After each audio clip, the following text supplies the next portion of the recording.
The Third Circle by Frank Norris. Introduction.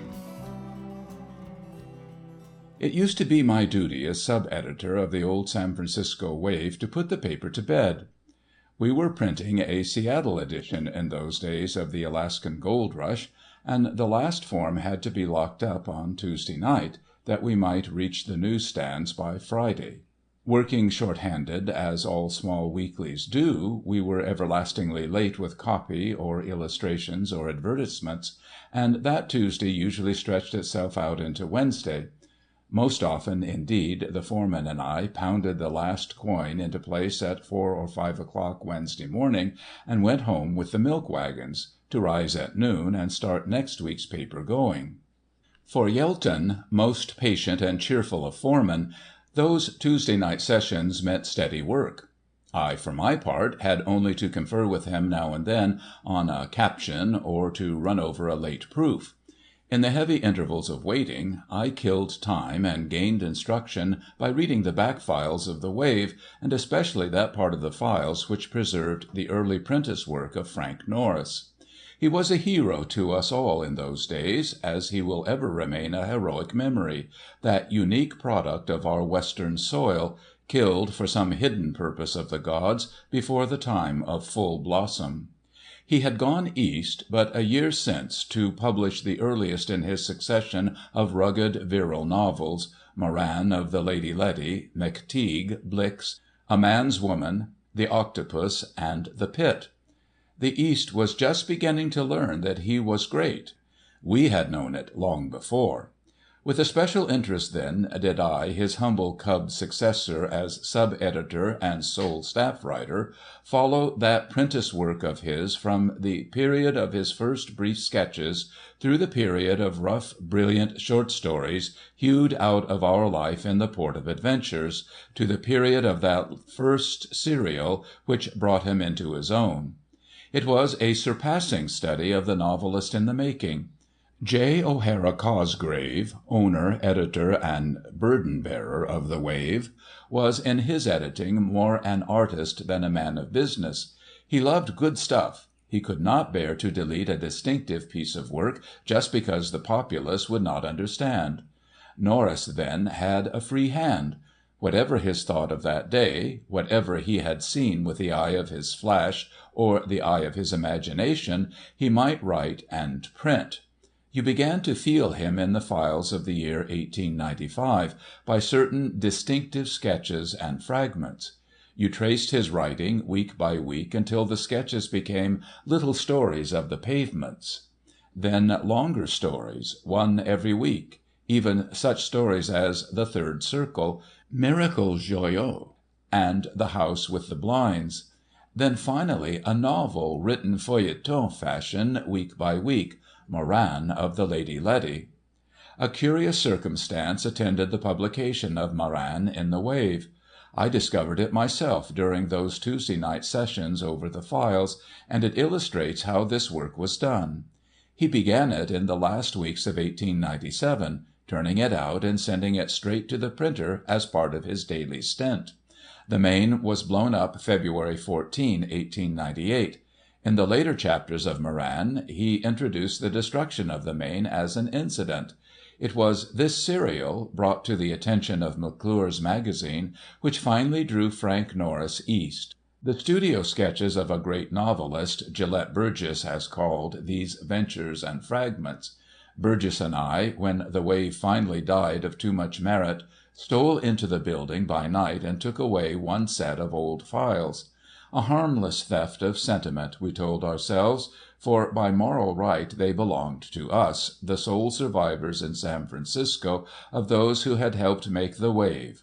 And indeed, by this theft we saved them from the great fire of 1906.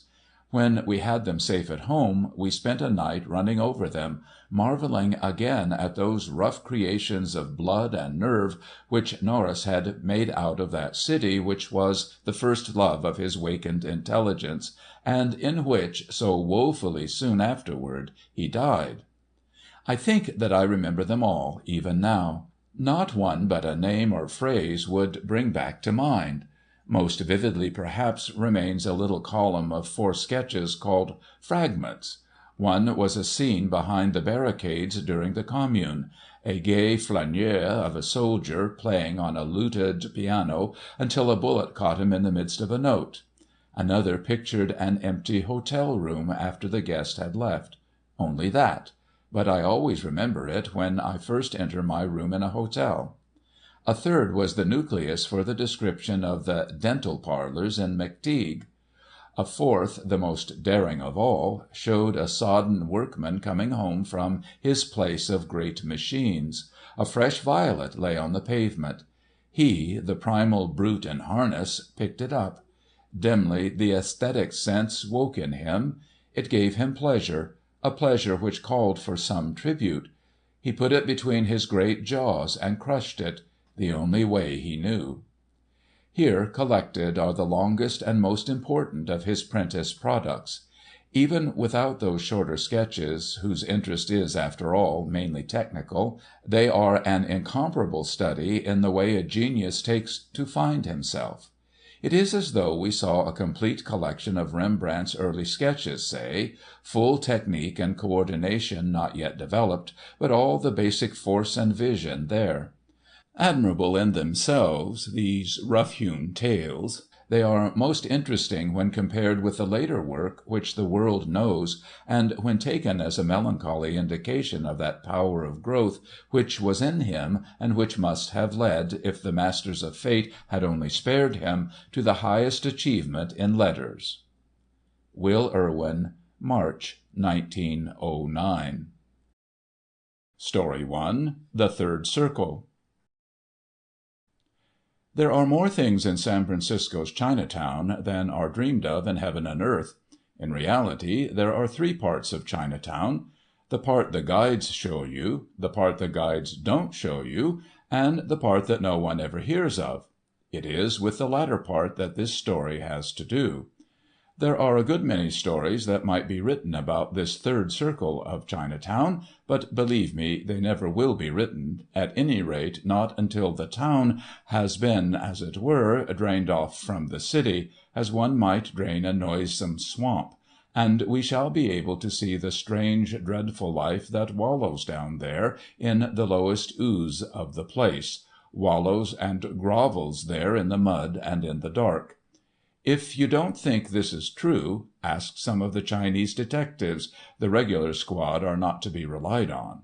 Ask them to tell you the story of the Li On Ting affair, or ask them what was done to old Wong Sam, who thought he could break up the trade in slave girls, or why Mr. Clarence Lowney, he was a clergyman from Minnesota who believed in direct methods, is now a dangerous inmate of the State Asylum.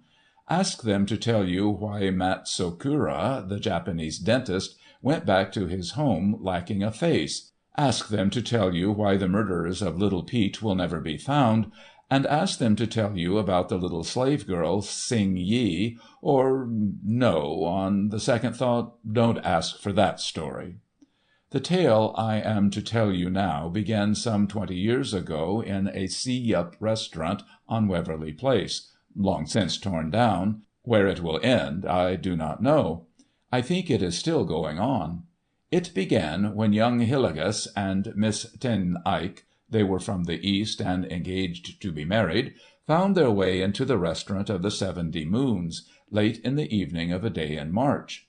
It was the year after the downfall of Kearney and the discomfiture of the Sandlotters.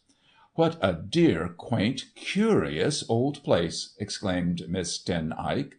She sat down on an ebony stool with a marble seat, and let her gloved hands fall into her lap, looking about her at the huge hanging lanterns, the gilded carven screens, the lacquer work, the inlay work, the coloured glass, the dwarf oak trees growing in satsuma pots, the marquetry, the painted matting, the incense jars of brass, high as a man's head, and all the grotesque gimcrackery of the Orient. The restaurant was deserted at that hour. Young Hillegas pulled up a stool opposite her and leaned his elbows on the table, pushing back his hat and fumbling for a cigarette. "Might just as well be in China itself," he commented. "Might," she retorted. "We are in China, Tom. A little bit of China dug out and transplanted here. Fancy all America and the 19th century just around the corner. Look, you can even see the Palace Hotel from the window. See out yonder, over the roof of that temple, the Ming Yen, isn't it? And I can actually make out Aunt Harriet's rooms. I say, Harry," Miss Ten Eyck's first name was Harriet, "let's have some tea. Tom, you're a genius. Won't it be fun? Of course we must have some tea. What a lark! And you can smoke if you want to." "This is the way one ought to see places," said Hillegas, as he lit a cigarette. "Just nose around by yourself and discover things. Now, the guides never brought us here." "No, they never did. I wonder why. Why, we just found it out by ourselves. It's ours, isn't it, Tom, dear, by right of discovery?" At that moment Hillegas was sure that Miss Ten Eyck was quite the most beautiful girl he ever remembered to have seen.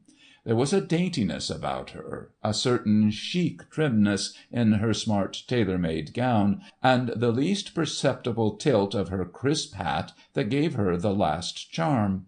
Pretty she certainly was, the fresh, vigorous, healthful prettiness only seen in certain types of unmixed American stock.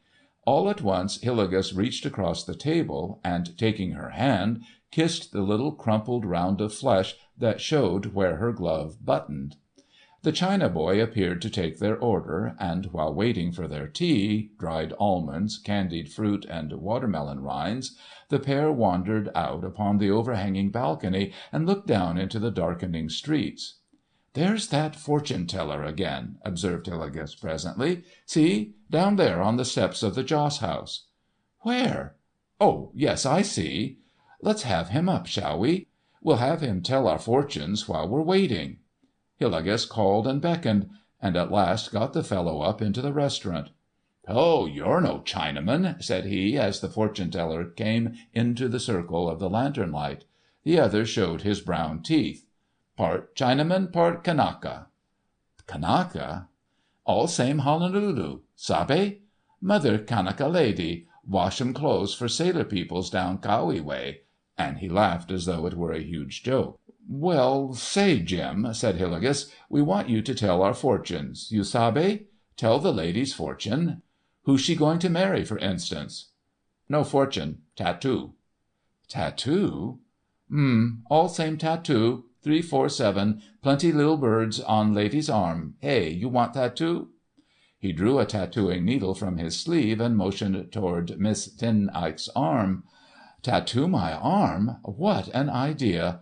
But wouldn't it be funny, Tom? Aunt Hattie's sister came back from Honolulu with the prettiest little butterfly tattooed on her finger. I've half a mind to try. And it would be awfully queer and original." "Let him do it on your finger, then. You never could wear evening dress if it was on your arm." "Of course. He can tattoo something as though it was a ring, and my Marquise can hide it."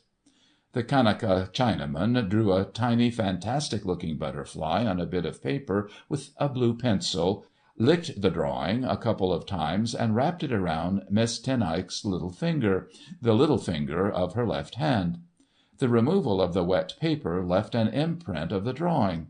Then he mixed his ink in a small sea-shell, dipped his needle, and in 10 minutes had finished the tattooing of a grotesque little insect, as much butterfly as anything else.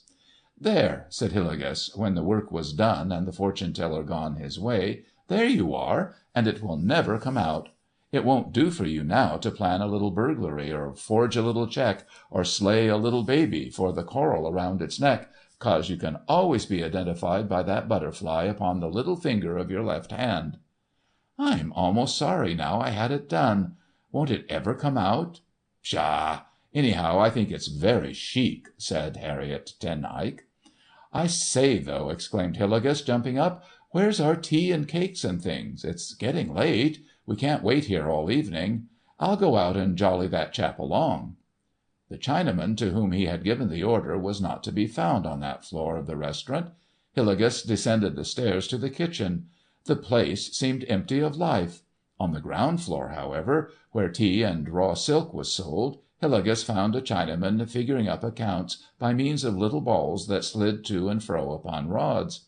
The Chinaman was a very gorgeous-looking chap in round-horn spectacles and a costume that looked like a man's nightgown, of quilted blue satin. "I say, John," said Hillegas to this one, "I want some tea, you sabe? Upstairs. Restaurant.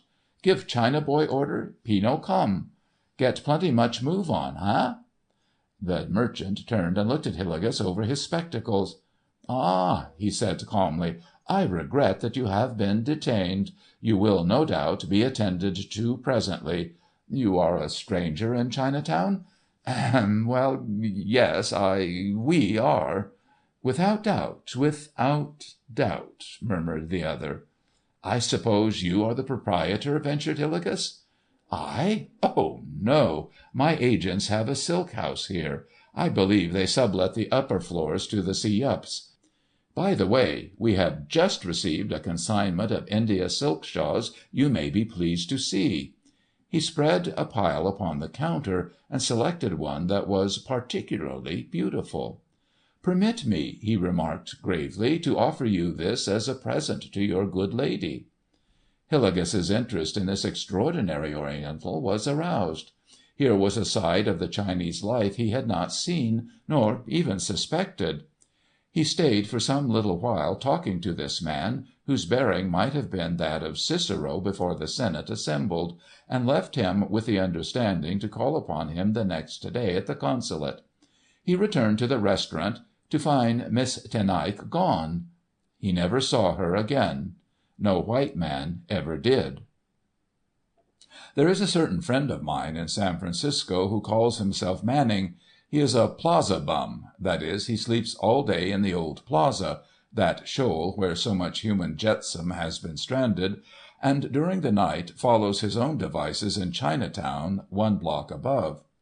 Manning was at one time a deep-sea pearl diver in Oahu, and having burst his eardrums in the business, can now blow smoke out of either ear.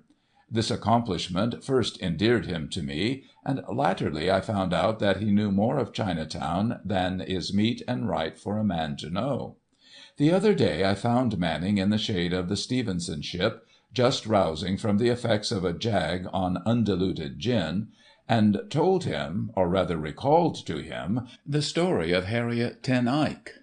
"I remember," he said, resting on an elbow and chewing grass. "It made a big noise at the time, but nothing ever came of it. Nothing except a long row and the cutting down of one of Mr. Hillegas's Chinese detectives in Gambler's Alley. The See-Yups brought a chap over from Peking just to do the business." "Hatchet man?" said I. "No," answered Manning, spitting green. "He was a two-knife Kai King." "As how?" "Two knives, one in each hand, cross your arms, and then draw 'em together right and left, scissor fashion. Damn near slashed his man in two. He got $5,000 for it.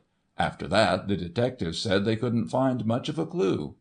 "And Miss Ten Eyck was not so much as heard from again?" "No," answered Manning, biting his fingernails. "They took her to China, I guess, or maybe up to Oregon. That sort of thing was new 20 years ago, and that's why they raised such a row, I suppose. But there are plenty of women living with Chinamen now, and nobody thinks anything about it, and they are Canton Chinamen, too, lowest kind of coolies. There's one of them up in St. Louis Place, just back of the Chinese Theatre, and she's a sheeny.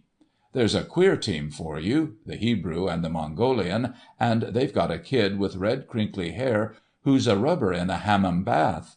Yes, it's a queer team, and there's 3 more white women in a slave girl joint under Ah Yee's tan room. That's where I get my opium. They can talk a little English even yet. Funny thing, one of 'em's dumb, but if you get her drunk enough, she'll talk a little English to you. It's a fact. I've seen 'em do it with her often. Actually get her so drunk that she can talk.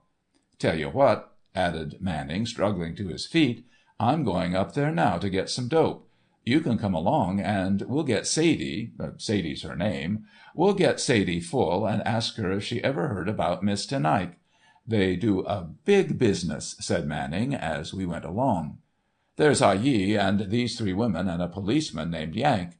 They get all the yen shi, that's the cleanings of the opium pipes, you know, and make it into pills and smuggle it into the cons over at San Quentin prison by means of the trustees.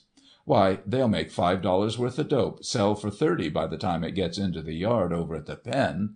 When I was over there, I saw a chap knifed behind a jute mill for a pill as big as a pea. Ah Yee gets the stuff, the 3 women roll it into pills, and the policeman, Yank, gets it over to the trustees somehow. Ah Yee is independent rich by now, and the policeman's got a bank account. And the women? Lord, they're slaves. Ah Yee's slaves. They get the swift kick most generally. Manning and I found Sadie and her 2 companions 4 floors underneath the tan room, sitting cross-legged in a room about as big as a big trunk. I was sure they were Chinese women at first, until my eyes got accustomed to the darkness of the place. They were dressed in Chinese fashion, but I noted soon that their hair was brown and the bridges of each one's nose was high.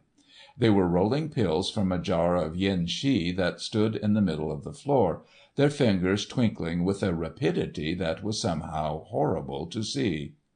Manning spoke to them briefly in Chinese while he lit a pipe, and 2 of them answered with the true Canton sing-song, all vowels and no consonants. "That one's Sadie," said Manning, pointing to the 3rd one, who remained silent the while. I turned to her. She was smoking a cigar, and from time to time spat through her teeth man-fashion.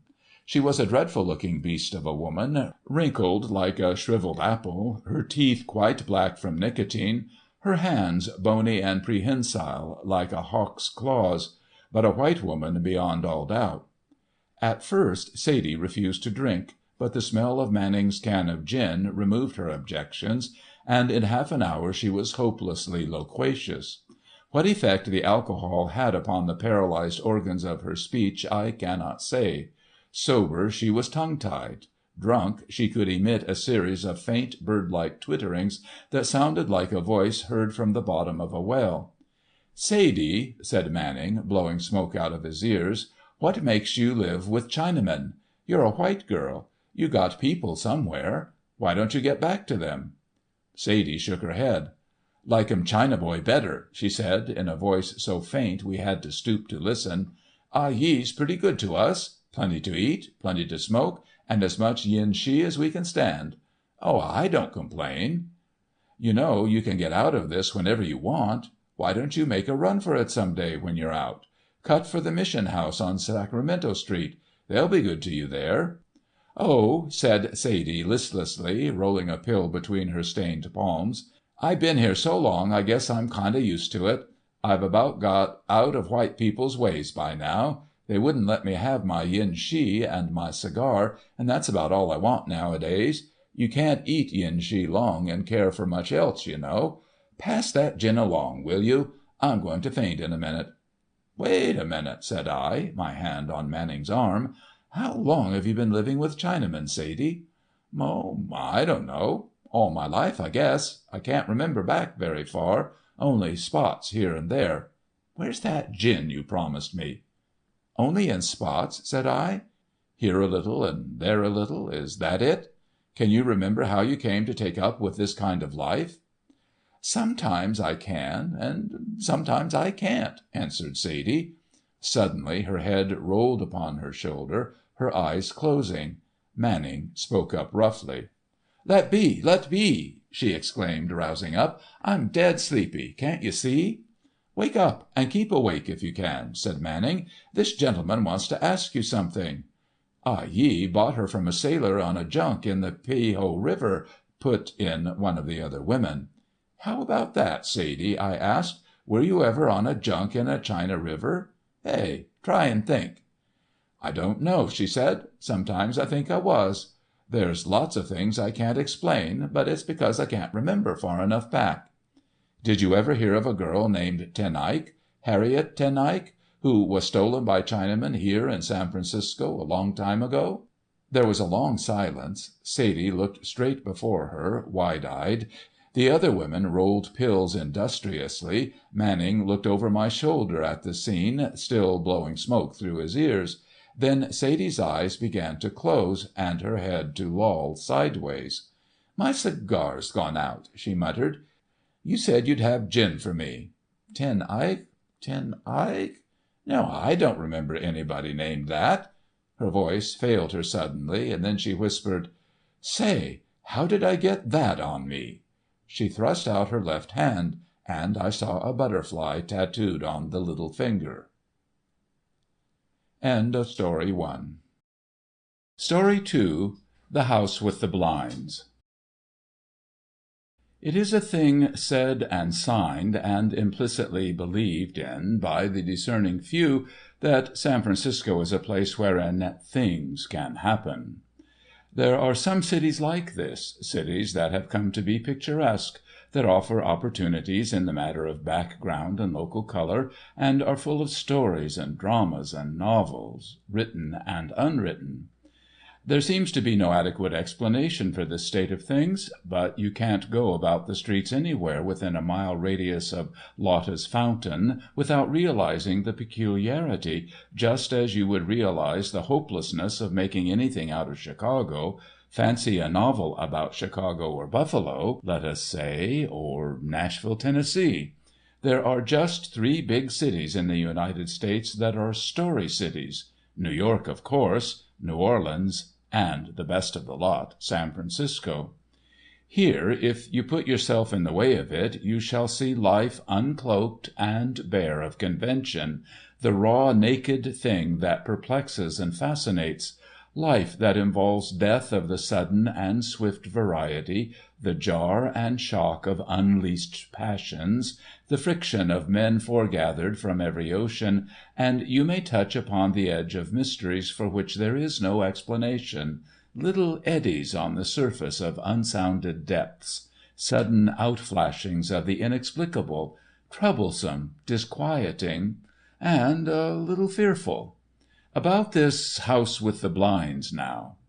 If you go far enough afield, with your face towards Telegraph Hill, beyond Chinatown, beyond the Barbary Coast, beyond the Mexican Quarter and Luna's Restaurant, beyond even the tamale factory and the Red House, you will come at length to a park in a strange, unfamiliar, unfrequented quarter. You will know the place by reason of a granite stone set up there by the geodetic surveyors for some longitudinal purposes of their own, and by an enormous flagstaff erected in the center. Stockton Street flanks it on one side, and Powell on the other. It is an Italian quarter as much as anything else, and the Società Alianza holds dances in a big white hall hard by. The Russian church, with its minarets, that look for all the world like inverted balloons, overlook it on one side, and at the end of certain seaward streets you may see the masts and spars of wheat ships and the Asiatic steamers. The park lies in a valley between Russian and Telegraph Hills, and in August and early September the trades come flogging up from the bay, overwhelming one with sudden, bulging gusts that strike downward, blanket-wise and bewildering. There are certain residences here where, I am sure, sea captains and sailing masters live, and on one corner is an ancient house with windows opening door fashion upon a deep veranda, that was used as a custom office in Mexican times. I have a very good friend who is a sailing master aboard the Mary Baker, a full-rigged wheat ship, a Cape Horner, and the most beautiful thing I ever remember to have seen. Occasionally I am invited to make a voyage with him as supercargo, an invitation which you may be sure I accept. Such an invitation came to me one day some 4 or 5 years ago, and I made the trip with him to Calcutta and return. The day before the Mary Baker cast off, I had been aboard. She was lying in the stream off Meigg's Wharf, attending to the stowing of my baggage and the appointment of my stateroom.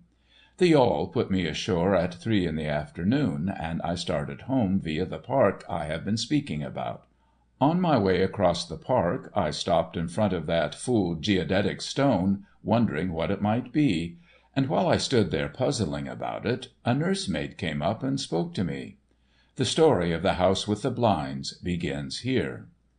The nursemaid was most dreadfully drunk. Her bonnet was awry, her face red and swollen, and one eye was blackened. She was not at all pleasant. In the baby carriage, which she dragged behind her, an overgrown infant yelled like a sabbath of witches. "Look here," says she, "you're a gentleman, and I want you should help me out in a fix.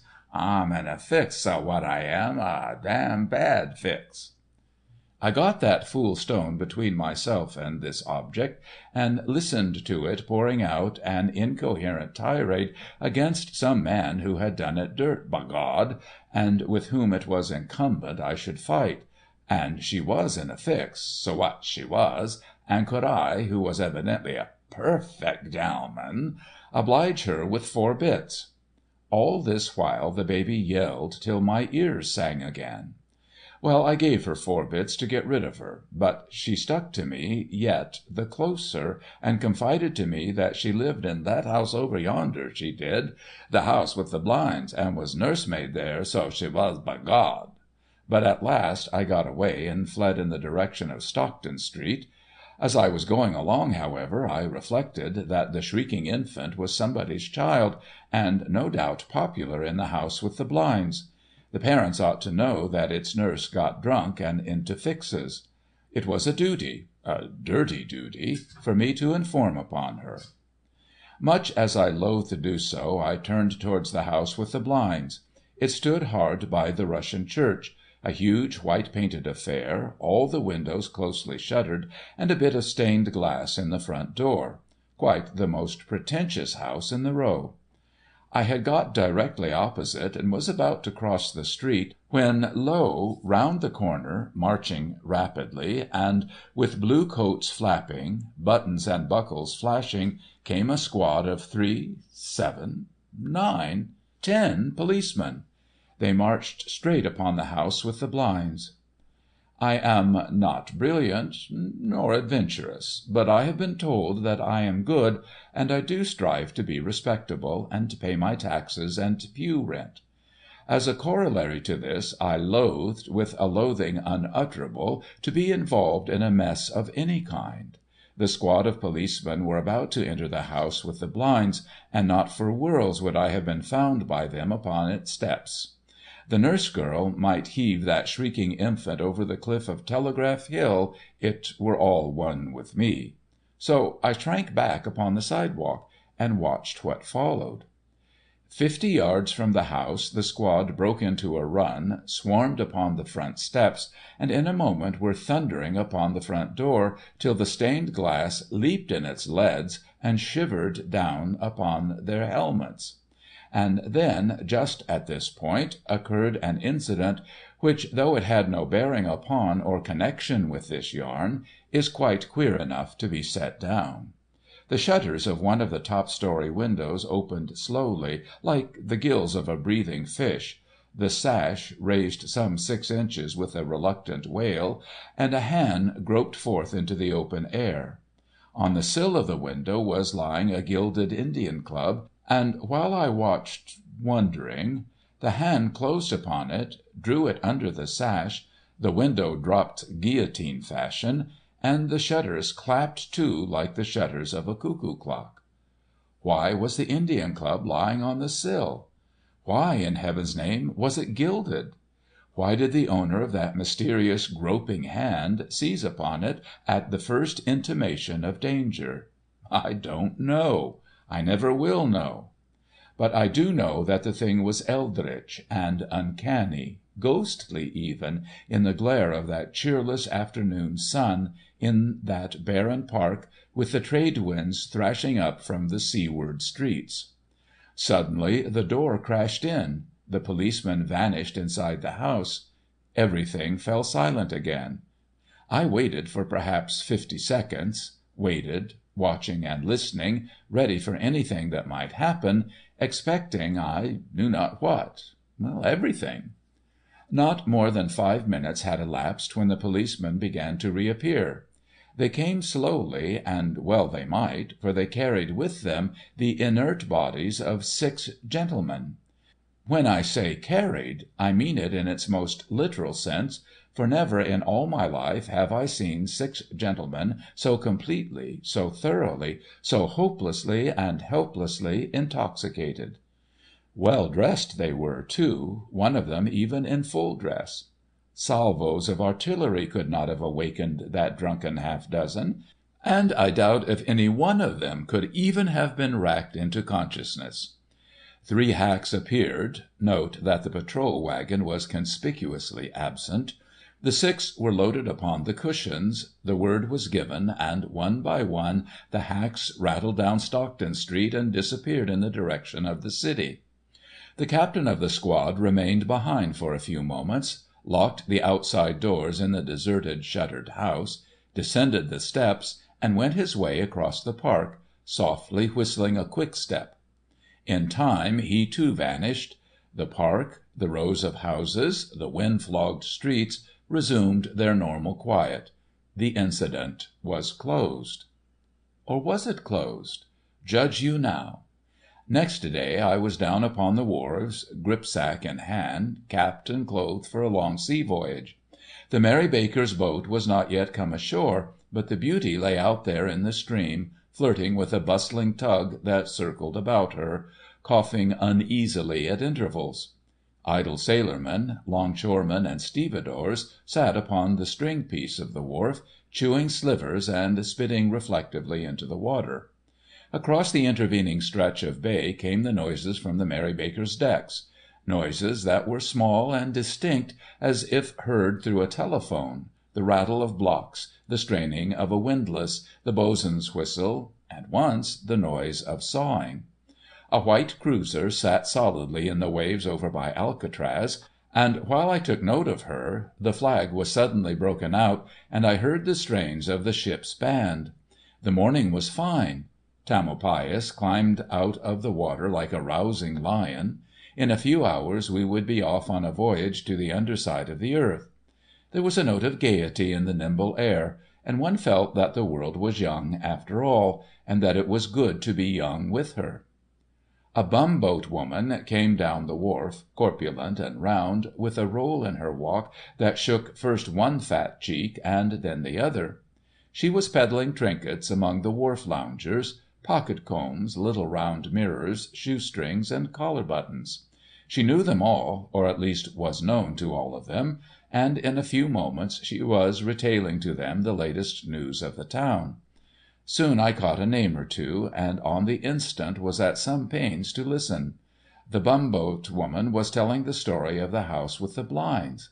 "Six of 'em, and knobs ivery one. But that wad big Jews. Whoa, never have I seen the bait. And divil a one as can remember owt for 2 days by. Bory-eyed they were, struck dumb and deef and dead wid whisky and bubble water. Not a man jack of 'em can tell the tale, but one of 'em used his knife cruel bad. Now, which one was it? How's to coort to find out?" It appeared that the house with the blinds was, or had been, a gambling house, and what I had seen had been a raid. Then the rest of the story came out, and the mysteries began to thicken. That same evening, after the arrest of the 6 inebriates, the house had been searched. The police had found evidence of a drunken debauch of a monumental character. But they had found more. In a closet under the stairs the dead body of a man, a well-dressed fellow, beyond a doubt one of the party, knifed to death by dreadful slashes in his loins and at the base of his spine, in true, evil, hand-over-back fashion. Now, this is the mystery of the house with the blinds. Beyond all doubt, one of the 6 drunken men had done the murder. Which one? And how to find out? So completely were they drunk that not a single one of them could recall anything of the previous 12 hours. They had come out there with their friend the day before. They woke from their orgy to learn that one of them had worried him to his death by means of a short, palm-broad dagger taken from a trophy of Persian arms that hung over a divan. Whose hand had done it? Which one of them was the murdered? I could fancy them, I think I can see them now, sitting there in their cells, each man apart, withdrawn from his fellow reveller, and each looking furtively into his fellow's face, asking himself, "Was it you? Was it you? Or was it I? Which of us, in God's name, has done this thing?" Well, it was never known. When I came back to San Francisco a year or so later, I asked about the affair of the house with the blinds, and found that it had been shelved with the other mysterious crimes. The 6 men had actually been discharged for the want of evidence. But for a long time the thing harassed me. More than once since, I have gone to that windy park with its quivering flagstaff and geodetic monument, and sitting on a bench opposite the house, asked myself again and again the bootless questions. Why had the drunken nursemaid mentioned the house to me in the first place? And why at that particular time? Why had she lied to me in telling me that she lived there? Why was that gilded Indian club on the sill of the upper window? And whose—here's the point—whose was the hand that drew it inside the house? And then, of course, last of all, the ever-recurrent question, which one of those 6 inebriates should have stood upon the drop and worn the cap? Which one of the company had knifed his friend and bundled him into that closet under the stairs? Had he done it during the night of the orgy, or before it? Was his friend drunk at the time, or sober? I never could answer these questions, and I suppose I shall never know the secret of the house with the blinds. A Greek family lives there now, and rent the upper story to a man who blows the organ in the Russian church, and to 2 Japanese who have a photograph gallery on Stockton Street. I wonder to what use they have put the little closet under the stairs. End of Story 2. Story 3. Little Dramas of the Curbstone. The first little drama had for backing the red brick wall of the clinic at the medical hospital, and the calcium light was the feeble glimmer of a new lighted street lamp, though it was yet early in the evening and quite light. There were occasional sudden explosions of a northeast wind at the street corners, and at long intervals an empty cable car trundled heavily past with a strident whirring of jostled glass windows. Nobody was in sight. The street was deserted. There was the pale red wall of the clinic, severe as that of a prison, the livid grey of the cement sidewalk, and above, the faint greenish blue of a windy sky. A door in the wall of the hospital opened, and a woman and a young boy came out. They were dressed darkly, and at once their 2 black figures detached themselves violently against the pale blue of the background. They made the picture. All the faint tones of the wall and the sky and the grey-brown sidewalk focused immediately upon them. They came across the street to the corner upon which I stood, and the woman asked a direction. She was an old woman and poorly dressed. The boy, I could see, was her son. Him I took notice of, for she led him to the steps of the nearest house, and made him sit down upon the lowest one. She guided all his movements, and he seemed to be a mere figure of wax in her hands. She stood over him, looking at him critically, and muttering to herself. Then she turned to me, and her muttering rose to a shrill, articulate plaint. "Ah, these fool doctors! These dirty beasts of medical students! They impose upon us because we're poor, and rob us and tell us lies." Upon this I asked her what her grievance was, but she would not answer definitely, putting her chin in the air and nodding with half-shut eyes as if she could say a lot about it, if she chose. "Your son is sick?" said I. "Yes, or no. Not sick. But he's blind, and he's blind, and he's an idiot, born that way. Blind and idiot." Blind and an idiot. Blind and an idiot. Will you think of that for a moment? You with your full stomachs, you with your brains, you with your 2 sound eyes. Born blind and idiotic. Do you fancy the horror of that thing? Perhaps you cannot, or perhaps could I myself have conceived of what it meant to be blind and an idiot, had I not seen that woman's son in front of the clinic, in the empty, windy street where nothing stirred and where there was nothing green. I looked at him as he sat there, tall, narrow, misshapen. His ready-made suit, seldom worn, but put on that day because of the weekly visit to the clinic, hung in stupid wrinkles and folds upon him. His cheap felt hat, clapped upon his head by his mother with as little unconcern as an extinguisher upon a candle, was wrong end foremost, so that the bow of the band came upon the right-hand side. His hands were huge and white, and lay open and palm upward at his side, the fingers inertly lax, like those of a discarded glove.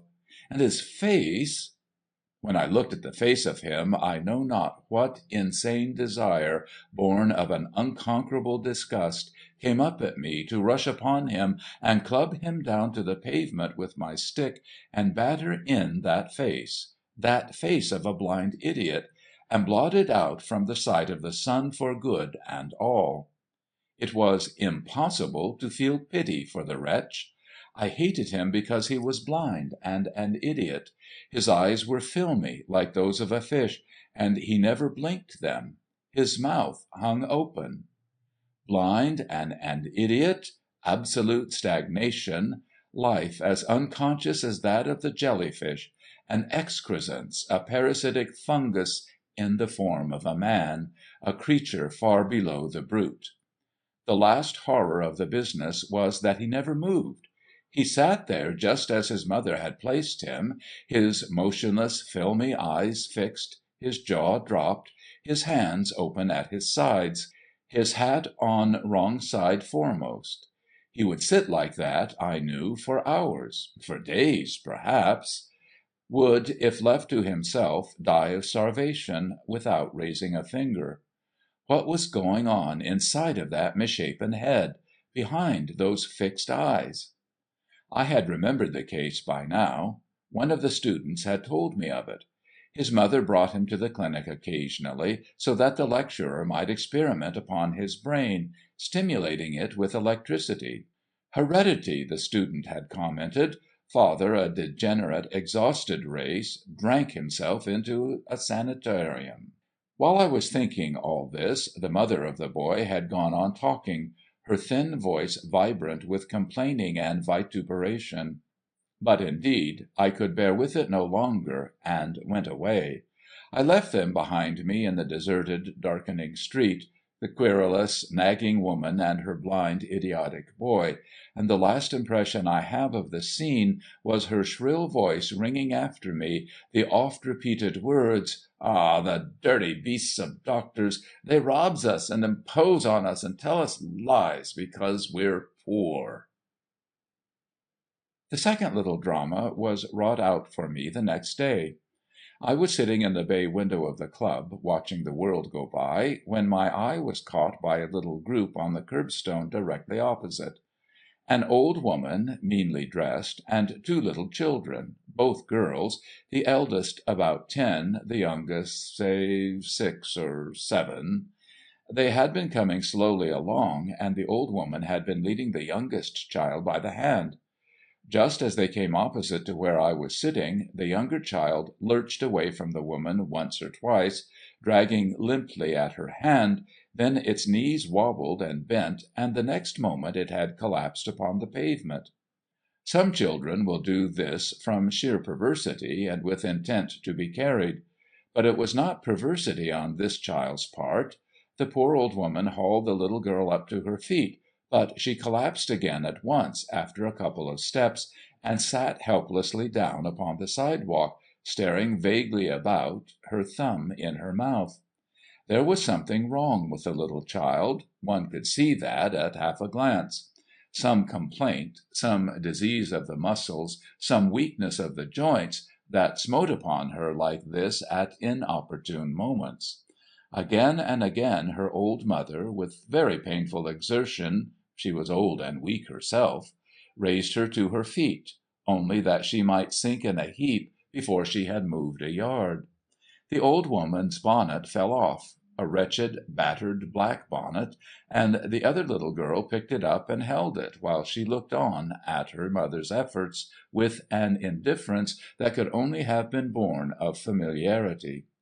Twice the old woman tried to carry the little girl, but her strength was not equal to it. Indeed, the effort of raising the heavy child to its feet was exhausting her.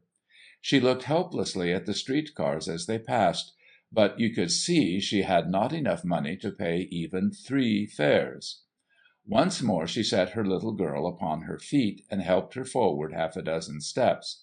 And so, little by little, with many pauses for rest and breath, the little group went down the street and passed out of view, the little child staggering and falling as if from drunkenness, her sister looking on gravely, holding the mother's battered bonnet, and the mother herself, patient, half exhausted, her grey hair blowing about her face, labouring on, step by step, trying to appear indifferent to the crowd that passed by on either side, trying bravely to make light of the whole matter until she should reach home.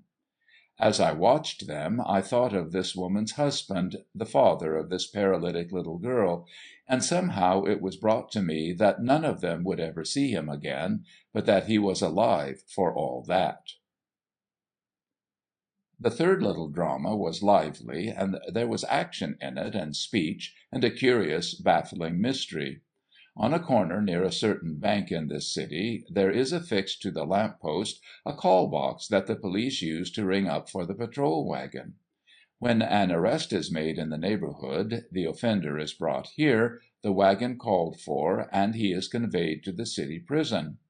On the afternoon of the day of the second little drama, as I came near to this corner, I was aware of a crowd gathered about the lamp post that held the call box, and between the people's heads and over their shoulders I could see the blue helmets of a couple of officers.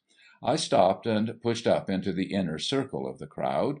The 2 officers had in custody a young fellow of some 18 or 19 years. And I was surprised to find that he was well dressed, and as fine-looking a lad as one would wish to see. I did not know what the charge was. I don't know it now. But the boy did not seem capable of any great meanness. As I got into the midst of the crowd, and while I was noting what was going forward, it struck me that the people about me were unusually silent as people are who are interested, and unusually observant. Then I saw why. The young fellow's mother was there, and the little drama was enacting itself between her, her son, and the officers who had him in charge. One of these latter held the key to the call box in his hand. He had not yet rung for the wagon. An altercation was going on between the mother and the son, she entreating him to come home, he steadily refusing. "It's up to you," said one of the officers at length. "If you don't go home with your mother, I'll call the wagon." "No!" "Jimmy," said the woman, and then coming close to him, she spoke to him in a low voice and with an earnestness, an intensity, that it hurt one to see. "No! For the last time, will you come? No, no, no!" The officer faced about and put the key into the box, but the woman caught at his wrist and drew it away. It was a veritable situation. It should have occurred behind footlights and in the midst of painted flats and flies, but instead the city thundered about it, drays and cars went up and down in the street, and the people on the opposite walk passed with but an instant's glance. The crowd was as still as an audience, watching what next would happen. The crisis of the little drama had arrived. "For the last time, will you come with me?" "No!" She let fall her hand then, and turned and went away, crying into her handkerchief. The officer unlocked and opened the box, set the indicator, and opened the switch. A few moments later, as I went on up the street, I met the patrol wagon coming up on a gallop. What was the trouble here? Why had that young fellow preferred going to prison rather than home with his mother? What was behind it all I shall never know. It was a mystery, a little eddy in the tide of the city's life, come and gone in an instant, yet reaching down to the very depths of those things that are not meant to be seen. And as I went along I wondered where was the father of that young fellow who was to spend his first night in jail, and the father of the little paralytic girl, and the father of the blind idiot. And it seemed to me that the chief actors in these three little dramas of the Curbstone had been somehow left out of the programme. End of Story 3. Story 4. Shorty Stack, Pugilist. Over at the Big Dipper mine, a chuck tender named Kelly had been in error as regards a box of dynamite sticks, and Iowa Hill had elected to give an entertainment for the benefit of his family. The programme, as announced upon the posters that were stuck up in the post office and on the door of the Oddfellows' Hall, was quite an affair. The Iowa Hill Orchestra would perform, the livery stable keeper would play the overture to William Tell upon his harmonica, and the town doctor would read a paper on tuberculosis in cattle. The evening was to close with a grand ball. Then it was discovered that a professional pugilist from the Bay was over in Forest Hill, and someone suggested that a match could be made between him and Shorty Stack, to enliven the entertainment. Shorty Stack was a bedrock cleaner at the Big Dipper and handy with his fists. It was his boast that no man of his weight (Shorty fought at 140), no man of his weight in Placer County could stand up to him for 10 rounds, and Shorty had always made good this boast. Shorty knew 2 punches and no more, a short arm jab under the ribs with his right, and a left uppercut on the point of the chin. The pugilist's name was McCleaverty. He was an out-and-out dub, one of the kind who appear in 4-round exhibition bouts to keep the audience amused while the event of the evening is preparing. But he had had ring experience, and his name had been in the sporting paragraphs of the San Francisco papers. The dub was a welterweight and a professional, but he accepted the challenge of Shorty Stack's backers, and covered their bet of $50 that he could not stop Shorty in 4 rounds. And so it came about that extra posters were affixed to the door of the Oddfellows' Hall and the walls of the post office, to the effect that Shorty Stack, the champion of Placer County, and Buck McCleaverty, the pride of Colusa, would appear in a genteel boxing exhibition at the entertainment given for the benefit, etc., etc. Shorty had 2 weeks in which to train. The nature of his work in the mine had kept his muscles hard enough, so his training was largely a matter of dieting and boxing an imaginary foe with a rock in each fist. He was so vigorous in his exercise and in the matter of what he ate and drank that the day before the entertainment he had got himself down to a razor edge, and was in a fair way of going fine. When a man gets into too good condition, the least little slip will spoil him. Shorty knew this well enough, and told himself in consequence that he must be very careful. The night before the entertainment, Shorty went to call on Miss Starbird. Miss Starbird was one of the cooks at the mine. She was a very pretty girl, just turned 20, and lived with her folks in a cabin near the superintendent's office, on the road from the mine to Iowa Hill. Her father was a shift boss in the mine, and her mother did the washing for the office. Shorty was recognized by the mine as her young man. She was going to the entertainment with her people, and promised Shorty the first walk-around in the grand ball that was to follow immediately after the genteel glove contest. Shorty came into the starboard cabin on that particular night, his hair neatly plastered in a beautiful curve over his left temple, and his pants outside of his boots as a mark of esteem. He wore no collar, but he had encased himself in a boiled shirt, which could mean nothing else but mute and passionate love, and, moreover, as a crowning tribute, he refrained from spitting. "How do you feel, Shorty?" asked Miss Starbird. Shorty had always sedulously read the interviews with pugilists that appeared in the San Francisco papers immediately before their fights, and knew how to answer. "I feel fit to fight the fight of my life," he alliterated proudly. "I've trained faithfully, and I mean to win." "It ain't a regular prize fight, is it, Shorty?" she inquired. "Pa said he wouldn't take Mam and me if it was. All the women folk in the camp are goin', and I never heard of women at a fight. It ain't genteel." "Well, I dunno," answered Shorty, swallowing his saliva. "The committee that got the programme up called it a genteel boxing exhibition, so's to get the women folks to stay. I call it a 4-round go with a decision." "My, it'll be exciting!" exclaimed Miss Starbird. "I ain't never seen anything like it. Oh, Shorty, do you think you'll win?" "I don't think nothin' about it. I know I will," returned Shorty defiantly. "If I once get in my uppercut on him, huh!" And he snorted magnificently. Shorty stayed and talked to Miss Starbird until 10 o'clock. Then he rose to go. "I gotta go to bed," he said. "I'm in training, you see." "Oh, wait a minute," said Miss Starbird. "I've been making some potato salad for the private dining of the office. You'd better have some. It's the best I ever made." "No, no," said Shorty stoutly. "I don't want any." Sniffed Miss Starbird airily. "You don't need to have any." "Well, don't you see," said Shorty, "I'm in training. I don't dare eat any of that kind of stuff." "Stuff!" exclaimed Miss Starbird, her chin in the air.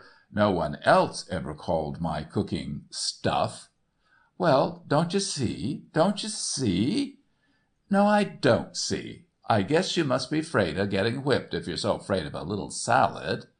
"What!" exclaimed Shorty indignantly. "Why, I could come into the ring from a jag and whip him. 'Fraid? Who's afraid? I'll show you if I'm afraid. Let's have your potato salad and some beer too. I'll show you if I'm afraid." But Miss Starbird would not immediately consent to be appeased. "No, you called it stuff," she said, "and the superintendent said I was the best cook in Placer County." But at last, as a great favour to Shorty, she relented and brought the potato salad from the kitchen and 2 bottles of beer. When the town doctor had finished his paper on Tuberculosis in Cattle, the chairman of the entertainment committee ducked under the ropes of the ring and announced that "the next would be the event of the evening, and would the gentlemen please stop smoking." He went on to explain that the ladies present might remain without fear and without reproach, as the participants in the contest would appear in gymnasium tights and would box with gloves and not with bare knuckles. "Well, don't they always fight with gloves?" called a voice from the rear of the house. But the chairman ignored the interruption. The entertainment was held in the Oddfellows' Hall. Shorty's seconds prepared him for the fight in a back room of the saloon on the other side of the street, and towards 10 o'clock one of the committeemen came running in to say, "What's the matter? Hurry up, you fellows. McCleaverty's in the ring already, and the crowd's beginning to stamp."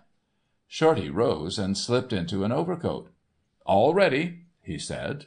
"Now mind, Shorty," said Billy Hicks, as he gathered up the sponges, fans, and towels, "don't mix things with him. You don't have to knock him out. All you want's the decision." Next, Shorty was aware that he was sitting in a corner of the ring with his back against the ropes, and that diagonally opposite was a huge red man with a shaven head. There was a noisy, murmuring crowd somewhere below him, and there was a glare of kerosene lights over his head. "Buck McCleaverty, the pride of Colusa," announced the Master of Ceremonies, standing in the middle of the ring, one hand under the dub's elbow. There was a ripple of applause. Then the Master of Ceremonies came over to Shorty's corner, and taking him by the arm, conducted him into the middle of the ring. "Shorty Stack, the champion of Placer County." The house roared. Shorty ducked and grinned, and returned to his corner. He was nervous, excited. He had not imagined it would be exactly like this. There was a strangeness about it all, an unfamiliarity that made him uneasy. "Take it slow," said Billy Hicks, kneading the gloves so as to work the padding away from the knuckles. The gloves were laced on Shorty's hands. "Up you go," said Billy Hicks again. "No, not the fight yet. Shake hands first. Don't get rattled." Then ensued a vague interval that seemed to Shorty interminable. He had a notion that he shook hands with McCleaverty, and that someone asked him if he would agree to hit with one arm free in the breakaway. He remembered a glare of lights, a dim vision of rows of waiting faces, a great murmuring noise, and he had a momentary glimpse of someone he believed to be the referee, a young man in shirt sleeves and turned-up trousers. Then everybody seemed to be getting out of the ring and away from him. Even Billy Hicks left him after saying something he did not understand. Only the referee, McCleaverty, and himself were left inside the ropes. "Time!" Somebody that seemed to Shorty strangely like himself stepped briskly out into the middle of the ring, his left arm before him, his right fist clenched over his breast. The crowd, the glaring lights, the murmuring noise, all faded away. There only remained the creaking of rubber soles over the rosin of the boards of the ring, and the sight of McCleaverty's shifting, twinkling eyes and his round, close-cropped head. "Break!" The referee stepped between the two men, and Shorty realised that the two had clinched, and that his right forearm had been across McCleaverty's throat, his left clasping him about the shoulders. "What! Were they fighting already?" This was the first round, of course, somebody was shouting. "That's the stuff, Shorty." All at once Shorty saw the flash of a red-muscled arm. He threw forward his shoulder, ducking his head behind it.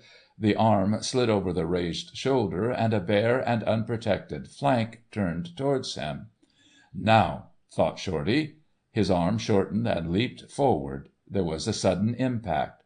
The shock of it jarred Shorty himself, and he heard McCleaverty grunt.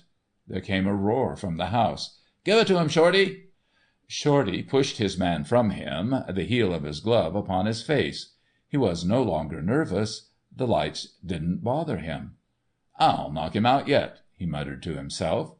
They fiddled and feinted about the ring, watching each other's eyes. Shorty held his right ready. He told himself he would jab McCleaverty again on the same spot when next he gave him an opening. "Break!" They must have clinched again, but Shorty was not conscious of it. A sharp pain in his upper lip made him angry. His right shot forward again, struck home, and while the crowd roared and the lights began to swim again, he knew that he was rushing McCleaverty back, back, his arms shooting in and out like piston rods. Now for an uppercut with his left on the— "Time!" Billy Hicks was talking excitedly. The crowd still roared. His lips pained. Someone was spurting water over him. One of his seconds worked the fans like a windmill. He wondered what Miss Starbird thought of him now. "Time!" He barely had a chance to duck, almost double, while McCleaverty's right swished over his head. The dub was swinging for a knockout already. The round would be hot and fast. "Stay with him, Shorty!" "That's the stuff, Shorty!" He must be setting the pace, the house plainly told him that. He stepped in again and cut loose with both fists. "Break!" Shorty had not clinched. Was it possible that McCleaverty was clinching to avoid punishment? Shorty tried again, stepping in close, his right arm crooked and ready. "Break!" The dub was clinching. There could be no doubt of that. Shorty gathered himself together and rushed in, uppercutting viciously. He felt McCleaverty giving way before him. "He's got 'em going!" There was exhilaration in the shout. Shorty swung right and left. His fist struck something that hurt him. Sure, he thought, that must have been a good one. He recovered, throwing out his left before him. Where was the dub? Not down there on one knee in a corner of the ring. The house was a pandemonium. Near at hand someone was counting 1, 2, 3, 4. Billy Hicks shouted, "Come back to your corner. When he's up, go right in to finish him. He ain't knocked out yet. He's just taking his full time. Swing for his chin again. You got him going. If you can put him out, Shorty, we'll take it to San Francisco." 7, 8, 9. McCleaverty was up again. Shorty rushed in. Something caught him a fearful jar in the pit of the stomach. He was sick in an instant, racked with nausea. The lights began to dance. "Time!" There was water on his face and body again, deliciously cool. The fan windmills swung round and round. "What's the matter? What's the matter?" Billy Hicks was asking anxiously. Something was wrong. There was a lead-like weight in Shorty's stomach. A taste of potato salad came to his mouth. He was sick, almost to vomiting. "He caught you a hard one in the wind just before the gong, did he?" said Billy Hicks. "There's fight in him yet. He's got a straight-arm body blow you want to look out for. Don't let up on him. Keep— Time!" Shorty came up bravely. In his stomach there was a pain that made it torture to stand erect. Nevertheless he rushed, lashing out right and left. He was dizzy. Before he knew it he was beating the air. Suddenly his chin jolted backward, and the lights began to spin. He was tiring rapidly, too, and with every second his arms grew heavier and heavier, and his knees began to tremble more and more. McCleaverty gave him no rest. Shorty tried to clinch, but the dub sidestepped and came in twice with a hard right and left over the heart. Shorty's gloves seemed made of iron. He found time to mutter, "If I only hadn't eaten that stuff last night." What with the nausea and the pain, he was hard put to it to keep from groaning. It was the dub who was rushing now. Shorty felt he could not support the weight of his own arms another instant. What was that on his face that was warm and tickled? He knew that he had just strength enough left for one more good blow. If he could only uppercut squarely on McCleaverty's chin, it might suffice. "Break!" The referee thrust himself between them, but instantly McCleaverty closed again. Would the round never end? The dub swung again, missed, and Shorty saw his chance. He stepped in, uppercutting with all the strength he could summon up. The lights swam again, and the roar of the crowd dwindled to a couple of voices. He smelt whiskey. "Gimme that sponge." It was Billy Hicks' voice. "He'll do all right now." Shorty suddenly realized that he was lying on his back. In another second he would be counted out. He raised himself, but his hands touched a bed quilt and not the rosined floor of the ring. He looked round him and saw that he was in the back room of the saloon where he had dressed. The fight was over. "Did I win?" he asked, getting on his feet. "Win!" exclaimed Billy Hicks. "You were knocked out. He put you out after you had him beaten. Oh, you're a peach of a fighter, you are." Half an hour later, when he had dressed, Shorty went over to the hall. His lip was badly swollen and his chin had a funny shape, but otherwise he was fairly presentable. The Iowa Hill Orchestra had just struck into the march for the walk again. He pushed through the crowd of men around the door looking for Miss Starbird. Just after he had passed, he heard a remark and the laugh that followed it. "Quitter! Oh, what a quitter!" Shorty turned fiercely about and would have answered, but just at that moment he caught sight of Miss Starbird. She had just joined the promenade or the walk around with some other man. He went up to her. "Didn't you promise to have this walk around with me?" he said aggrievedly. "Well, did you think I was going to wait all night for you?" returned Miss Starbird. As she turned from him and joined the march, Shorty's eyes fell upon her partner. It was McCleaverty. End of Story 4. Story 5. The Strangest Thing.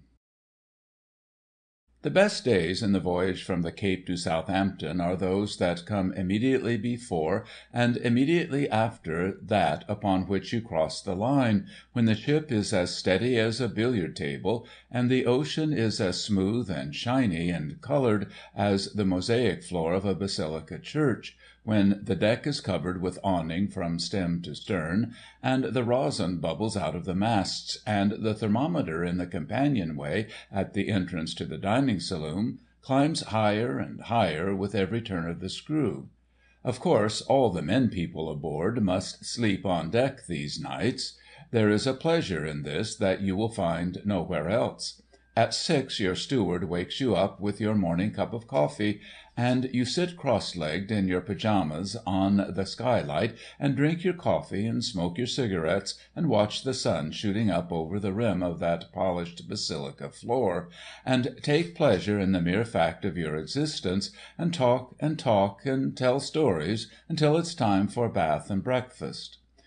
We came back from the Cape in the Moor with a very abbreviated cabin list.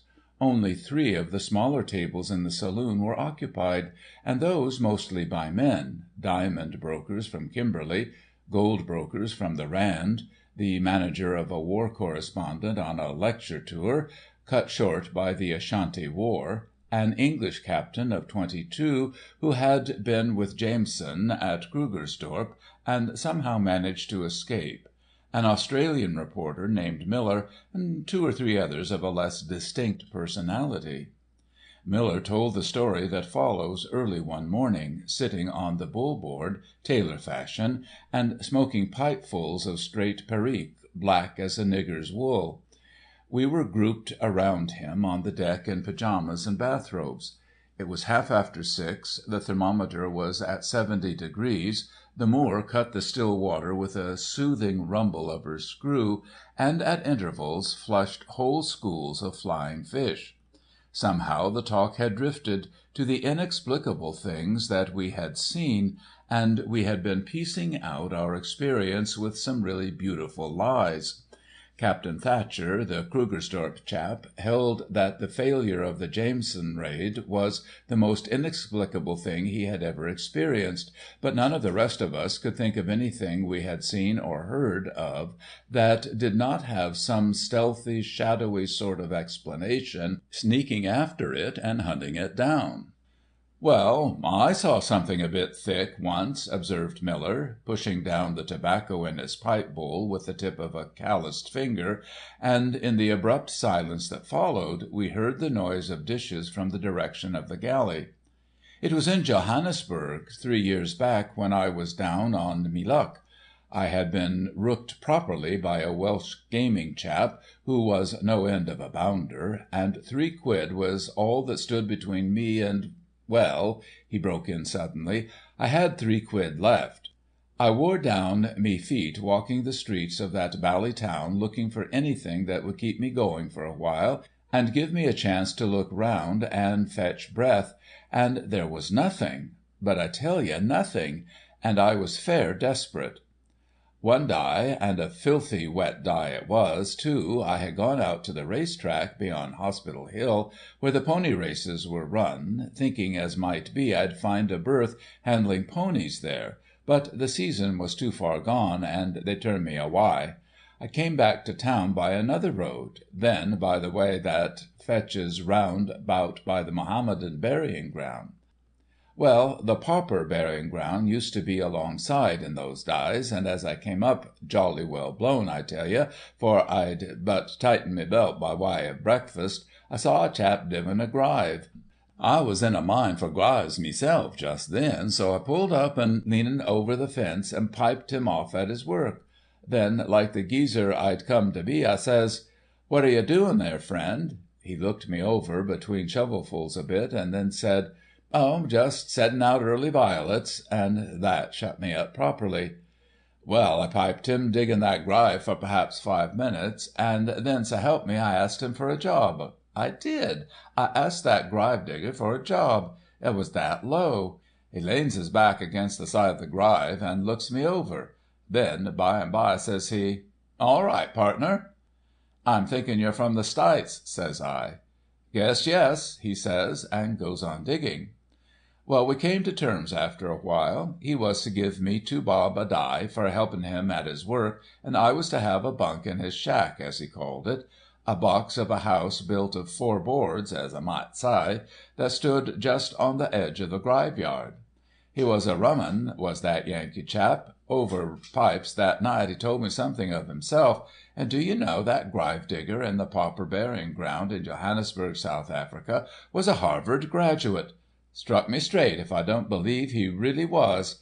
The man was a wreck from strong drink, but that was the one thing he was proud of.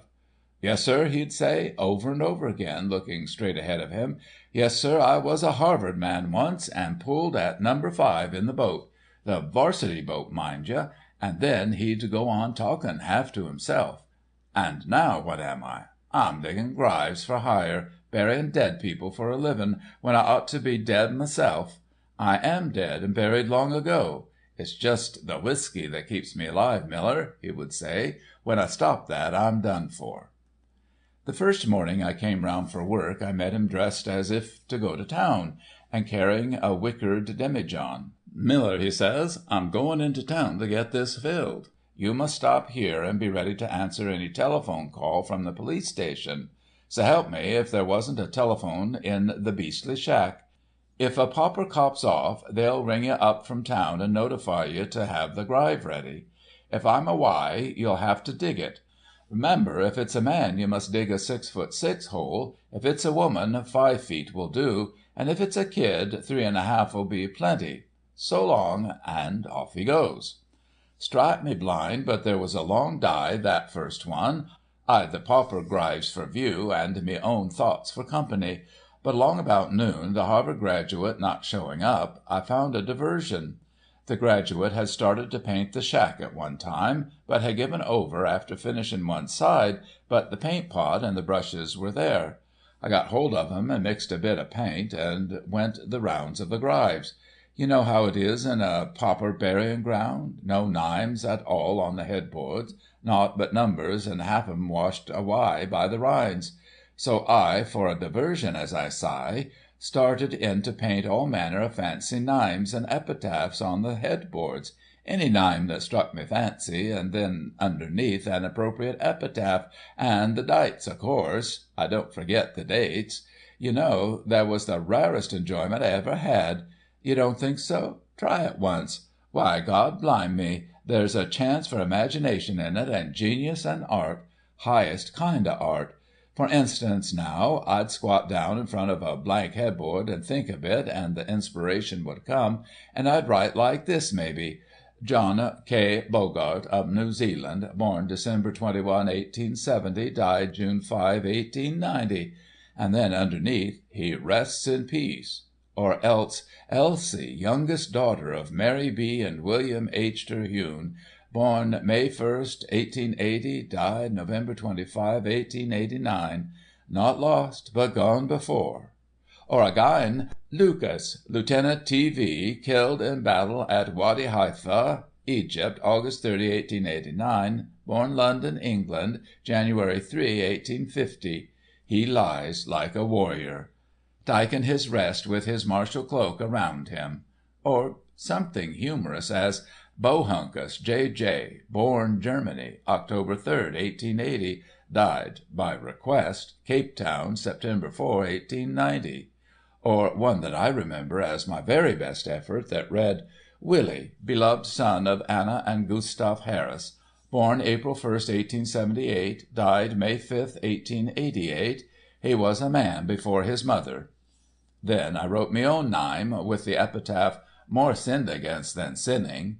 And the Harvard chap's too. His motto, I remember, was, "He pulled 5 in his 'varsity boat." Well, I had more sport that afternoon than I've ever had since. You know, I felt as if I really were acquainted with all those people, with John Bogart and Lieutenant Lucas and Bohunkus and Willie and all.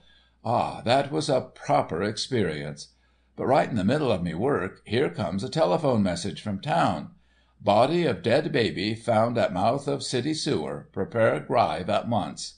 Well, I dug that grive, the first, last, and only grive I ever hoped to dig. It came on to Rhine like a waterspout, and oh, but it was jolly tough work. Then about 4 o'clock, just as I was finishing, the Harvard chap comes home, howling drunk. I see him go into the shack, and pretty soon he comes out with a hoe in one hand and a table leg in the other. Soon as ever he sees me, he makes a staggering run at me, swinging the hoe and the table leg, and yelling like a Zulu indaba. Just to make everything agreeable and appropriate, I was down in the grive, and it occurred to me that the situation was too uncommon convenient. I scrambled out and made a run for it, for there was murder in his eye, and for upwards of 10 minutes we two played blind man's buff in that graveyard, me dodging from one headboard to another, and he at me heels, chivying me like a fox and with intent to kill. All at once he trips over a headboard and goes down and can't get up, and at the same minute here comes the morgue wagon over Hospital Hill. Now here comes the queer part of this lamentable story. A trap was following that morgue wagon, a no-end swell trap with a cob in the shafts that was worth an independent fortune. There was an old gent in the trap and a smart Cape boy driving. The old gent was the heaviest kind of a swell, but I'd never seen him before. The morgue wagon drives into the yard, and I, the Harvard chap, being too far gone, points out the grive. The driver of the morgue wagon chucks out the coffin, a bit of a 3-foot box, and drives back to town. Then up comes the trap, and the old gent gets down. Dressed to the nines he was in that heartbreaking rime, and says he, "My man, I would like to have that coffin opened." By this time the Harvard chap had pulled himself together. He staggered up to the old gent and says, "No, can't open no coffin. It's against all regulations, can't permit no coffin to open." I wish you would have seen the old gent. Excited, the man was shaking like a flagstaff in a gale, talked thick and stammered, he was so phased. God strike me, what a scene! I can see it now, that pauper burying ground way down there in South Africa, no trees, all open and bleak, the peltin' rain, the open grive, and the drunken Harvard chap and the excited old swell arguing over a baby's coffin.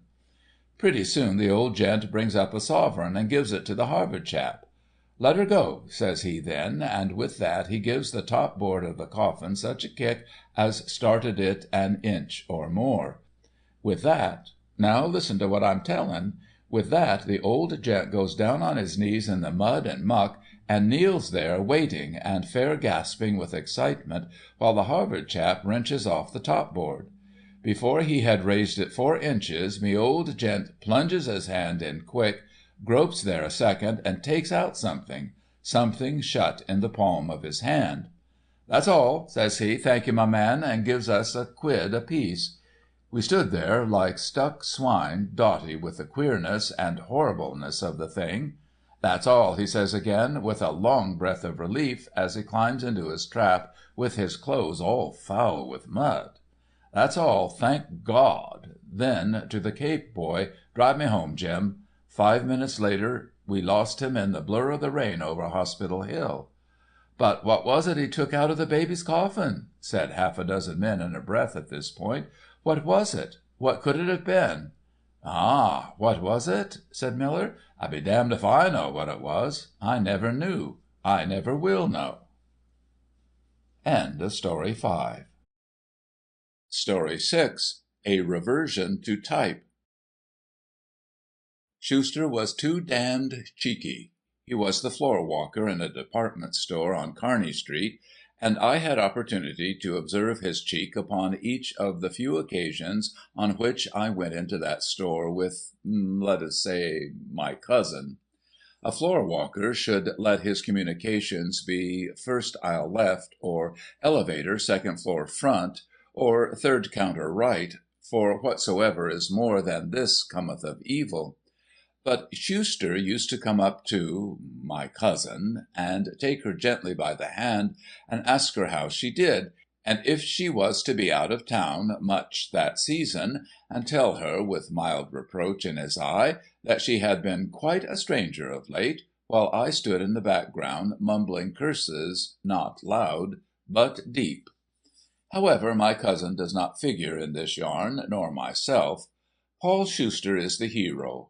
Paul Schuster, floor walker in a department store that sold ribbons and lace and corsets and other things fancy now. He was hopelessly commonplace, lived with a maiden aunt and a parrot in 2 rooms way out in the bleak streets around Lone Mountain. When on duty he wore a long black cutaway coat, a white teak 4-in-hand, and blue-gray pants that cost $4. Besides this, he parted his hair on the side, and entertained ideas on culture and refinement. His father had been a barber in the Palace Hotel barber shop. Paul Schuster had never heard anything of a grandfather. Schuster came to that department store when he was about 30. 5 years passed, and then 10.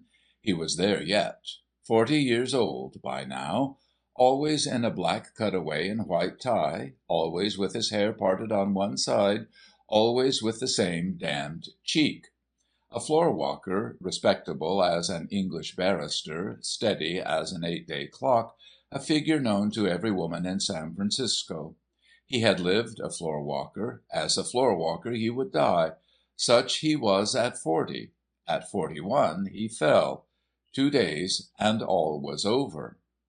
It sometimes happens that a man will live a sober, steady, respectable, commonplace life for 40, 50, or even 60 years, and then, without the least sign of warning, suddenly go counter to every habit, to every trait of character and every rule of conduct he has been believed to possess.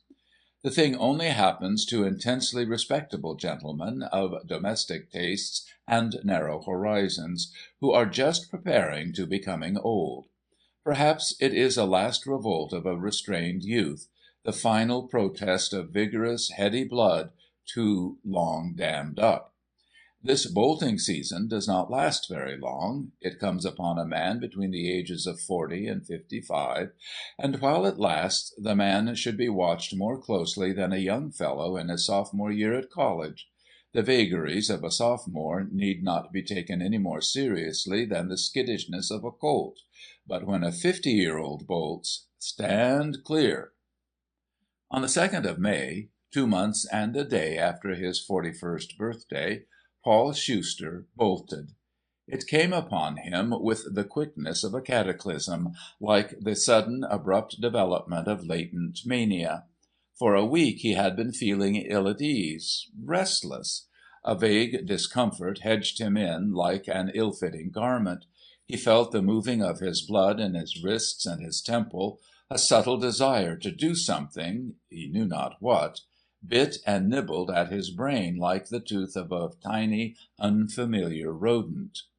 On the 2nd of May, at 20 minutes after 6, Schuster came out of the store at the tail end of the little army of homebound clerks. He locked the door behind him, according to custom, and stood for a moment on the asphalt, his hands in his pockets, fumbling his month's pay. Then he said to himself, nodding his head resolutely, "Tonight I shall get drunk as I possibly can. I shall go to the most disreputable resorts I can find. I shall know the meaning of wine, of street fights, of women, of gaming, of jolly companions, of noisy midnight suppers.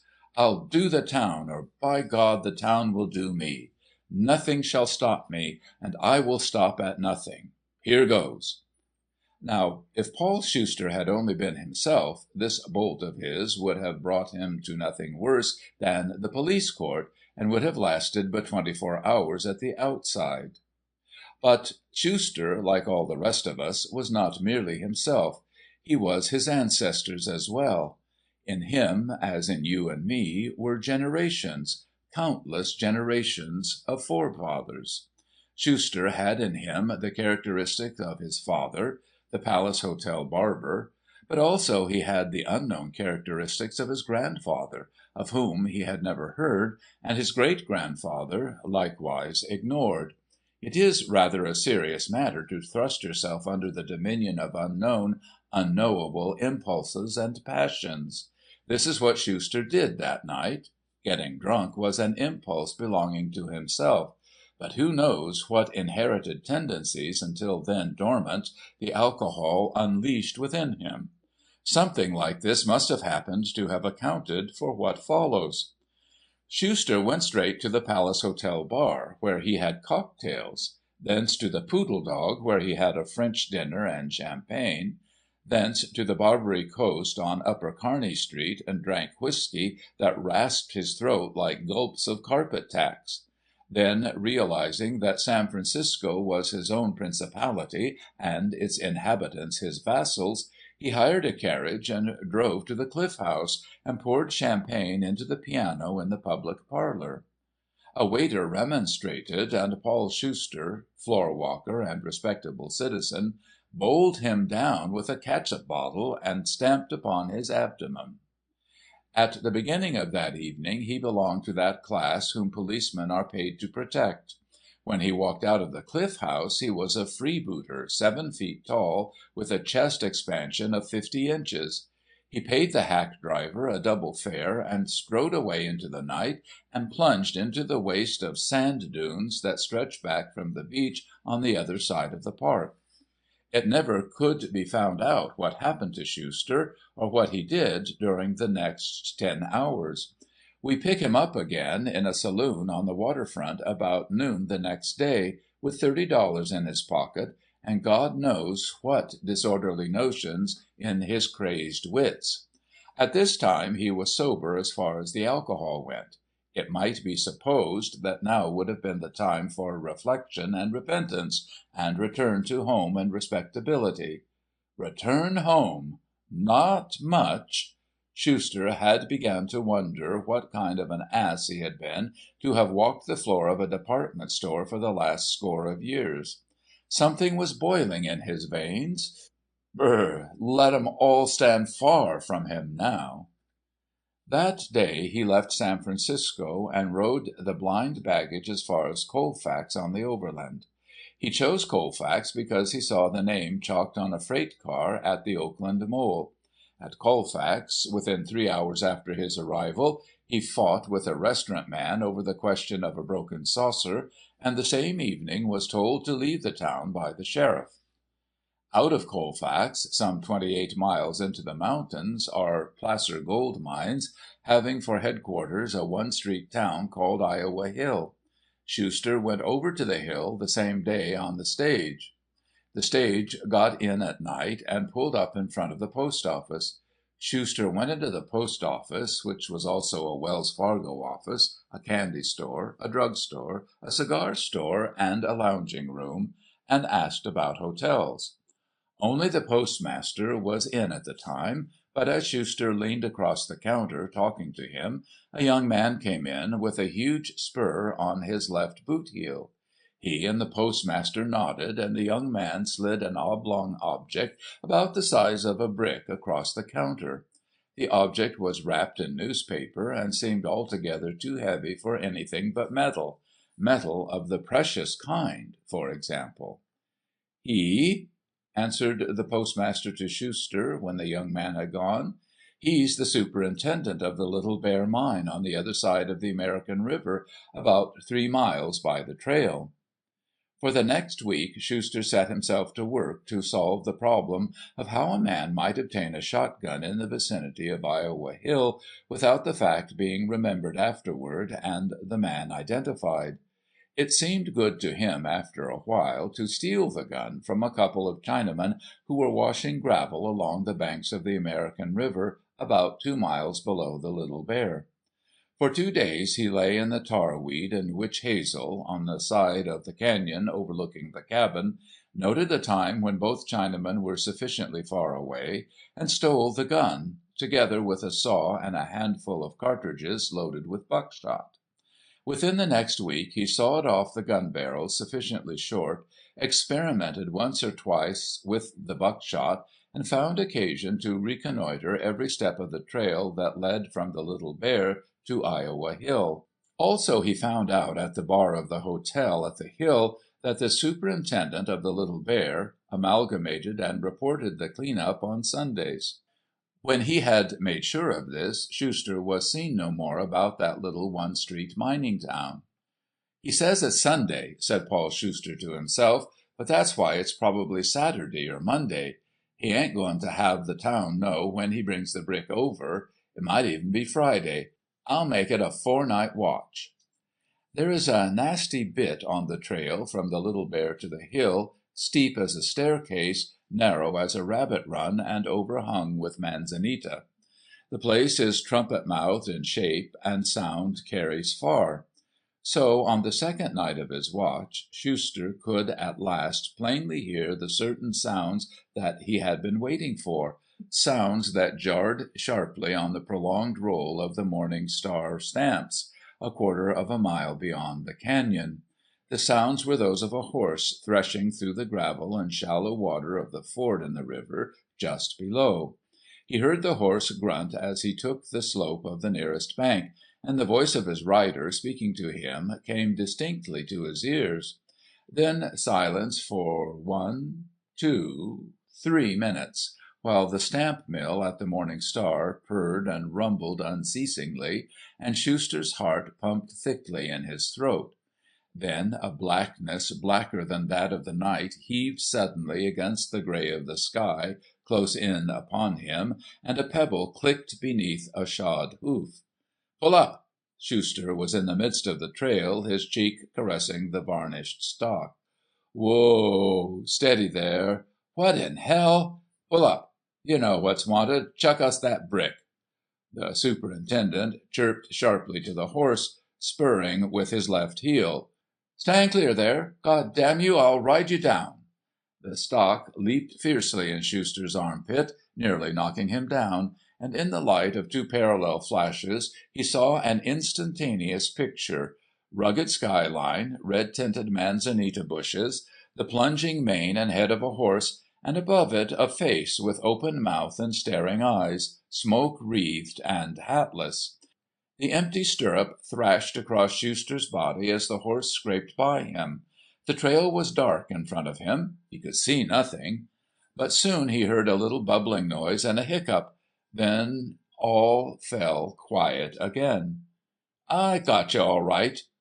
Thus Schuster, the ex-floor walker, whose part hitherto in his little life drama had been to say, "First aisle left, elevator, second floor, first counter right." Then he went down on his knees, groping at the warm bundle in front of him. But he found no brick.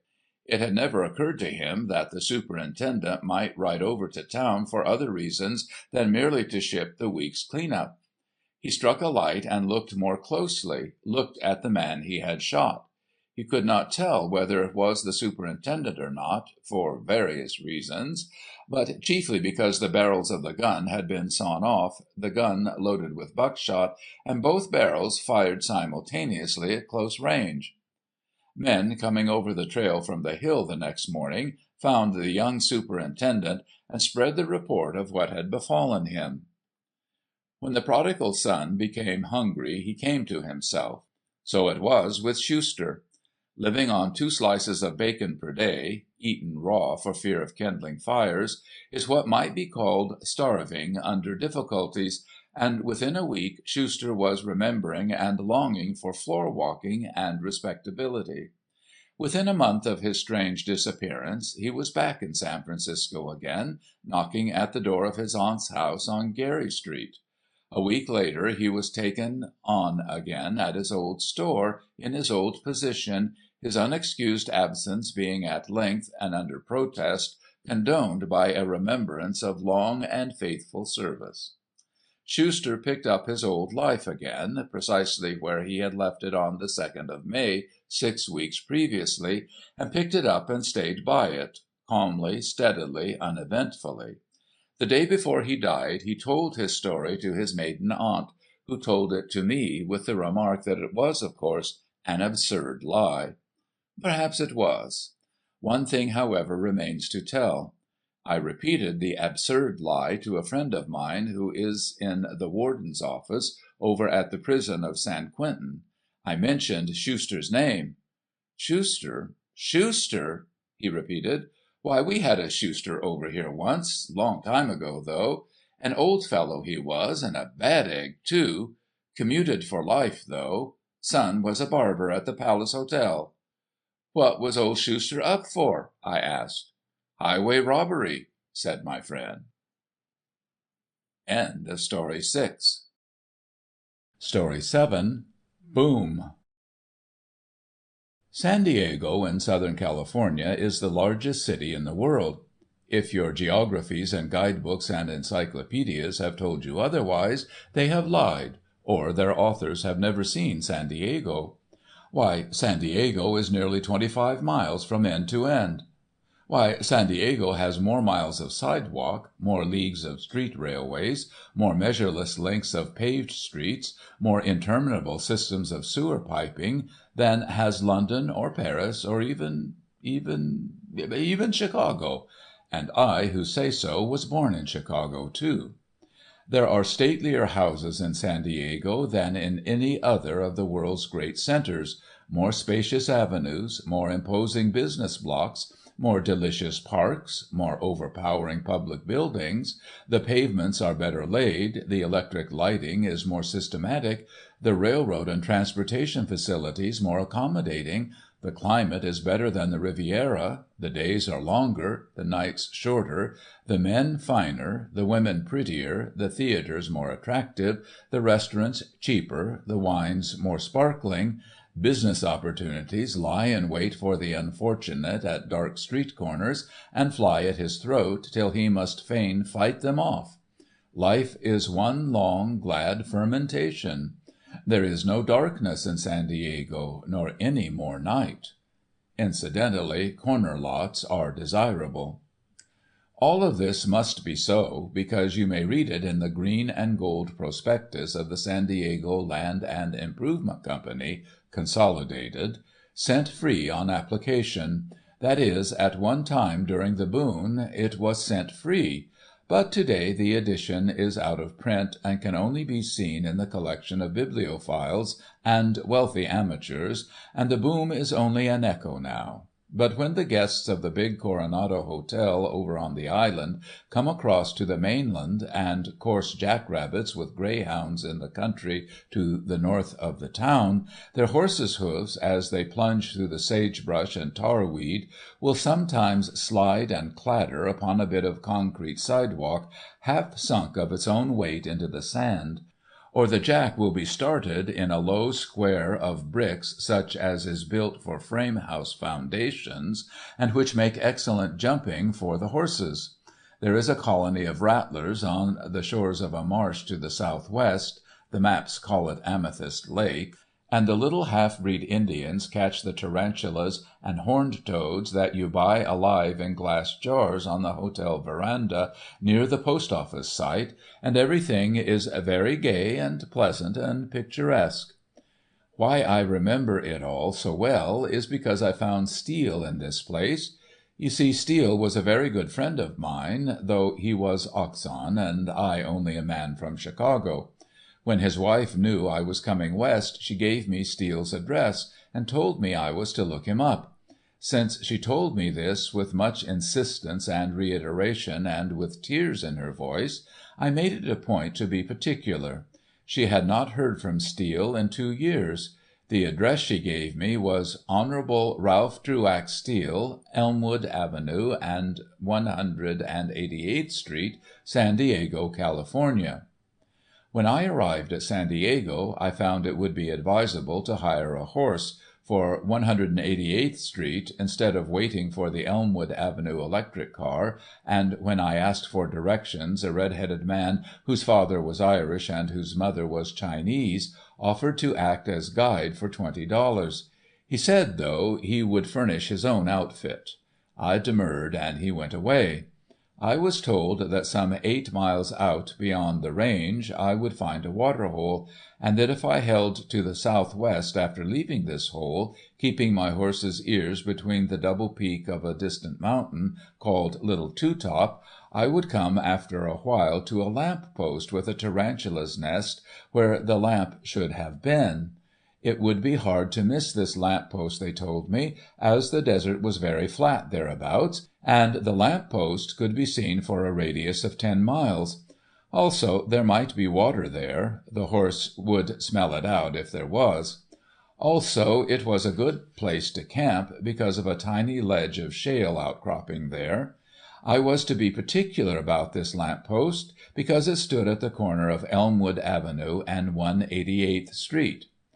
When I asked about the Hon. Truax Steele, Oxon, information was less explicit. They shook their heads. One of them seemed to recollect a shack about a mile hitherward of Two Top, a statement that was at once contradicted by someone else. Might have been an old digger wickiup. Sometimes the Indians camped in the valley on their way to ghost dances and tribal feasts. It wasn't a place for a white man to live, chiefly because the climate offered so many advantages and attractions to horned toads, tarantulas, and rattlesnakes. Then the red-headed Chinese Irishman came back and said, with an accent that was beyond all words, that a sheep-herder had once told him of a loco man out beyond McIntyre's water-hole, and another man said that, yes, that was so, he'd passed Flask with a loco man out that way once last June, when he was out looking for a strayed pony. In fact, the loco man lived out there, had a son, too, leastways a kid living with him. This seemed encouraging. The Honourable Truax Steele, Oxon, was credited with a son, so his wife had said, who should know? So I started out, simultaneously hoping and dreading that the loco man and the Honourable Truax might be one flesh.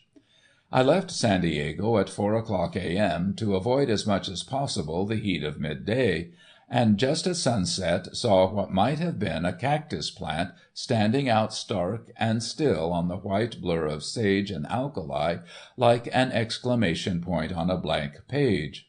It was the lamp post of the Spider's Nest that marked the intersection of Elmwood Avenue and 188th Street, and then my horse shied with his hind legs only, in the way good horses have, and Ralph Truax Steele rose out of a dried muck hole under the bit. I had expected a madman, but his surprise and pleasure at seeing me were perfectly sane. After a while he said, "Sorry, old boy, it's the hospitality the Arab I can give you, nothing better.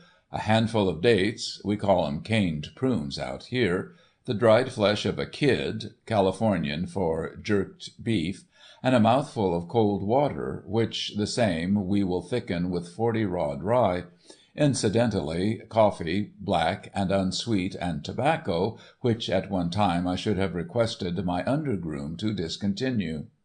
We went to his shack. I observed it to be built of discarded bricks, mortared with 'dobe mud, and I was made acquainted with his boy, Carrington Truax Steele, fitting for Oxford under tutelage of his father.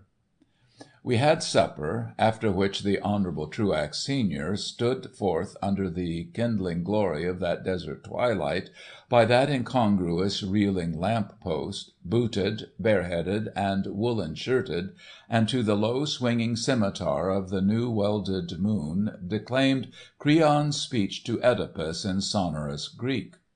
When he was done he exclaimed abruptly, "Come along, I'll show you around." I looked about that stricken reach of alkali, and followed him wondering. That evening the Honourable Ralph Truax Steele, Oxon, showed me his real estate, and also unwittingly the disordered workings of his brain. The rest I guessed and afterwards confirmed. Steele had gone mad over the real estate boom that had struck the town 5 years previously, when land was worth as many dollars as could cover it, and men and women fought with each other to buy lots around the water-hole called Amethyst Lake. The boom had collapsed, and with it Steele's reason, for to him the boom was on the point of recommencing. Sane enough on other points, in this direction the man's grip upon himself was gone for good. "There," he said to me that evening as we crushed our way through the sagebrush, indicating a low roll on the desert surface, "there are my villa sites, here we'll run a driveway, and yonder where you see the skeleton of that steer, I'm thinking of putting up a little rustic stone chapel." "Ralph, Ralph," I said, "come out of this. Can't you see that the whole business is dead and done for long since? You're going back with me to God's country to morrow. Going back to your wife, you and the boy. She sent me to fetch you." He stared at me wonderingly. "Why, it's bound to come within a few days," he said. "Wait till next Wednesday, say, and you won't recognize this place. There'll be a rush here such as there was when Oklahoma was opened. We have everything for us, climate, temperature, water. Harry," he added in my ear, "look around you. You are standing on the site of one of the grandest, stateliest cities of civilization." That night the boy, Carrington, and I sat late in consultation while Steele slept. "Nothing but force will do it," said the lad. "I know him well, and I've tried it again and again. It's no use any other way." So force it was. How we got Steele back to San Diego I may not tell. Carrington is the only other person who knows, and I'm sure he will say nothing. When Steele found himself in the heart of a real city and began to look around him and take stock of his surroundings, the real collapse came. He is in a sanitarium now somewhere in Illinois, and his wife and son see him on Wednesday and Sunday afternoons from 2 till 5.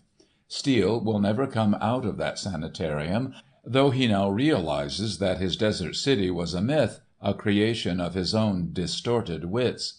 He's sound enough on that point, but a strange inversion has taken place. It is now upon all other subjects that he is insane. End of Story 7. The Dis-Associated Charities. There used to be a place in feudal Paris called the Court of Miracles, and Mr. Victor Hugo has told us all about it. This court was a quarter of the town where the beggars lived, and it was called of the Miracles because once, across its boundaries, the blind saw, the lame walked, and the poor cared not to have the gospel preached unto them.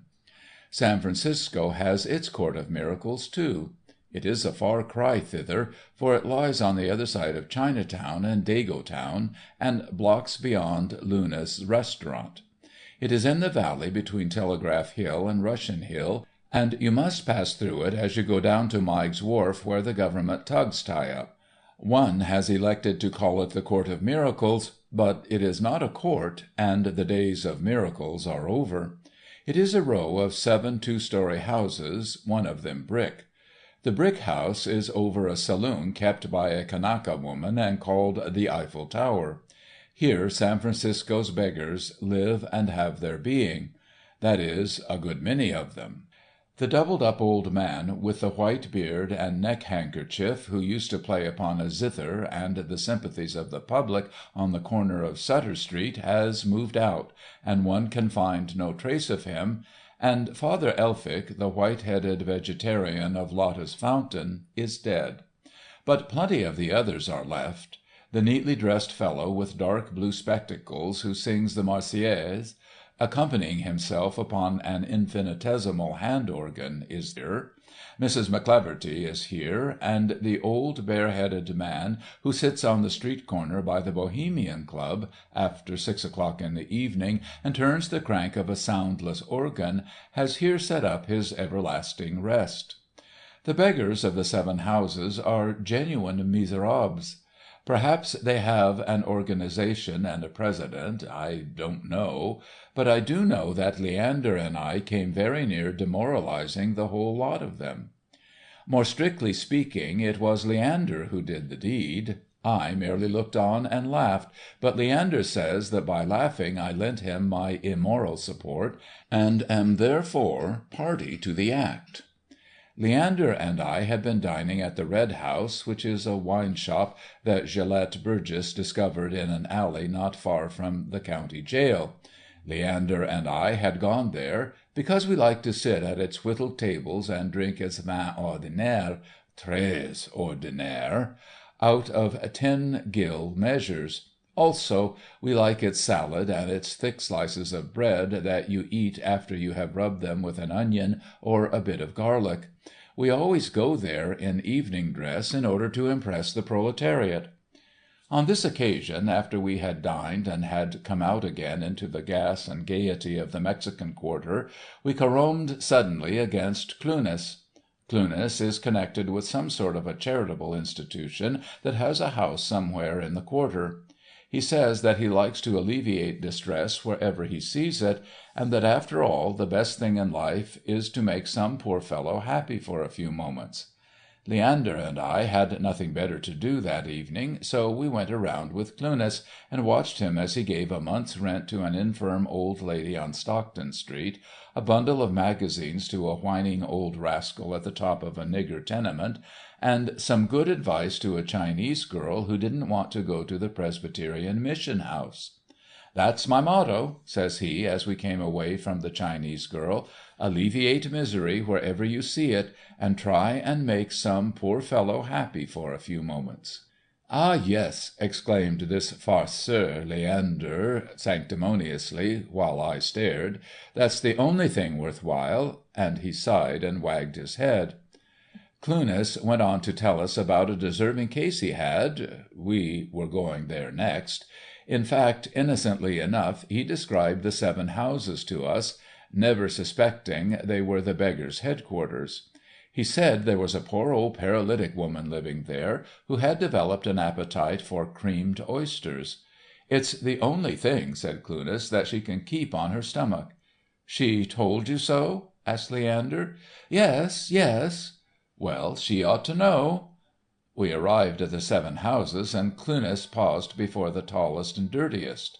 "Here's where she lives. I'm going in for a few moments." "Have a drink first," suggested Leander, fixing his eyes upon the saloon under the brick house. We 3 went in and sat down at one of the little round zinc tables, painted to imitate marble, and the Kanaka woman herself brought us our drinks. While we were drinking, one of the beggars came in. He was an Indian, totally blind, and in the daytime played a mouth organ on Grant Avenue near a fashionable department store. "Tut, tut," said Cluness. "Poor fellow. Blind, you see. What a pity. I'll give him a quarter." "No, let me," exclaimed Leander. As he spoke, the door opened again, and another blind man groped in. This fellow I had seen often. He sold lavender in little envelopes on one of the corners of Kearny Street. He was a stout, smooth-faced chap, and always kept his chin in the air. "What misery there is in the world!" sighed Cluness, as his eye fell upon this latter. "One half the world don't know how—" "Look, they know each other," said Leander. The lavender man had groped his way to the Indian's table, evidently it was their especial table, and the 2 had fallen a-talking. They ordered a sandwich apiece and a small mug of beer. "Let's do something for 'em!" exclaimed Cluness, with a burst of generosity. "Let's make 'em remember this night for years to come.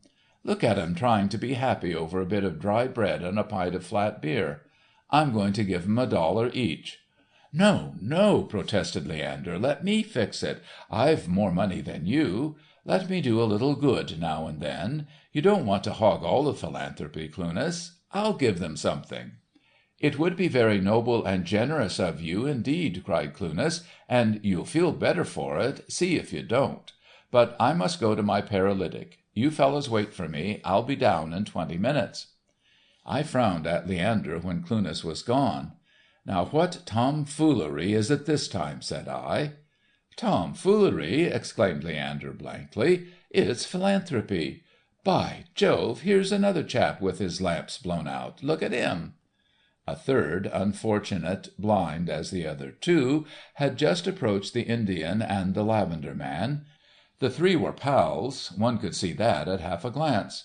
No doubt they met at this table every night for beer and sandwiches. The last blind man was a Dutchman. I had seen him from time to time on Market Street, with a cigar box tied to his waist and a bunch of pencils in his fist. "Eins!" called the Dutchman to the Kanaka, as he sat down with the lavender man and the Indian. "Eins! Mit a hem sandwich!" "Excuse me," said Leander, coming up to their table. What was it? Did those 3 beggars, their instinct trained by long practice, recognize the almsgiver in the sound of Leander's voice, or in the step? It is hard to say, but instantly each one of them dropped the mildly convivial and assumed the humbly solicitous air, turning his blind head towards Leander, listening intently. Leander took out his purse and made a great jingling with his money. Now I knew that Leander had exactly $15, no more, no less, $15 in 3 $5 gold pieces, not a penny of change. Could it be possible that he was going to give a gold piece to the 3 beggars? It was, evidently, for I heard him say, "Excuse me, I've often passed you fellows on the street in town, and I guess I've always been too short of change, or in too much of a hurry to remember you. But I'm going to make up for it now, if you'll permit me. Here," he jingled his money, "here is a $5 gold piece that I'd like to have you spend between the 3 of you tonight, and drink my health, and have a good time, you know. Catch on?" They caught on. "May God bless you, young man!" exclaimed the old lavender man. The Indian grunted expressively. The Dutchman twisted about in his place and shouted in the direction of the bar, "Meckt ut Bottlebildner und Gota Truffel mit einem imported Frankfurter by der Side on." The Kanaka woman came up, and the Dutchman repeated his order. The lavender man paused reflectively, tapping his brow. Then he delivered himself.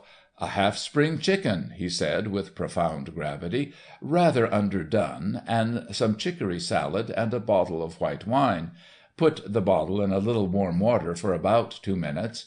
And some Lyonnaise potatoes with onions and—" "Donnerwetter!" shouted the Dutchman. "Genug!" smiting the table with his fist. The other subsided. The Kanaka woman turned to the Indian. "Whiskey," he grunted. "Plenty whiskey. Big beefsteak, so," and he measured off a yard on the table. "Leander," said I, when he rejoined me, "that was foolishness. You've thrown away your $5, and these fellows are going to waste it in riotous living. You see the results of indiscriminate charity." "I've not thrown it away. Cluness would say that if it made them happier according to their lights, it was well invested. I hate the charity that means only medicines, clean sheets, new shoes, and sewage. Let 'em be happy in their own way." There could be no doubt that the 3 blind men were happy. They loaded their table with spring chickens, Gotha truffles, beefsteaks, and all manner of alcoholic beverages, till the zinc disappeared beneath the accumulation of plates and bottles. They drank each other's health, and they pledged that of Leander, standing up. The Dutchman ordered "2 Pilsner more already." The lavender man drank his warmed white wine with gasps of infinite delight, and after the second whiskey bottle had been opened, the Indian began to say strange and terrible things in his own language. Cluness came in and beamed on them. "See how happy you've made them, Leander," he said gratefully. "They'll always remember this night." "They always will," said Leander solemnly. "I've got to go, though," said Cluness. I made as if to go with him, but Leander plucked my coat under the table. I caught his eye. "I guess we 2 will stay," said I. Cluness left, thanking us again and again. "I don't know what it is," said I seriously to Leander, "but to-night you seem to me to be too good to be wholesome." "I?" said Leander blankly. "But I suppose I should expect to be misjudged." Just then the Kanaka woman came over to give us our check. "This is on me," said Leander, but he was so slow in fumbling for his purse that I was obliged, in all decency, to pay. After she left us, the Kanaka went over to the blind men's table, and, check-pad in hand, ran her eye over the truffles, beer, chicken, beefsteak, wine, and whiskey, and made out her check. $4 6 bits, she announced. There was a silence. Not one of the blind men moved. "Watch now," said Leander. 4 6 bits, repeated the Kanaka, her hand on her hip. Still none of the blind men moved. "Weil denn," cried the Dutchman, "wish one you 2 fellers has das money pay oop $4 und 6 beats." "I haven't it," exclaimed the lavender man. "Jim has it," he added, turning to the Indian. "No have got, no have got," grunted the Indian. "You have got, you or Charlie." I looked at Leander. "Now what have you done?" For answer Leander showed me 3 $5 gold pieces in the palm of his hand. "Each one of those chaps thinks that one of the other 2 has the gold piece." I just pretended to give it to one of them, jingled my coin, and then put it back. I didn't give 'em a cent. Each one thought I had given it to the other two. How could they tell? They were blind, don't you see?" I reached for my hat. "I'm going to get out of here." Leander pulled me back. "Not just yet. Wait a few moments. Listen." "Val, Val," cried the Dutchman, beginning to get red. "You don't vants to cheat Mrs. Amalia, and perhaps, yes, Zim," he cried to the Indian, "pay up, or is ut you den mir spät dat hab dos $5?" "No, have got," gurgled the Indian, swaying in his place as he canted the neck of the whiskey bottle towards his lips. "I thought you had the money," protested Mr. Bates, the lavender man, "you or Jim." "No have got," whooped the Indian, beginning to get angry. "Ugh, you got money. He give you money," and he turned his face towards the Dutchman. "That's what I thought," asserted Mr. Bates. "Tausend Teufels, no!" shouted the other. "I tell you, no." You, growled the Indian, plucking at Mr. Bates' coat sleeve. "You have got." "Yasser," cried the Dutchman, shaking his finger at the lavender man excitedly. "Pay dose $5, Mees Pratt." "Pay yourself," exclaimed the other. "I haven't touched them. I'll be any name if I've touched them." "Well, I ain't going to wait here all night," shrilled the Kanaka woman impatiently. The Dutchman shook his finger solemnly towards where he thought the Indian was sitting. "It's der Injun, it's Zim. Get her from Zim." "Lie, lie," vociferated the Indian. "White man lie. No have got. You have got, or you." "I'll turn my pockets inside out," exclaimed Mr. Bates. "Schmarty," cried the Dutchman, "can I see dose pockets?" "Thief, thief," exclaimed the Indian, shaking his long black hair. "You steal money." The other two turned on him savagely. "There ain't no man going to call me that." "What he say, wait, and I will his head mit der bottle demolish. Who you say dat to me or Mr. Bates?" "Oh, you make me tired," cried the lavender man. "You two, one of you two, pay Mrs. Amalia and quit fooling." "Come on," cried the Kanaka. "Pay up or I'll ring for the police." "Vooling," cried the Dutchman, dancing in his rage. "You cheats Mrs. Amalia, and you call dot vooling?" "Who cheats?" cried the other two simultaneously. "Vile, how I know?" yelled the Dutchman, purple to the eyes. "How do I know, bitch?" The Kanaka turned to Leander. "Say, which of these fellows did you give the money to?" Leander came up. "Ah, now, we will know," said the Dutchman. Leander looked from one to the other, then an expression of perplexity came onto his face. He scratched an ear. "Well, I thought it was this German gentleman." "What?" "Only it seems to me I had the money in my left hand, and he, you see, is on the right hand of the table. It might have been him, and then again it might have been one of the other two gentlemen. It's so difficult to remember. Wasn't it you?" turning to Mr. Bates. "No, it wasn't you," to the Indian. "But it couldn't have been the Indian gentleman, and it couldn't have been Mr. Bates here, and yet I'm sure it wasn't the German gentleman. And, however, I must have given it to one of the three. Didn't I lay the coin down on the table and go away and leave it?" Leander struck his forehead. "Yes, I think that's what I did." "I'm sorry," he said to the Kanaka, "that you are having any trouble. It's some misunderstanding." "Oh, I'll get it all right," returned the Kanaka confidently. "Come on, one of you fellows, dig up." Then the quarrel broke out afresh. The three blind men rose to their feet, blackguarding and vilifying one another till the room echoed. Now it was Mr. Bates and the Dutchman versus the Indian, now the Indian and Dutchman versus Mr. Bates, now the Indian and Mr. Bates versus the Dutchman. At every instant the combinations varied with kaleidoscopic swiftness. They shouted, they danced, and they shook their fists towards where they guessed each other's faces were. The Indian, who had been drinking whiskey between intervals of the quarrel, suddenly began to rail and howl in his own language, and at times even the Dutchman lapsed into the vernacular. The Kanaka woman lost her wits altogether, and declared that in 3 minutes she would ring for the police. Then all at once the Dutchman swung both fists round him and caught the Indian a tremendous crack in the side of the head. The Indian vented an ear-splitting war-whoop and began pounding Mr. Bates, who stood next to him. In the next instant the three were fighting all over the room. They lost each other, they struck furious blows at the empty air, they fell over tables and chairs, or suddenly came together with a dreadful shock and terrible cries of rage. The Dutchman bumped against Leander, and before he could get away had smashed his silk hat down over his ears. The noise of their shouting could have been heard a block. "Thief! Thief! Tief yourself! Pay oop das $5! No have got! No have got!" And then the door swung in, and 4 officers began rounding them up like stampeded sheep.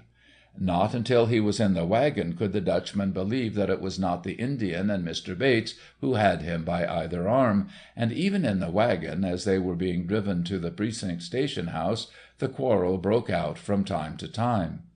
As we heard the rattle of the patrol wagon's wheels growing fainter over the cobbles, we rose to go. The Kanaka stood with her hands on her hips, glaring at the zinc table with its remnants of truffles, chicken, beefsteak, and its empty bottles. Then she exclaimed, "And I'm shy $4.06."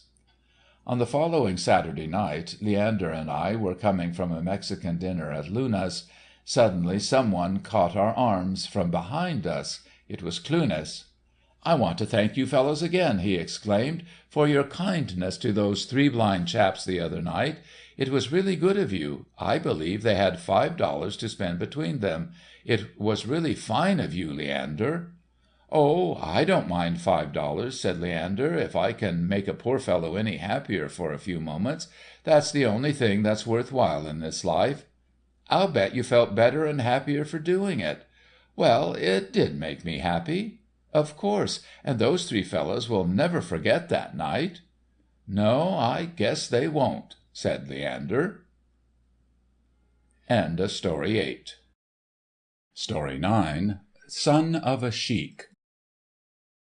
The smell of the warm slime on the Jelliff River, and the sweet, heavy, and sickening odour that exhaled into the unspeakable heat of the desert air from the bunches of dead and scorched water-reeds are with me yet. Also the sight of the long stretch of dry mud-bank, rising by shallow and barely perceptible degrees to the edge of the desert sands, and thus disclosed by the shrinkage of the Jelliff during the hot months. The mud-banks were very broad and very black, except where they touched the desert. Here the sand had shifted over them in light, transparent sprinklings. In rapidly drying under the sun of the Sahara, they had cracked and warped into thousands of tiny concave cakes that looked for all the world like little saucers in which India ink has been mixed. If you are an artist, as was Thévenot, you will the better understand this. Then there was the reach of the desert that drew off on either side and rolled away, ever so gently, toward the place where the hollow sky dropped out of sight behind the shimmering horizon, swelling grandly and gradually, like some mighty breast which, panting for breath in the horrible heat, had risen in a final gasp, and had then, in the midst of it, suddenly stiffened and become rigid. On this colourless bosom of the desert, where nothing stirred but the waxing light in the morning and the waning light in the night, lay tumbled red and grey rocks, with thin drifts of sand in their rifts and crevices, and grey-green cacti squatting or sprawling in their blue shadows. And there was nothing more, nothing, except the appalling heat and the maddening silence. And in the midst of it all, we. Now we, broadly and generally speaking, were the small right wing of General Pautrat's division of the African service. Speaking less broadly and less generally, we were the advanced guard of said division, and speaking in the narrowest and most particular sense, we were the party of war correspondents, specials, extras, etc., who were accompanying said advance guard of said wing of said army of said service for reasons herein to be set forth. As the long black scow of the commissariat went crawling up the torpid river with the advanced guard straggling along upon the right, we lay upon the deck under the shadow of the scow's awning, and talked and drank seltzer. I forget now what led up to it, but Ponscarn had said that the Arabs were patriotic, when Bab Azzoun cut in and said something which I shall repeat as soon as I have told you about Bab Azzoun himself. Bab Azzoun had been born 29 years before this time, at Tlemcen, of Kabyle parents. His father was a Sheik. He had been transplanted to France at the age of 10, and had flourished there in a truly remarkable manner. He had graduated 5th from the Polytechnique, he had written books that had been couronnées par l'Académie, he had become naturalized, he had been prominent in politics. No one can cut a wide swath in Paris in anything without hitting against la politique. He had occupied important positions in 2 embassies. He was a diplomat of no mean qualities. He had influence. He dressed in faultless French fashion. He had owned Crusader. He had lost money on him. He had applied to the government for the office of sous-chef de bureau arabe dans l'Orient in order to recoup. He had obtained it. He had come on with us, and was now on this, his first visit to his fatherland since his 10th year, on his way to his post. And when Ponscarn had spoken thus about the patriotism of the Arabs, Bab Azzoun made him answer, "The Arabs are not sufficiently educated to be true patriots." "Bah!" said Santander, "a man does not require to be educated in order to be a patriot, and indeed the rudest nations have ever been the most devotedly patriotic." "Yes," said Bab Azzoun, "but it is a narrow and a very selfish patriotism." "I can't see that," put in Ponscarn. "A patriot is like an egg. He is either good or bad. There is no such thing as a good enough egg. There is no such thing as a good enough patriot. If a man is one at all, he is a perfect one." "I agree," answered Bab Azzoun, "yet patriotism can be more or less narrow. Listen, and I will explain." He raised himself from the deck on his elbow, and gestured with the amber mouthpiece of his chibouk. "Patriotism has passed through 5 distinct stages. First it was only love of family, of parents and kindred. Then, as the family grows and expands into the tribe, it too, as merely a large family, becomes the object of affection, of patriotic devotion. This is the second stage, the stage of the tribe, the Dan. In the third stage, the tribe has sought protection behind the enclosure of walls. It is the age of cities. Patriotism is the devotion to the city.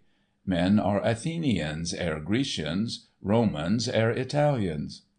In the next period, patriotism means affection for the state, for the county, for the province, and Burgundian, Norman, and Fleming gave freely of their breast blood for Burgundy, Normandy, and Flanders, while we of to-day form the latest but not the last link of the lengthening chain by honouring, loving, and serving the country above all considerations, be they of tribe or town or tenure. Yet I do not believe this to be the last, the highest, the noblest form of patriotism. No," continued Bab Azzoun, "this development shall go on, ever expanding, ever mounting, until, carried upon its topmost crest, we attain to that height from which we can look down upon the world as our country, humanity as our countrymen, and he shall be the best patriot who is the least patriotic." "Ah, Fichtre!" exclaimed Santander listlessly, throwing a cushion at Bab Azzoun's head. "Va te coucher. It's too hot to theorise. You're either a great philosopher, Bab, or a large-sized—" he looked at him over the rim of his tin cup before concluding—"idiot." But Bab Azzoun had gone on talking in the meanwhile, and now finishing with, "And so you must not blame me if, looking upon them," he meant the Arabs, "and theirs in this light, I find this African campaign a sorry business for France to be engaged in. a vast and powerful government terrorizing into submission a horde of half-starved fanatics."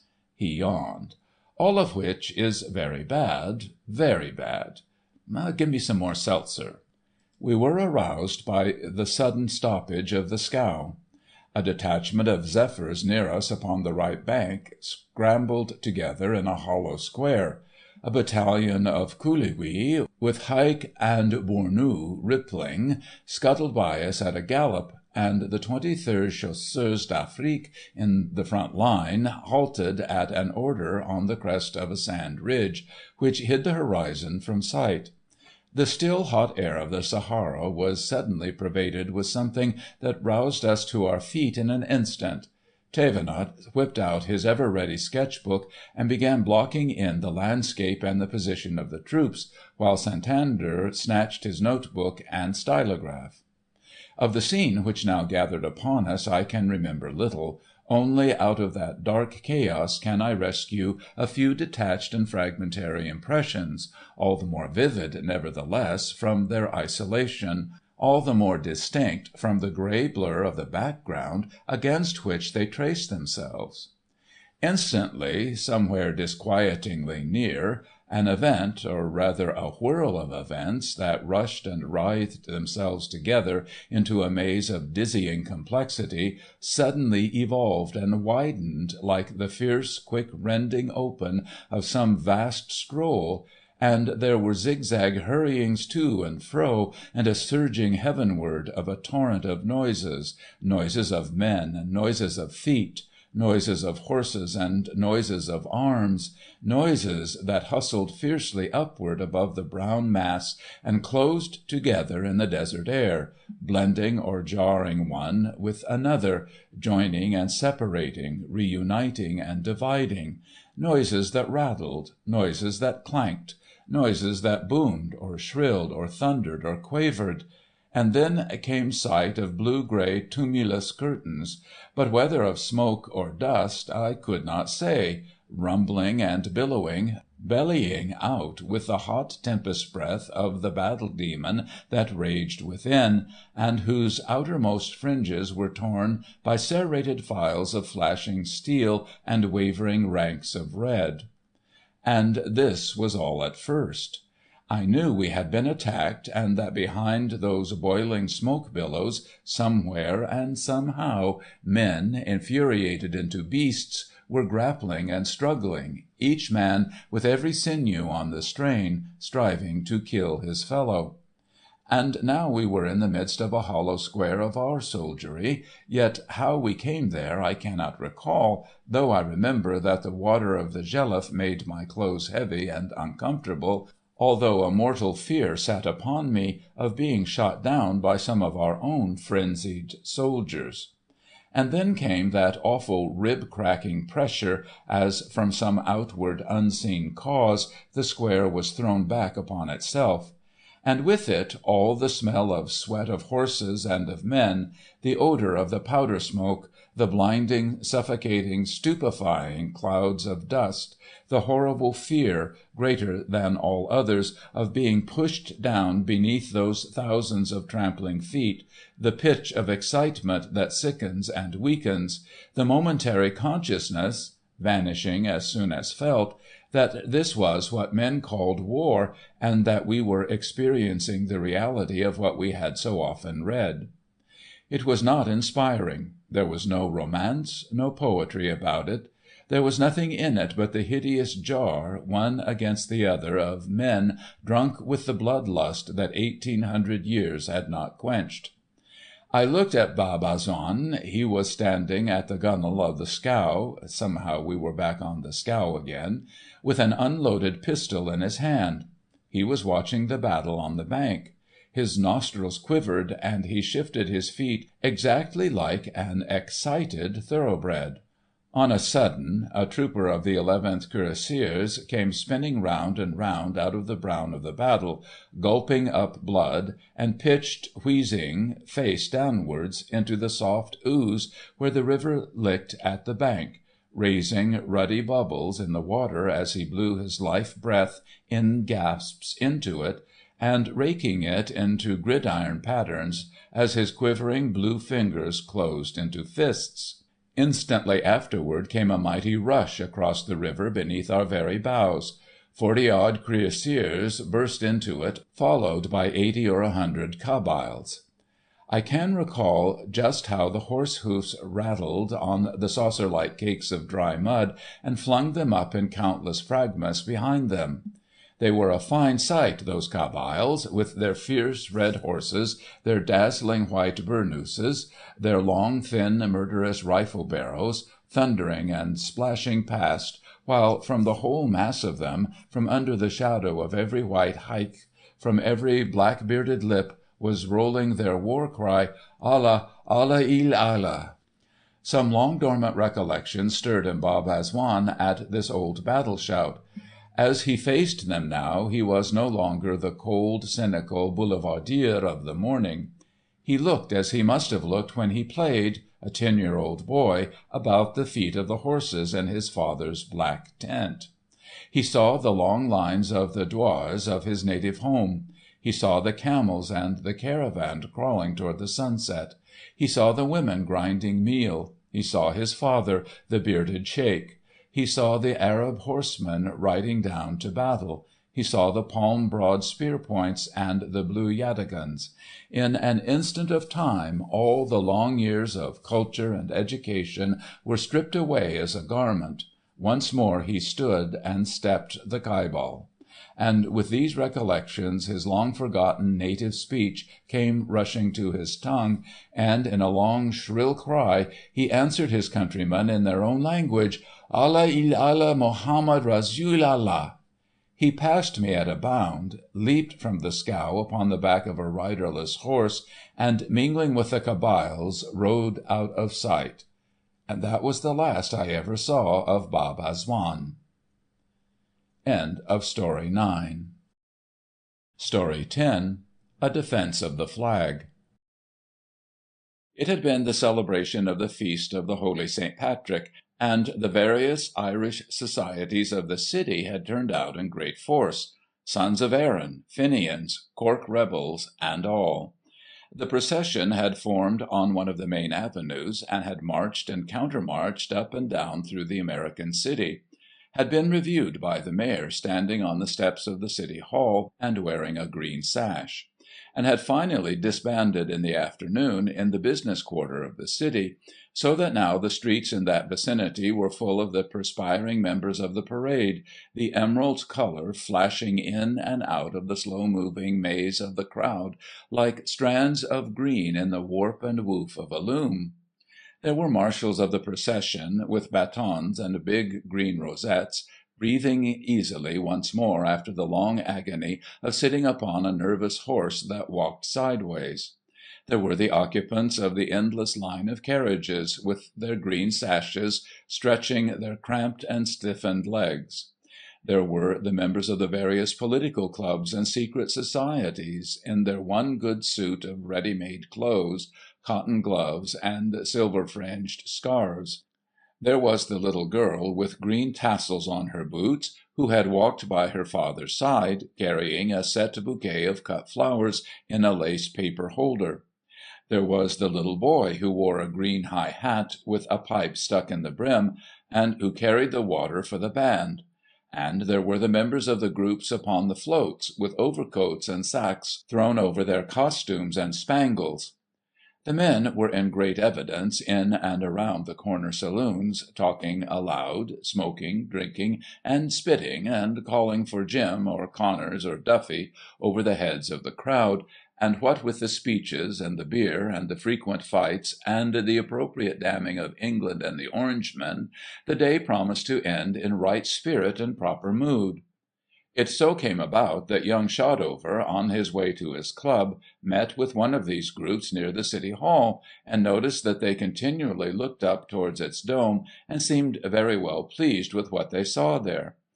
After he had passed them some little distance, Shotover as well looked up in that direction, and saw that the Irish flag was flying from the staff above the cupola.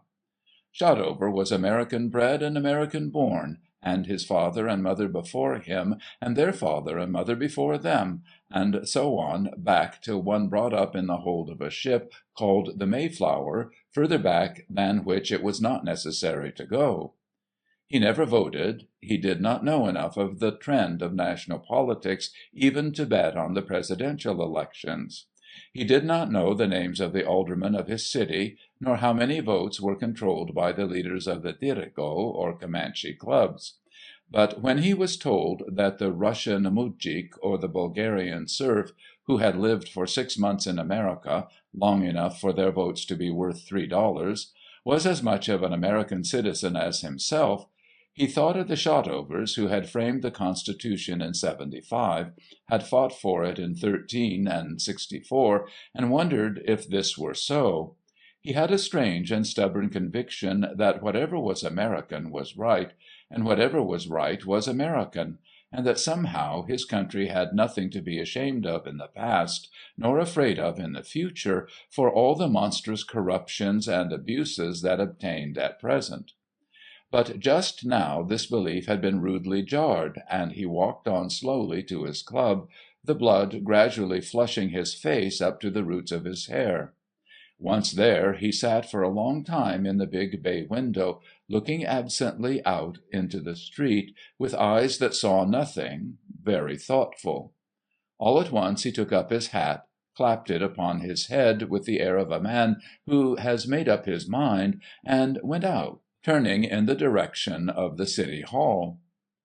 Whence arrived there, no one noticed him, for he made it a point to walk with a brisk, determined air, as though he were bent upon some especially important business, "which I am," he said to himself, as he went on and up through tessellated corridors, between court-rooms and offices of clerks, commissioners, and collectors. It was a long time before he found the right stairway, which was a circuitous, ladder-like flight that wormed its way upward between the two walls of the dome. The door leading to the stairway was in a kind of garret above the top floor of the building proper, and was sandwiched in between coal bunkers, water tanks, and gas meters. Shotover tried it and found it locked. He swore softly to himself and attempted to break it open. He soon concluded that this would make too much noise, and so turned about and descended to the floor below. A negro with an immense goiter and a black velvet skull-cap was cleaning the woodwork outside a county commissioner's door. He directed Shotover to the porter in the office of the Weather Bureau if he wished to go up in the cupola for the view. It was after 4 by this time, and Shotover found the porter of the Weather Bureau piling the chairs on the tables and sweeping out after office hours. "Well, you see," said this one, "we don't allow nobody to go up in the cupola. You can get a permit from the architect's office, but I guess they'll be shut up there by now." "Oh, I'm sorry," said Shotover. "I'm leaving town to-morrow, and I particularly want to get the view from the cupola. They say you can see well out into the ocean." The porter had ignored him by this time, and was sweeping up a great dust. Shotover waited a moment. "You don't think I could arrange to go up there this afternoon?" he went on. The porter did not turn around. "We don't allow no one up there without a permit," he answered. "I suppose," returned Shotover, "that you have the keys?" No answer. "You have the keys, haven't you? The keys to the door there at the foot of the stairs?" "We don't allow no one to go up there without a permit. Didn't you hear me before?" Shotover took a $5 gold piece from his pocket, laid it on the corner of a desk, and contemplated it with reflective sadness. "I'm sorry," he said. "I particularly wanted to see that view before I left."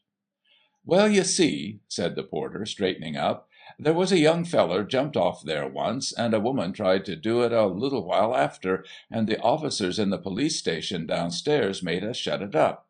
But 's long as you only want to see the view, and don't want to jump off, I guess it'll be all right."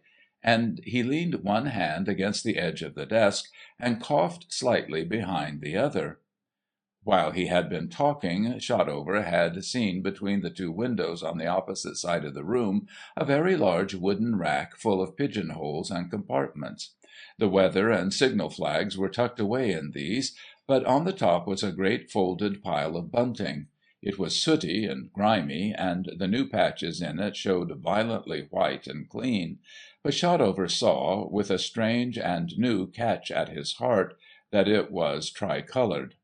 "If you will come along with me now, sir," said the porter, "I'll open the door for you."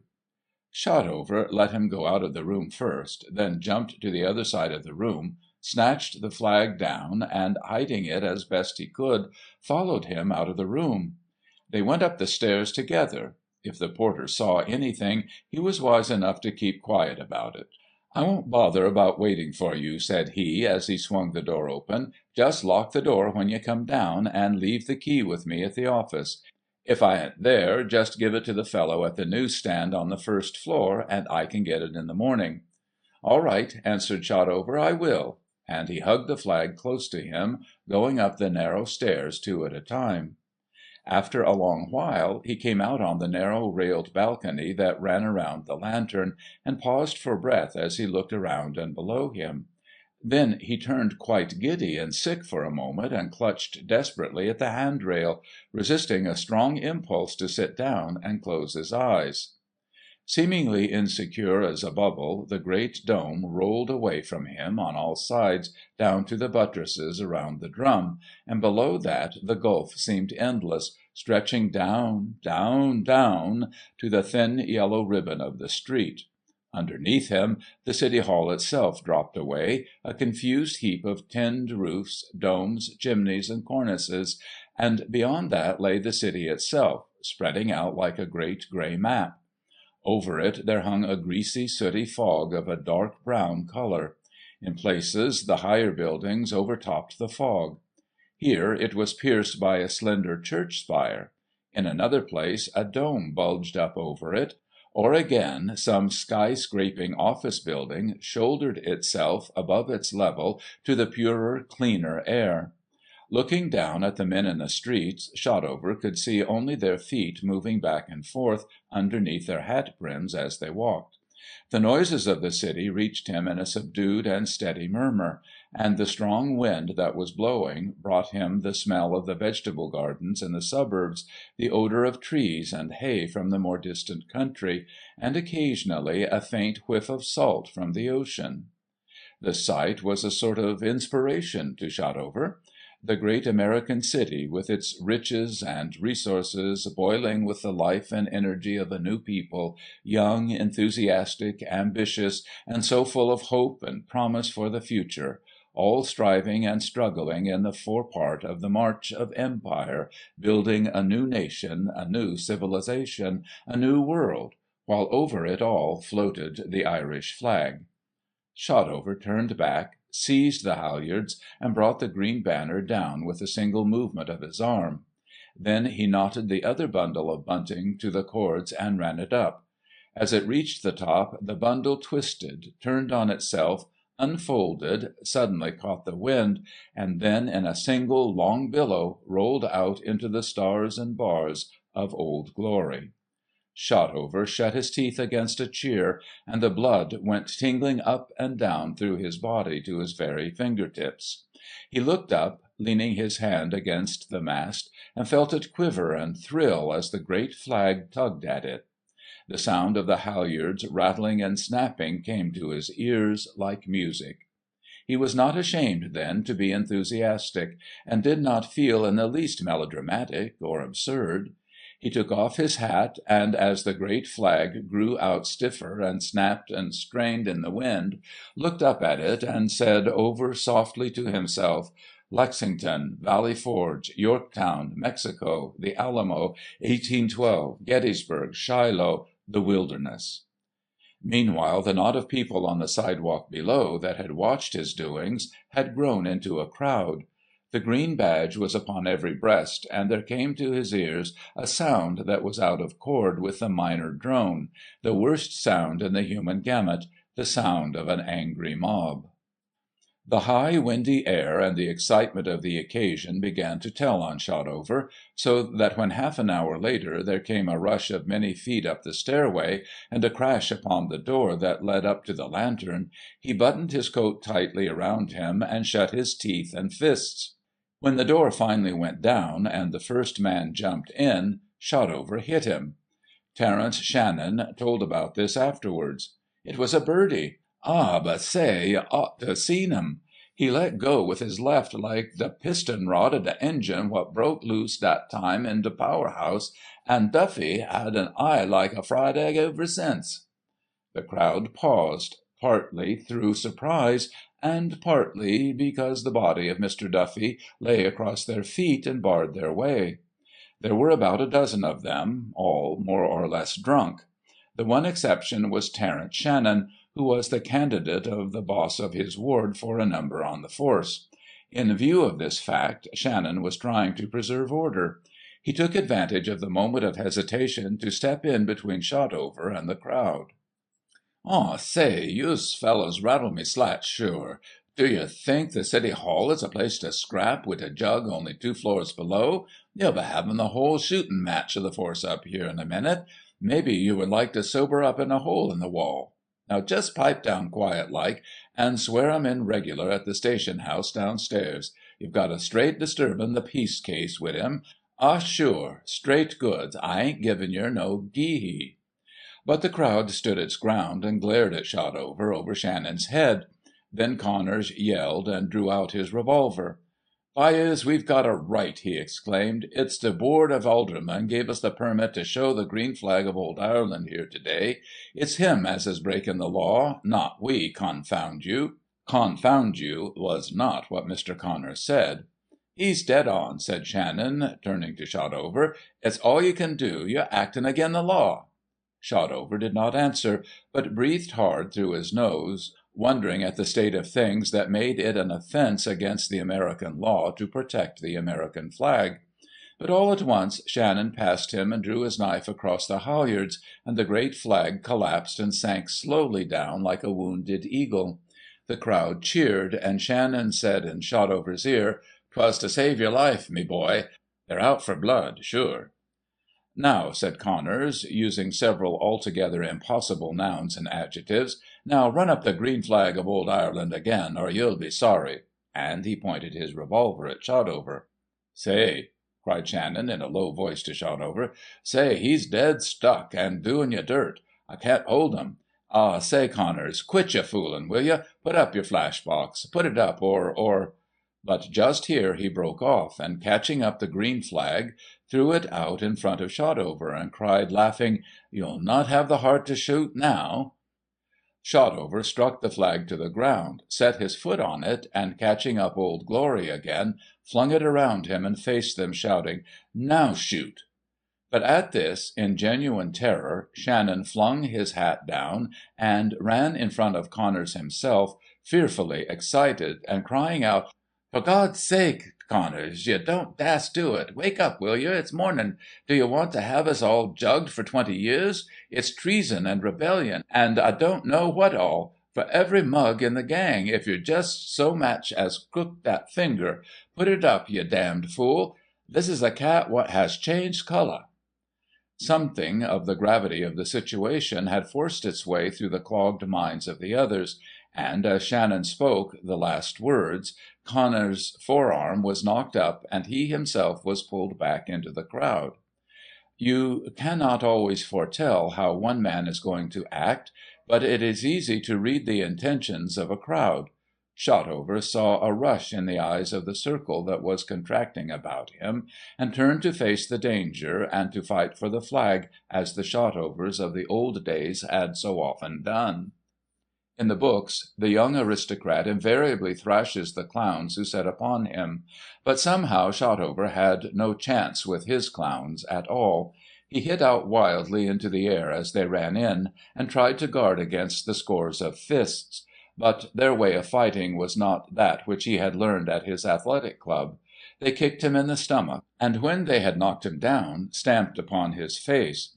It is hard to feel like a martyr and a hero when you can't draw your breath, and when your mouth is full of blood and dust and broken teeth. Accordingly Shotover gave it up and fainted away. When the officers finally arrived, they made no distinction between the combatants, but locked them all up under the charge of drunk and disorderly. End of Story 10. Story 11. Toppan.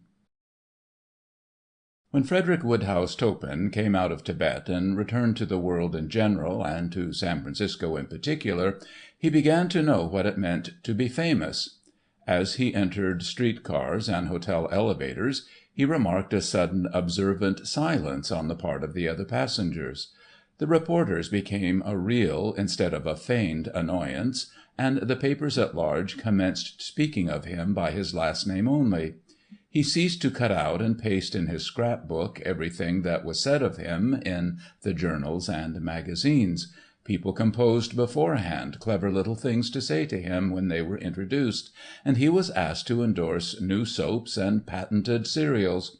The great magazines of the country wrote to him for more articles, and his Through the Highlands of Tibet, already in its 50th thousand, was in everybody's hands. And he was hardly 30.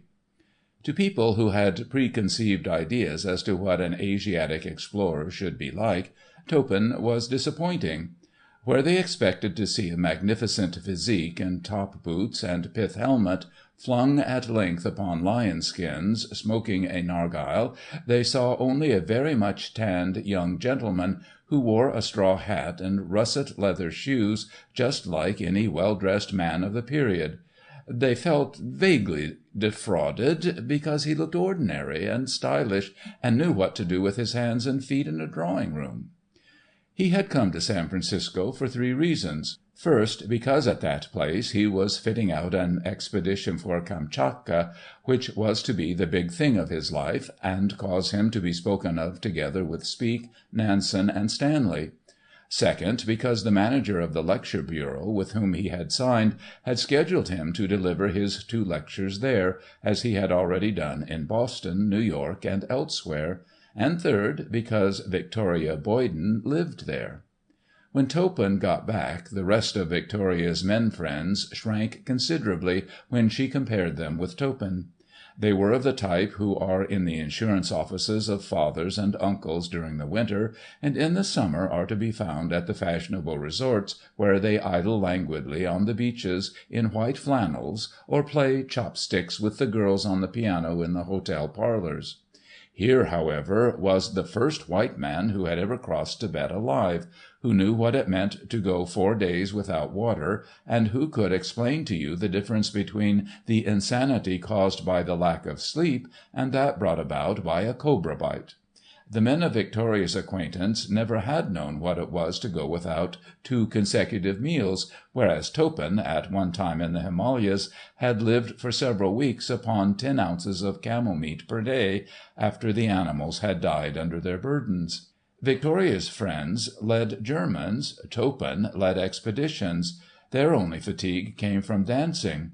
Upon one occasion on Mount Everest, Toppan and his companions, caught in a snowstorm where sleep meant death, had kept themselves awake by chewing pipe tobacco and rubbing the smarting juice in their eyes. He had had experiences, the like of which none other of her gentlemen friends had ever known, and she had cared for him from the first. When a man tells a girl that he loves her in a voice that can speak in the dialects of the interior Tibetan states around the Tengrinor lake, or holds her hand in one that has been sunken deep in the throat of a hunger-mad tiger, she cannot well be otherwise than duly impressed. To look at, Victoria was a queen. Just the woman you would have chosen to be mated with a man like Toppan. 5 feet 11 in her tennis shoes, with her head flung well back on her shoulders, and the gait of a goddess. She could look down on most men, and in general suggested figures of Brunhilde, Boadicea, or Berenice.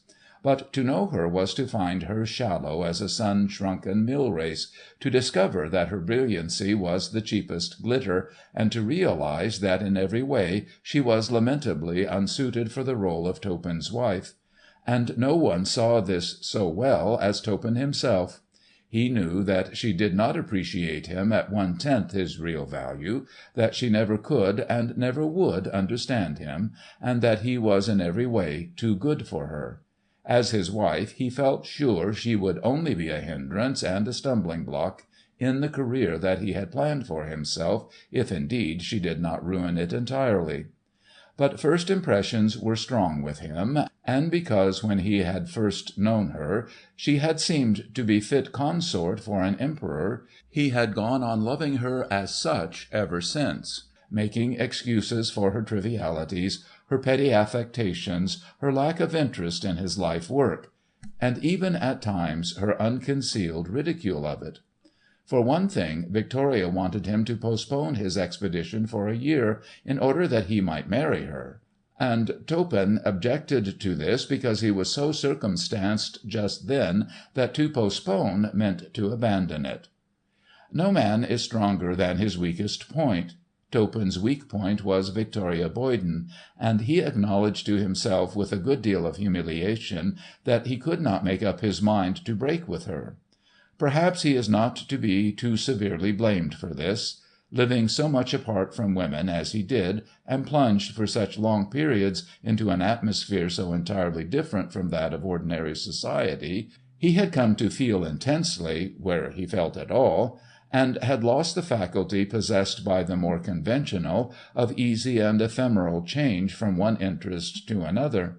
Most of Victoria's admirers, in a like case, would have lit a cigarette and walked off the passion between dawn and dark in one night. But Toppan could not do this. It was the one weak strain in his build, the little rift within the lute. One of the natural consequences of their intercourse was that they were never happy together, and hailed with hardly concealed relief the advent of a third person. They had absolutely no interests in common, and their meetings were made up of trivial bickerings. They generally parted quarrelling, and then immediately sat down to count the days until they should meet again. I have no doubt they loved each other well enough, but somehow they were not made to be mated, and that was all there was about it. During the month before the Kamtchatka expedition sailed, Toppan worked hard.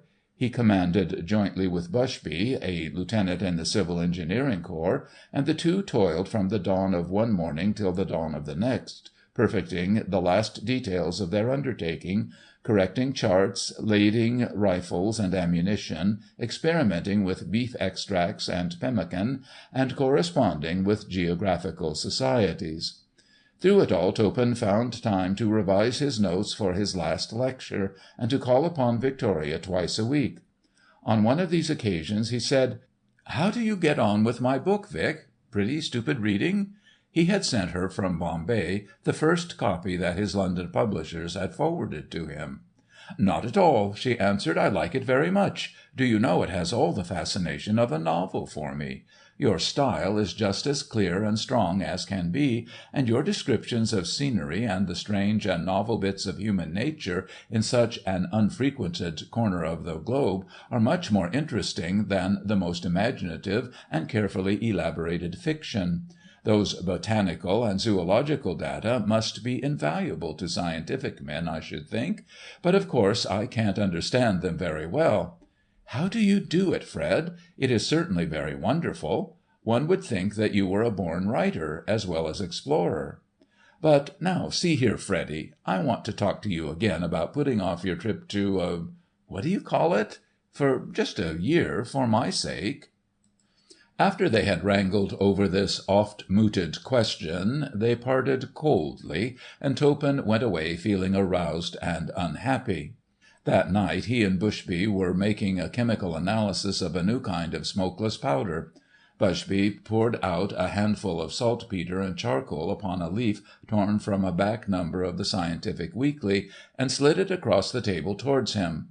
"Now, when you burn this stuff," remarked Toppan, spreading it out upon the table with his finger, "you get a reaction of 2KNO3 plus 3C equals CO2 plus CO plus...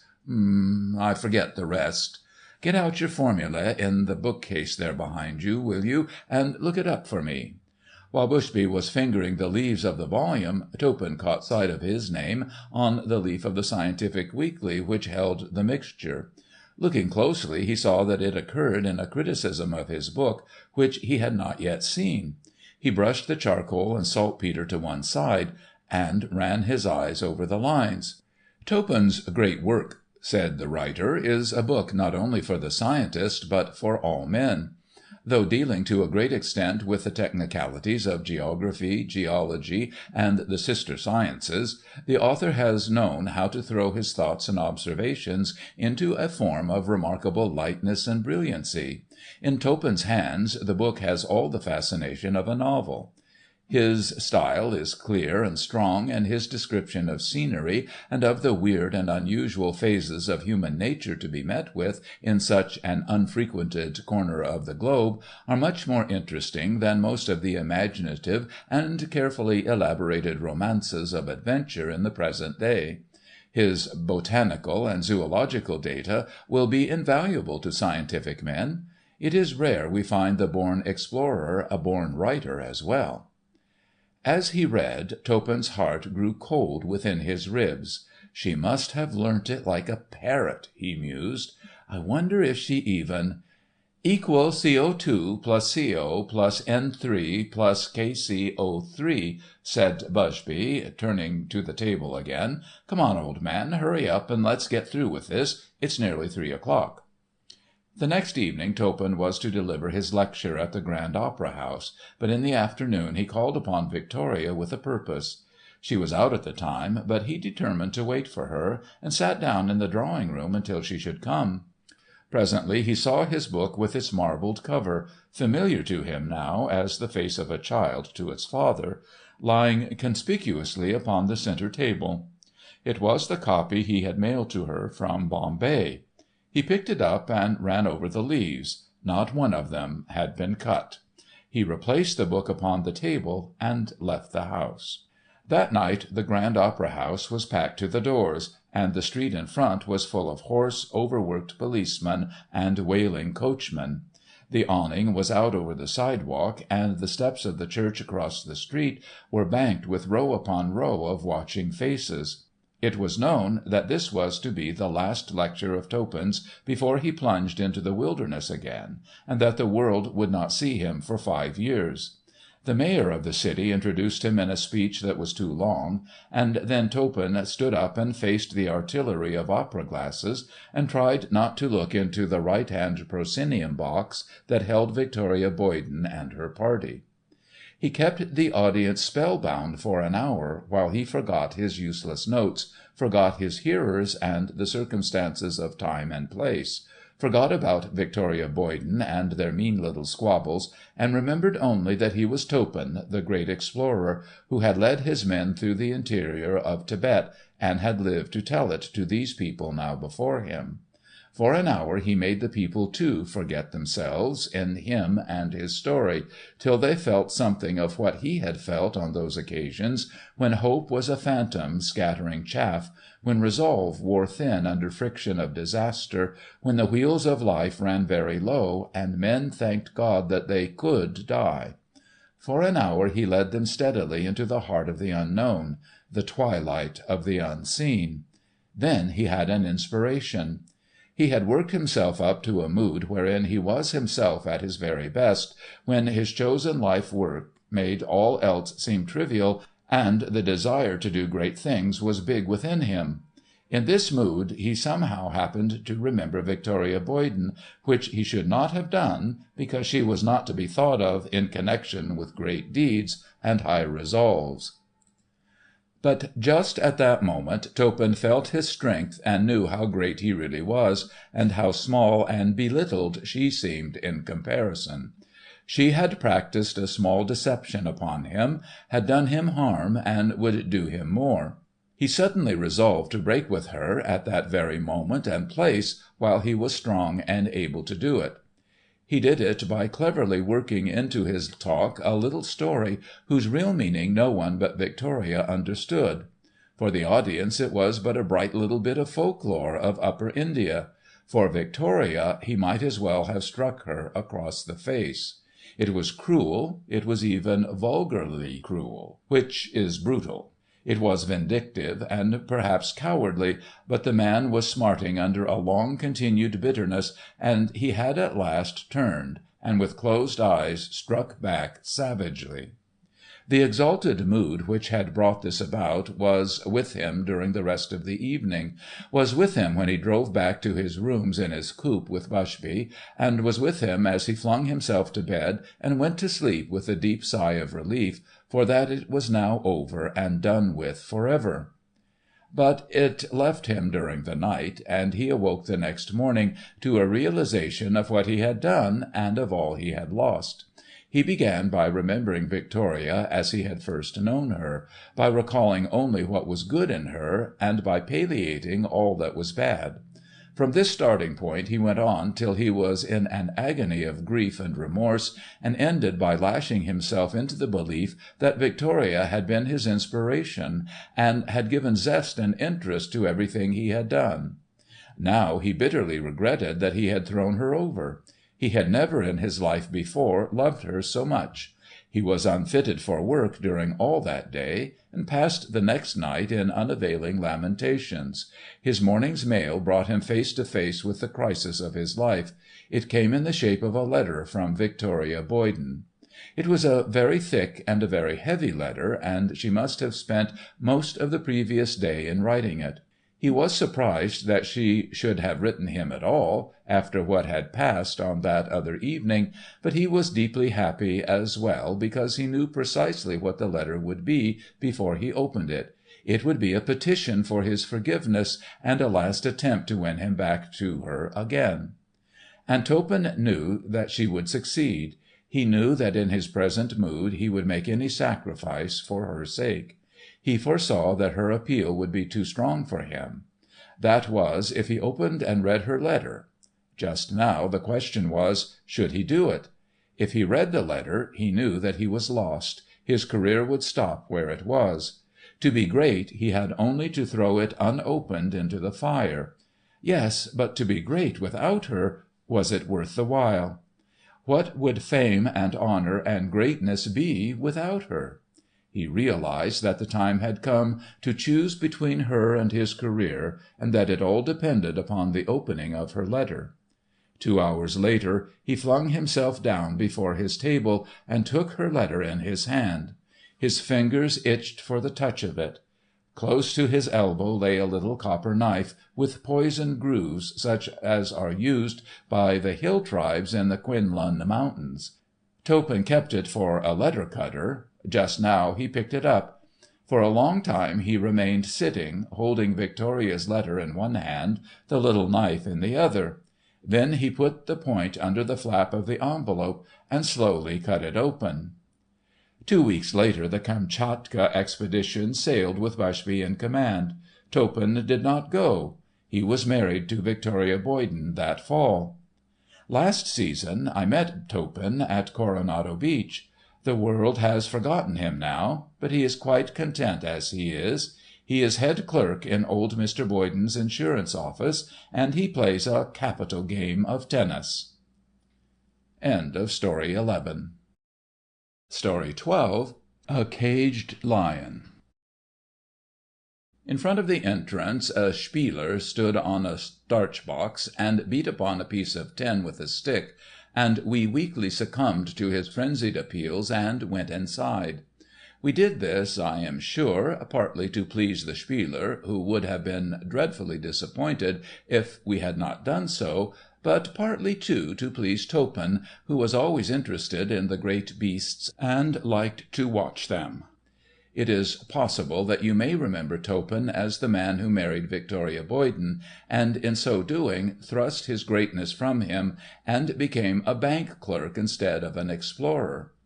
After he married, he came to be quite ashamed of what he had done in Tibet and Africa and other unknown corners of the world, and after a while very seldom spoke of that part of his life at all, or when he did, it was only to allude to it as a passing boyish fancy, altogether foolish and silly, like calf-love and early attempts at poetry.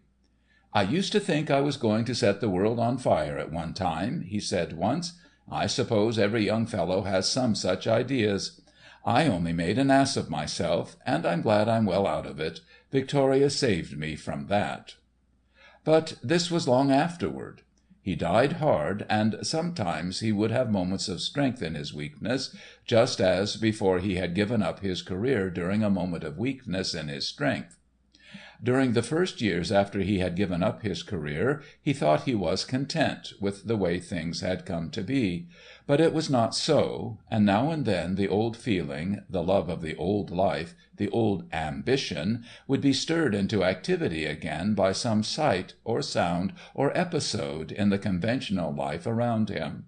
A chance paragraph in a newspaper, a sight of the Arizona deserts of sage and cactus, a momentary panic on a ferry boat, sometimes even fine music or a great poem would wake the better part of him to the desire of doing great things. At such times the longing grew big and troublous within him to cut loose from it all and get back to those places of the earth where there were neither months nor years, and where the days of the week had no names, where he could feel unknown winds blowing against his face and unnamed mountains rising beneath his feet, where he could see great sandy, stony stretches of desert with hot blue shadows, and plains of salt and thickets of jungle grass, broken only by the lairs of beasts and the paths the steinbok make when they go down to water. The most trifling thing would recall all this to him, just as a couple of notes have recalled to you whole arias and overtures. But with Toppan it was as though one had recalled the arias and the overtures, and then was not allowed to sing them. We went into the arena and sat down. The ring in the middle was fenced in by a great circular iron cage. The tiers of seats rose around this, a band was playing in a box over the entrance, and the whole interior was lighted by an electric globe slung over the middle of the cage. Inside the cage a brown bear, to me less suggestive of a wild animal than of laprobes and furriers' signs, was dancing sleepily and allowing himself to be prodded by a person whose celluloid standing collar showed white at the neck above the green of his Tyrolese costume. The bear was mangy, and his steel muzzle had chafed him, and Toppan said he was corrupted of moth and rust alike, and the audience applauded but feebly when he and his keeper withdrew. After this we had a clown elephant, dressed in a bib and tucker and vast baggy breeches, like those of a particularly big French turco, who had lunch with his keeper, and rang the bell, and drank his wine, and wiped his mouth with a handkerchief like a bed-quilt, and pulled the chair from underneath his companion, seeming to be amused at it all with a strange sort of suppressed elephantine mirth. And then, after they had both made their bow and gone out, in bounded and tumbled the dogs, barking and grinning all over, jumping up on their stools and benches, wriggling and pushing one another about, giggling and excited like so many kindergarten children on a show day. I am sure they enjoyed their performance as much as the audience did, for they never had to be told what to do, and seemed only too eager for their turn to come. The best of it all was that they were quite unconscious of the audience, and appeared to do their tricks for the sake of the tricks themselves, and not for the applause which followed them.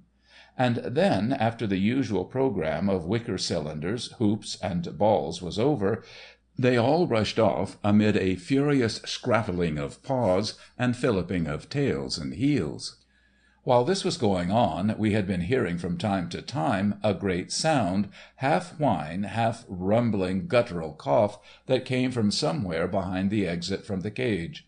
It was repeated at rapidly decreasing intervals, and grew lower in pitch until it ended in a short bass grunt.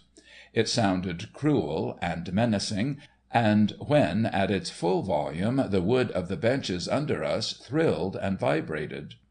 There was a little pause in the programme while the arena was cleared, and new and much larger and heavier paraphernalia was set about, and a gentleman in a frock coat and a very shiny hat entered and announced "the world's greatest lion tamer." Then he went away, and the tamer came in, and stood expectantly by the side of the entrance. There was another short wait, and the band struck a long minor chord. And then they came in, one after the other, with long, crouching, lurching strides, not at all good-humouredly, like the dogs, or the elephant, or even the bear, but with low-hanging heads, surly, watchful, their eyes gleaming with the rage and hate that burned in their hearts, and that they dared not vent. Their loose yellow hides rolled and rippled over the great muscles as they moved, and the breath coming from their hot, half-open mouths turned to steam as it struck the air. A huge, blue-painted seesaw was dragged out to the centre, and the tamer made a sharp sound of command. Slowly, and with twitching tails, two of them obeyed, and clambering upon the balancing board, swung up and down, while the music played a seesaw waltz. And all the while their great eyes flamed with the detestation of the thing, and their black upper lips curled away from their long fangs in protest of this hourly renewed humiliation and degradation. And one of the others, while waiting his turn to be whipped and bullied, sat up on his haunches and faced us and looked far away beyond us over the heads of the audience, over the continent and ocean, as it were, as though he saw something in that quarter that made him forget his present surroundings. "You grand old brute!" muttered Toppan, and then he said, "Do you know what you would see if you were to look into his eyes now? You would see Africa, and unnamed mountains, and great stony stretches of desert, with hot blue shadows, and plains of salt, and lairs in the jungle grass, and lurking places near the paths the steinbok make when they go down to the water. But now he's hampered and caged. Is there anything worse than a caged lion? And kept from the life he loves and was made for." Just here the tamer spoke sharply to him, and his eyes and crest drooped, "and ruled over," concluded Toppan, "by someone who is not so great as he, who has spoiled what was best in him, and has turned his powers to trivial, resultless uses, someone weaker than he, yet stronger. Ah well, old brute, it was yours once, we will remember that." They wheeled out a clumsy velocipede built expressly for him, and while the lash whistled and snapped about him, the conquered king heaved himself upon it, and went around and around the ring, while the band played a quick-step, the audience broke into applause, and the tamer smirked and bobbed his well-oiled head. I thought of Samson performing for the Philistines, and Thusnelda at the triumph of Germanicus. The great beasts, grand though conquered, seemed to be the only dignified ones in the whole business. I hated the audience, who saw their shame from behind iron bars. I hated myself for being one of them, and I hated the smug, sniggering tamer. This latter had been drawing out various stools and ladders, and now arranged the lions upon them so they should form a pyramid with himself on top. Then he swung himself up among them, with his heels upon their necks, and taking hold of the jaws of one, wrenched them apart with a great show of strength, turning his head to the audience so that all should see. And just then the electric light above him cackled harshly, guttered, dropped down to a pencil of dull red, then went out, and the place was absolutely dark. The band stopped abruptly with a discord, and there was an instant of silence. Then we heard the stools and ladders clattering as the lions leaped down, and straightway 4 pairs of lambent green spots burned out of the darkness and travelled swiftly about here and there, crossing and recrossing one another like the lights of steamers in a storm. Heretofore the lions had been sluggish and inert. Now they were aroused and alert in an instant, and we could hear the swift pad-pad of their heavy feet as they swung around the arena, and the sound of their great bodies rubbing against the bars of the cage as one and the other passed nearer to us. I don't think the audience at all appreciated the situation at first, for no one moved or seemed excited, and one shrill voice suggested that the band should play "When the Electric Lights Go Out." "Keep perfectly quiet, please," called the tamer out of the darkness, and a certain peculiar ring in his voice was the first intimation of a possible danger. But Toppan knew, and as we heard the tamer fumbling for the catch of the gate, which he somehow could not loose in the darkness, he said with a rising voice, "He wants to get that gate open pretty quick." But for their restless movement the lions were quiet. They uttered no sound, which was a bad sign. Blinking and dazed by the garish blue whiteness of a few moments before, they could see perfectly now where the tamer was blind. "Listen," said Toppan. Near to us and on the inside of the cage we could hear a sound as of some slender body being whisked back and forth over the surface of the floor. In an instant I guessed what it was. One of the lions was crouching there, whipping his sides with his tail. "When he stops that, he'll spring," said Toppan excitedly. "Bring a light, Jerry, quick!" came the tamer's voice. People were clambering to their feet by this time, talking loud, and we heard a woman cry out. "Please keep as quiet as possible, ladies and gentlemen," cried the tamer. "It won't do to excite—" From the direction of the voice came the sound of a heavy fall, and a crash that shook the iron gratings in their sockets. "He's got him!" shouted Toppan. And then what a scene! In that thick darkness every one sprang up, stumbling over the seats and over each other, all shouting and crying out, suddenly stricken with a panic fear of something they could not see. Inside the barred death trap every lion suddenly gave tongue at once, until the air shook and sang in our ears. We could hear the great cats hurling themselves against the bars, and could see their eyes leaving brassy streaks against the darkness as they leaped. Two more sprang as the first one had done toward that quarter of the cage from which came sounds of stamping and struggling, and then the tamer began to scream. I think that so long as I shall live I shall not forget the sound of the tamer's scream. He did not scream as a woman would have done, from the head, but from the chest, which sounded so much worse that I was sick from it in a second, with that sickness that weakens one at the pit of the stomach and along the muscles at the back of the legs. He did not pause for a second. Every breath was a scream, and every scream was alike, and one heard through it all the long snarls of satisfied hate and revenge, muffled by the man's clothes and the rip-rip of the cruel, blunt claws. Hearing it all in the dark, as we did, made it all the more dreadful. I think for a time I must have taken leave of my senses. I was ready to vomit for the sickness that was upon me, and I beat my hands raw upon the iron bars, or clasped them over my ears, against the sounds of the dreadful thing that was doing behind them. I remember praying aloud that it might soon be over, so only those screams might be stopped. It seemed as though it had gone on for hours, when some men rushed in with a lantern and long, sharp irons. 100 voices cried, "Here he is! Over here!" And they ran around outside the cage, and threw the light of the lantern on a place where a heap of grey, gold-lace clothes writhed and twisted beneath 3 great bulks of fulvous hide and bristling black mane. The irons were useless.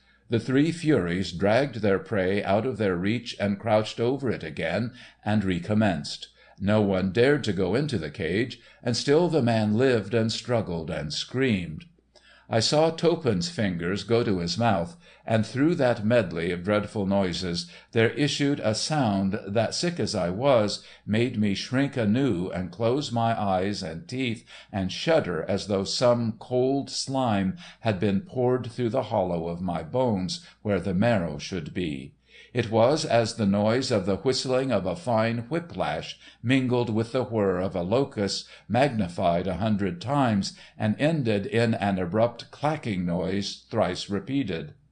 At once I remembered where I had heard it before, because having once heard the hiss of an aroused and angry serpent, no child of Eve can ever forget it. The sound that now came from between Toppan's teeth, and that filled the arena from wall to wall, was the sound that I had heard once before in the Paris Jardin des Plantes at feeding time, the sound made by the great constrictors when their huge bodies are looped and coiled like a riata for the throw that never misses, that never relaxes, and that no beast of the field is built strong enough to withstand. All the filthy wickedness and abominable malice of the centuries since the enemy first entered into that shape that crawls was concentrated in that hoarse whistling hiss, a hiss that was cold and piercing like an icicle-made sound. It was not loud, but had in it some sort of penetrating quality that cut through the waves of horrid sounds about us, as the snake-carved prow of a Viking galley might have cut its way through the tumbling eddies of a tide-rip. At the second repetition the lions paused. None better than they knew what was the meaning of that hiss. They had heard it before in their native hunting grounds in the earlier days of summer, when the first heat lay close over the jungle like the hollow of the palm of an angry god. Or if they themselves had not heard it, their sires before them had, and the fear of the thing bred into their bones suddenly leaped to life at the sound and gripped them and held them close. When for a third time the sound sung and shrilled in their ears, their heads drew between their shoulders, their great eyes grew small and glittering, the hackles rose and stiffened on their backs, their tails drooped, and they backed slowly to the further side of the cage and cowered there, whining and beaten. Toppan wiped the sweat from the inside of his hands, and went into the cage with the keepers and gathered up the panting, broken body, with its twitching fingers and dead white face and ears, and carried it out. As they lifted it, the handful of pitiful metals dropped from the shredded grey coat and rattled down upon the floor. In the silence that had now succeeded, it was about the only sound one heard. As we sat that evening on the porch of Toppan's house in a fashionable suburb of the city, he said for the third time, "I had that trick from a Mangwai headman," and added, "It was while I was at Victoria Falls, waiting to cross the Kalahari Desert." Then he continued, his eyes growing keener and his manner changing, "There is some interesting work to be done in that quarter by some one. You see, the Kalahari runs like this," he drew the lines on the ground with his cane, "coming down in something like this shape from the Orange River to about the 20th parallel south. The aneroid gives its average elevation about 600 feet. I didn't cross it at the time, because we had sickness and the porters cut. But I made a lot of geological observations, and from these I have built up a theory that the Kalahari is no desert at all, but a big, well-watered plateau, with higher ground on the east and west. The tribes, too, thereabout call the place Linoka Noka, and that's the Bantu for rivers upon rivers. They're nasty, though, these Bantu, and gave us a lot of trouble. They have a way of spitting little poisoned thorns into you unawares, and your tongue swells up and turns blue, and your teeth fall out, and—" His wife, Victoria, came out to us in evening dress. "Ah, Vic," said Toppan, jumping up with a very sweet smile, "we were just talking about your paper German next Tuesday, and I think we might have some very pretty favours made out of white tissue paper. Roses and butterflies, you know." End of Story 12. Story 13. This Animal of a Buldy Jones. We could always look for fine fighting at Julian's of a Monday morning, because at that time the model was posed for the week, and we picked out the places from which to work. Of course, the first 10 of the Equus men had first choice. So no matter how early you got up and how resolutely you held to your first row tabaret, chaps like Runault, or Mariton, or the Little Russian, whom we nicknamed Chubersky, or Hausbalder, or the big American, this Animal of a Buldy Jones, all strong Esquissy men, could always chuck you out when they came, which they did about 10 o'clock, when everything had quieted down. When 2 particularly big, quick-tempered, obstinate, and combative men try to occupy simultaneously a space 12 inches square, it gives rise to complications. We used to watch and wait for these fights, after we had been chucked out ourselves, and make things worse, and hasten the crises by getting upon the outskirts of the crowd that thronged about the disputants, and shoving with all our mights.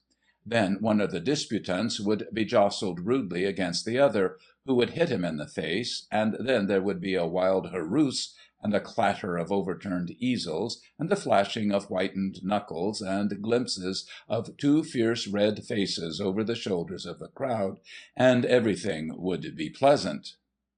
Then, perhaps, you would see an allusion in the Paris edition of the next morning's Herald to the brutal and lawless students.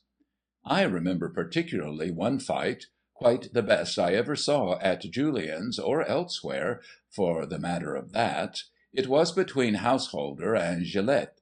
Householder was a Dane, and 6 feet 2, Gillette was French, and had a waist like Virginie's, but Gillette had just come back from his 3 years' army service, and knew all about the savate. They squared off at each other, Gillette spitting like a cat, and Householder grommelant under his moustache. This animal of a Buldy Jones, the big American, bellowed to separate them, for it really looked like a massacre.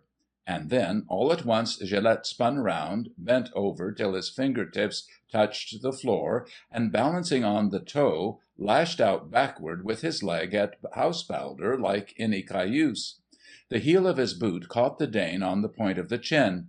An hour and 40 minutes later, when Householder recovered consciousness and tried to speak, we found that the tip of his tongue had been sliced off between his teeth as if by a pair of scissors.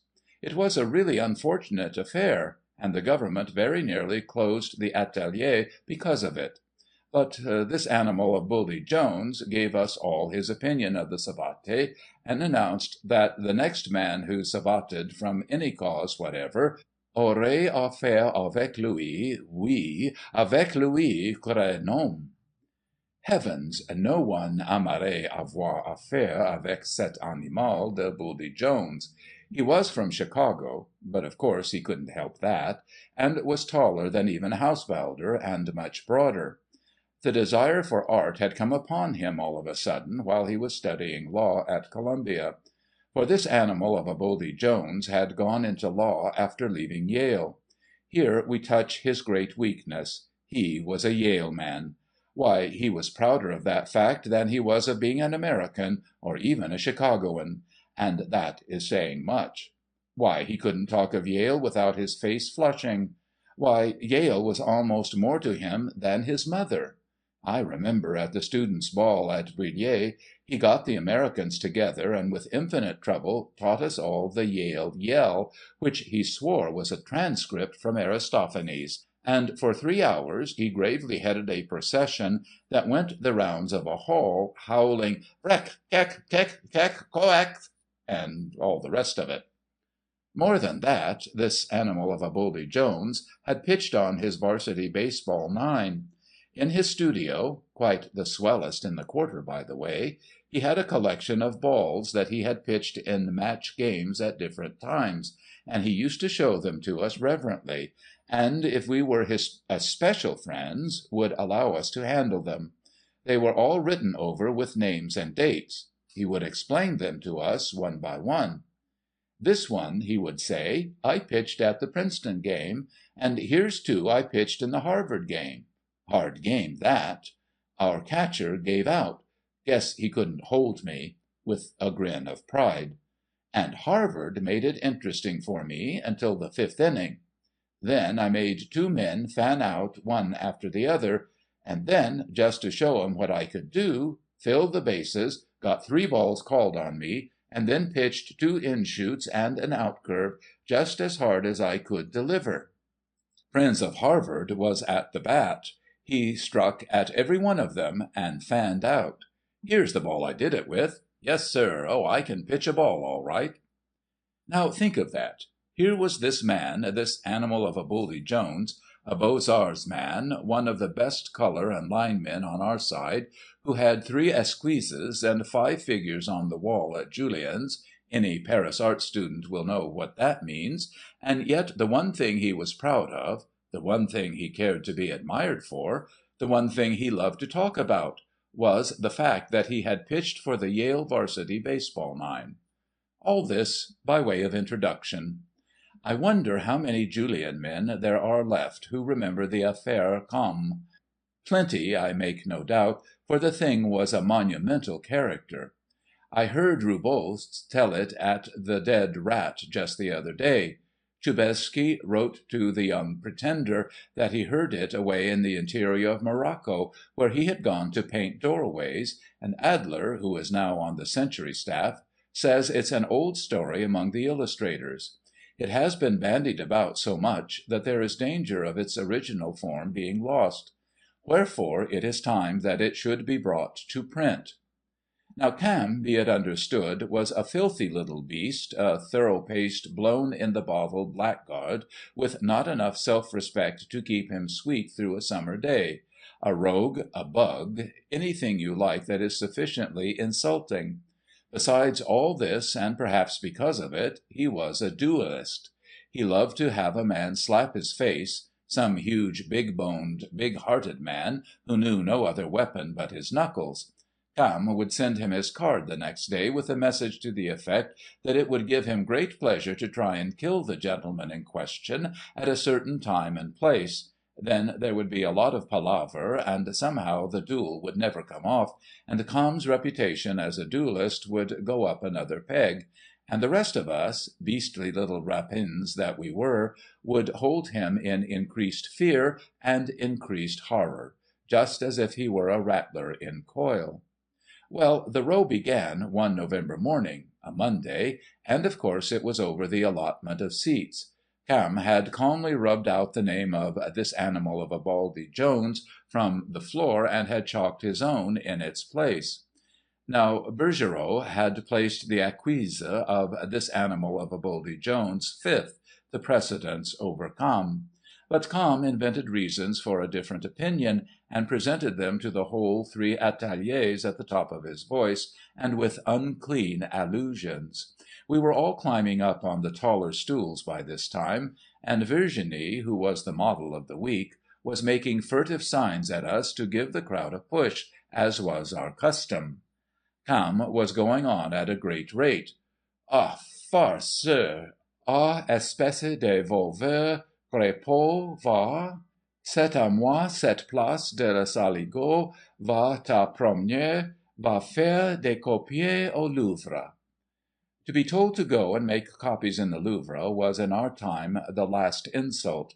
This animal of a Buldy Jones, this sometimes Yale pitcher, towering above the little frog-like Frenchman, turned to the crowd and said in grave concern, his forehead puckered in great deliberation, "I do not know precisely that which it is necessary to do with this kind of a little toad of two legs. I do not know whether I should spank him, or administer the good kick of the boot. I believe I shall give him the good kick of the boot. Eh?" He turned Camme round, held him at arm's length, and kicked him twice severely. Next day, of course, Camme sent his card, and 4 of us Americans went around to the studio of "this animal of a Buldy Jones" to have a smoke talk over it. Robinson was of the opinion to ignore the matter. "Now, we can't do that," said Adler. "These beastly Continentals would misunderstand. Can you shoot, Buldy Jones?" "Only deer." "Fence?" "Not a little bit." "Oh, let's go and punch the wadding out of him, and be done with it." "No, no, he should be humiliated." "I tell you what, let's guy the thing." "Get up a fake duel and make him seem ridiculous."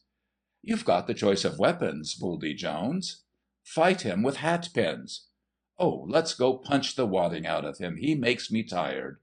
Horace Wilson, who hadn't spoken, suddenly broke in with, "Now listen to me, you other fellows. Let me fix this thing. Buldy Jones, I must be one of your seconds." "Swat." "I'm going to come and say like this. This animal of a Buldy Jones has the naming of weapons. He comes from a strange country, near the Mississippi, from a place called Chicago, and there it is not considered etiquette to fight either with a sword or pistol. It is too common. However, when it is necessary that balls should be exchanged in order to satisfy honour, a curious custom is resorted to. Balls are exchanged, but not from pistols. They are very terrible balls, large as an apple, and of adamantine hardness. This animal of a Buldy Jones even now has a collection. No American gentleman of honour travels without them. He would gladly have you come and make first choice of a ball, while he will select one from among those you leave. Sur le terrain you will deliver these balls simultaneously toward each other, repeating till one or the other adversary drops. Then honour can be declared satisfied." "Yes, and do you suppose that Com will listen to such tommy rot as that?" remarked this animal of a Buldy Jones. "I think I'd better just punch his head." "Listen to it? Of course he'll listen to it. You've no idea what curious ideas these Continentals have of the American duel. You can't propose anything so absurd in the duelling line that they won't give it a serious thought. And besides, if Com won't fight this way, we'll tell him that you will have a Mexican duel." "What's that?" "Tie your left wrists together and fight with knives in your right hand. That'll scare the tar out of him." And it did. The seconds had a meeting at the café of the Moulin Rouge, and gave Com's seconds the choice of the duel Yale or the duel Mexico. Com had no wish to tie himself to a man with a knife in his hand, and his seconds came the next day and solemnly chose a league ball, one that had been used against the Harvard Nine. Will any of us ever forget that duel? Com and his people came upon the grounds almost at the same time as we. It was behind the mill of Longchamp, of course. Roubaud was one of Com's seconds, and he carried the ball in a lacquered Japanese tobacco jar, gingerly as if it were a bomb. We were quickly getting to work. Com and this animal of a Buldy Jones were each to take his baseball in his hand, stand back to back, walk away from each other just the distance between the pitcher's box and the home plate (we had seen to that), turn on the word, and deliver their balls. "How do you feel?" I whispered to our principal, as I passed the ball into his hands. "I feel just as if I was going into a match game, with the bleachers full of the top, and the boys hitting her up for Yale. We ought to give the yell, you know." "How's the ball?" "A bit soft and not quite round. Bernard of the Harvard Nine hit the shape out of it in a drive over our left field, but it'll do all right." This animal of a Buldy Jones bent and gathered up a bit of dirt, rubbed the ball in it, and ground it between his palms. The man's arms were veritable connecting rods, and were strung with tendons like particularly well-seasoned rubber. I remembered what he said about few catchers being able to hold him, and I recalled the pads and masks and wadded gloves of a baseball game, and I began to feel nervous. If Com was hit on the temple or over the heart— "Now, say, old man, go slow, you know. We don't want to fetch up in Mazas for this. By the way, what kind of ball are you going to give him? What's the curve?" "I don't know yet. Maybe I'll let him have an upshoot. Never make up my mind till the last moment." "All ready, gentlemen?" said Roubaud, coming up. Com had removed coat, vest, and cravat. This animal of a Buldy Jones stripped to a sleeveless undershirt. He spat on his hands and rubbed a little more dirt on the ball. "Play ball," he muttered. We set them back to back. On a word they paced from each other and paused. This animal of a Buldy Jones shifted his ball to his right hand, and, holding it between his fingers, slowly raised both his arms high above his head and a little over one shoulder. With his toe he made a little depression in the soil, while he slowly turned the ball between his fingers. "Fire!" cried Horse Wilson. On the word, this animal of a Buldy Jones turned abruptly about on one foot, one leg came high off the ground till the knee nearly touched the chest. You know the movement and position well, the uncanny contortions of a pitcher about to deliver. Com threw his ball overhand, bowled as it is done in cricket, and it went wide over our man's shoulder. Down came Buldy Jones' foot, and his arm shot forward with a tremendous jerk. Not till the very last moment did he glance at his adversary, or measure the distance. "It is an incurve!" exclaimed Horse Wilson in my ear. We could hear the ball whir as it left a grey blurred streak in the air.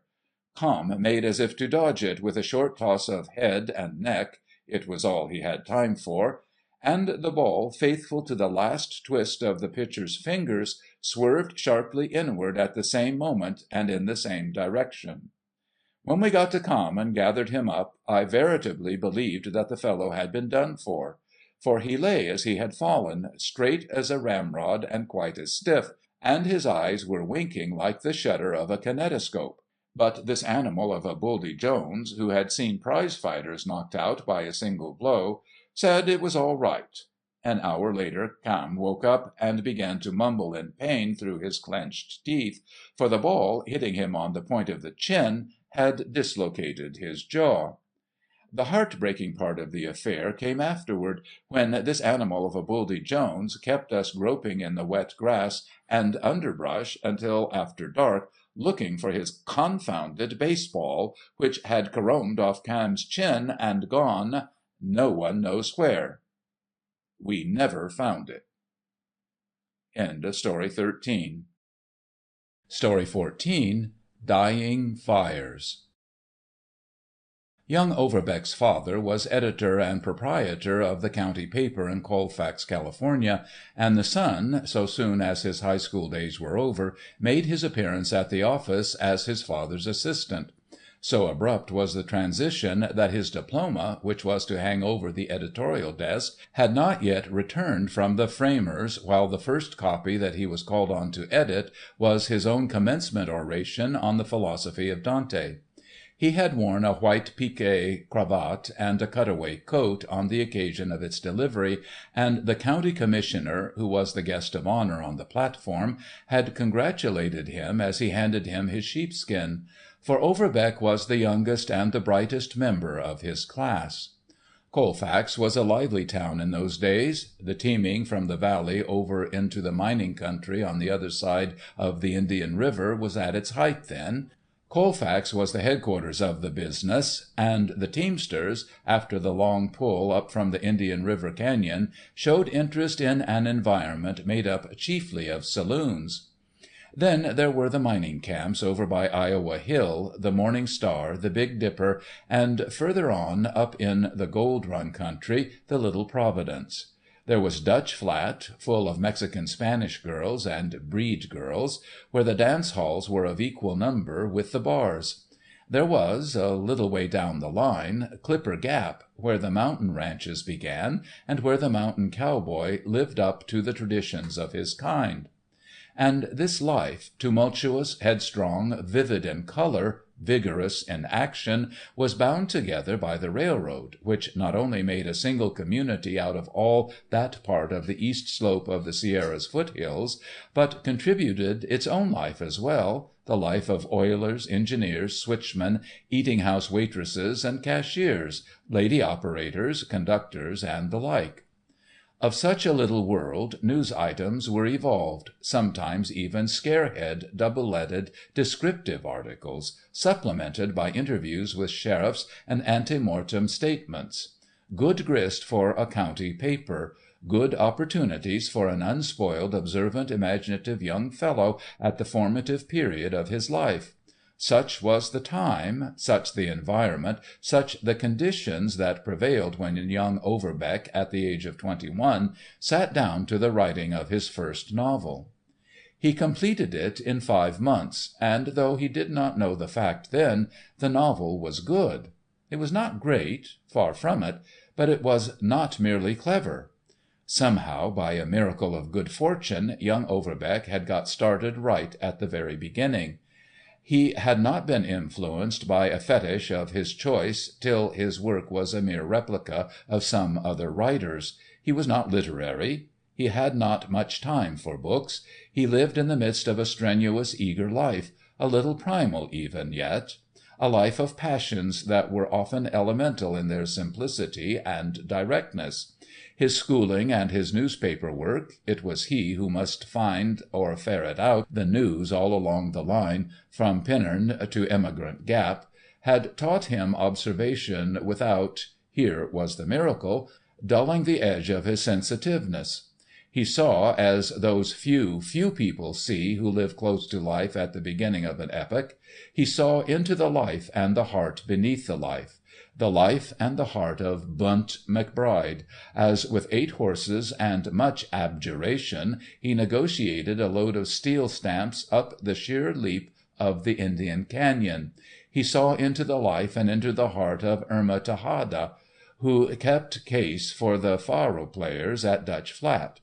He saw into the life and heart of Lizzie Toby, the biscuit shooter in the railway eating-house, and into the life and heart of Doc Twitchell, who had degrees from Edinburgh and Leipzig, and who, for obscure reasons, chose to look after the measles, sprains, and rheumatisms of the countryside.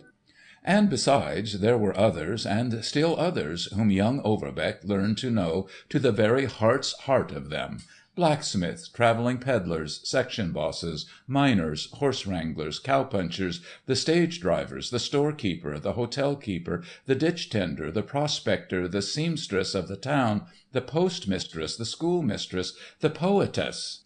Into the lives of these and the hearts of these young Overbeck saw, and the wonder of that sight so overpowered him that he had no thought and no care for other people's books. And he was only 21. Only 21, and yet he saw clearly into the great complicated confused human machine that clashed and jarred around him. Only 21, and yet he read the enigma that men of 50 may alone hope to solve. Once in a great while this thing may happen, in such out-of-the-way places as that country around Colfax, in Placer County, California, where no outside influences have play, where books are few and misprized, and the reading circle a thing unknown. From time to time such men are born, especially along the line of cleavage where the furthest skirmish line of civilization thrusts and girds at the wilderness. A very few find their true profession before the fire is stamped out of them, and of these few, fewer still have the force to make themselves heard. Of these last the majority die before they attain the faculty of making their message intelligible. Those that remain are the world's great men. At the time when his first little book was on its initial journey to the Eastern publishing houses, Overbeck was by no means a great man. The immaturity that was yet his, the lack of knowledge of his tools, clogged his work and befogged his vision. The smooth running of the cogs and the far-darting range of vision would come in the course of the next 15 years of unrelenting persistence. The ordering and organizing and controlling of his machine he could, with patience and by taking thought, accomplish for himself. The original impetus had come straight from the almighty gods. That impetus was young yet, feeble, yet coming down from so far it was spent by the time it reached the earth, at Colfax, California. A touch now might divert it. Judge with what care such a thing should be nursed and watched. Compared with the delicacy with which it unfolds, the opening of a rosebud is an abrupt explosion. Later on, such insight, such undeveloped genius may become a tremendous world power, a thing to split a nation in twain as the axe cleaves the block. But at 21, a whisper, and it takes flight. A touch, it withers. The lifting of a finger, it is gone. The same destiny that had allowed Overbeck to be born, and that thus far had watched over his course, must have inspired his choice, his very first choice of a publisher, for the manuscript of the Vision of Bunt McBride went straight as a home-bound bird to the one man of all others who could understand the beginnings of genius and recognize the golden grain of truth in the chaff of unessentials. His name was Conant, and he accepted the manuscript by telegram. He did more than this, and one evening Overbeck stood on the steps of the post office and opened a letter in his hand, and looking up and off saw the world transfigured. His chance had come. In half a year of time he had accomplished what other men, other young writers, strive for throughout the best years of their youth. He had been called to New York. Conant had offered him a minor place on his editorial staff. Overbeck reached the great city a fortnight later, and the cutaway coat and piqué cravat, unworn since commencement, served to fortify his courage at the first interview with the man who was to make him, so he believed, famous. Ah, the delight, the excitement, the inspiration of that day! Let those judge who have striven toward the great city through years of deferred hope and heart-sinkings and sacrifice daily renewed. Overbeck's feet were set in those streets whose names had become legendary to his imagination.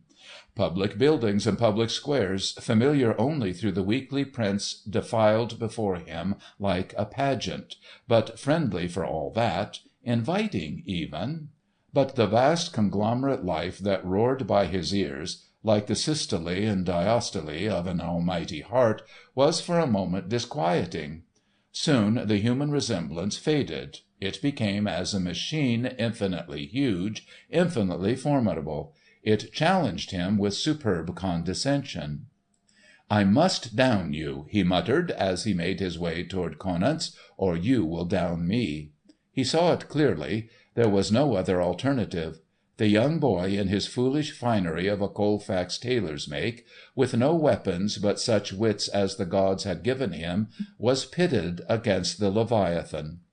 There was no friend nearer than his native state on the other fringe of the continent. He was fearfully alone. But he was 21. The wits that the gods had given him were good, and the fine fire that was within him, the radiant freshness of his nature, stirred and leaped to life at the challenge. Ah, he would win, he would win! And in his exuberance the first dim consciousness of his power came to him. He could win, he had it in him. He began to see that now. That nameless power was his which would enable him to grip this monstrous life by the very throat and bring it down on its knee before him to listen respectfully to what he had to say. The interview with Conant was no less exhilarating. It was in the reception room of the great house that it took place, and while waiting for Conant to come in, Overbeck, his heart in his mouth, recognized in the original drawings on the wall picture after picture, signed by famous illustrators, that he had seen reproduced in Conant's magazine. Then Conant himself had appeared and shaken the young author's hand a long time, and had talked to him with the utmost kindness of his book, of his plans for the immediate future, of the work he would do in the editorial office, and of the next novel he wished him to write. "We'll only need you here in the mornings," said the editor, "and you can put in your afternoons on your novel. Have you anything in mind as good as Bunt McBride?" "I have a sort of notion for one," hazarded the young man, and Conant had demanded to hear it. Stammering, embarrassed, Overbeck outlined it. "I see, Conant commented. "Yes, there is a good story in that. Maybe Hastings will want to use it in the monthly. But we'll make a book of it anyway, if you work it up as well as the McBride story." And so the young fellow made his first step in New York. The very next day he began his second novel. In the editorial office, where he spent his mornings reading proof and making up front matter, he made the acquaintance of a middle-aged lady named Miss Patten, who asked him to call on her, and later on introduced him into the set wherein she herself moved. The set called itself the New Bohemians, and once a week met at Miss Patten's apartment uptown. In a month's time Overbeck was a fixture in New Bohemia.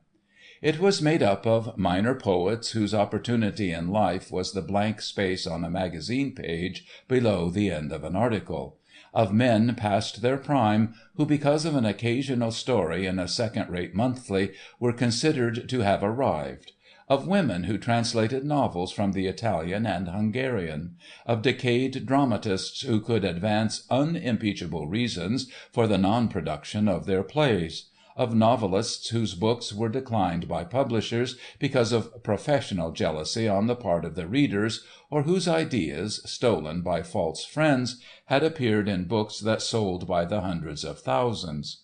In public, the New Bohemians were fulsome in the praise of one another's productions.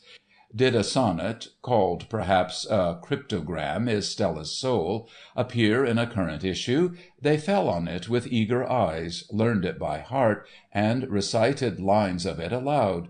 The conceit of the lover translating the cipher by the key of love was welcomed with transports of delight. Ah, one of the most exquisitely delicate allegories I've ever heard, and so true, so in the tone. Did a certain one of the third-rate novelists, reading aloud from his unpublished manuscript, say of his heroine, it was the native catholicity of his temperament that lent strength and depth to her innate womanliness, the phrase was snapped up on the instant. How he understands women! Such finesse, more subtle than Henry James. Paul Bourget has gone no further, said one of the critics of New Bohemia. Our limitations are determined less by our renunciations than by our sense of proportion in our conception of ethical standards. The set abased itself. Wonderful! Ah, how pitilessly you fathom our poor human nature. New Bohemia saw colour in word effects. A poet read aloud, "The stalwart rain, ah, the rush of down-toppling waters, the torrent, merge of mist and musky air, the current sweeps fort my blinded sight again." "Ah!" exclaimed one of the audience, see that bright green flash." Thus in public. In private all was different. Walking home with one or another of the set, young Overbeck heard their confidences. "Kepler is a good fellow right enough, but my goodness, he can't write verse." "That thing of Miss Patten's to night, did you ever hear anything so unconvincing, so obvious? Poor old woman." "I'm really sorry for Martins. Awfully decent sort, but he never should try to write novels." By rapid degrees young Overbeck caught the lingo of the third-raters. He could talk about tendencies and the influence of reactions. Such and such a writer had a sense of form, another a feeling for word effects. He knew all about tones and notes and philistinisms. He could tell the difference between an allegory and a simile as far as he could see them. An anticlimax was the one unforgivable sin under heaven. A mixed metaphor made him wince, and a split infinitive hurt him like a blow. But the great word was convincing. To say a book was convincing was to give positively the last verdict. To be unconvincing was to be shut out from the elect. If the New Bohemian decided that the last popular book was unconvincing, there was no appeal.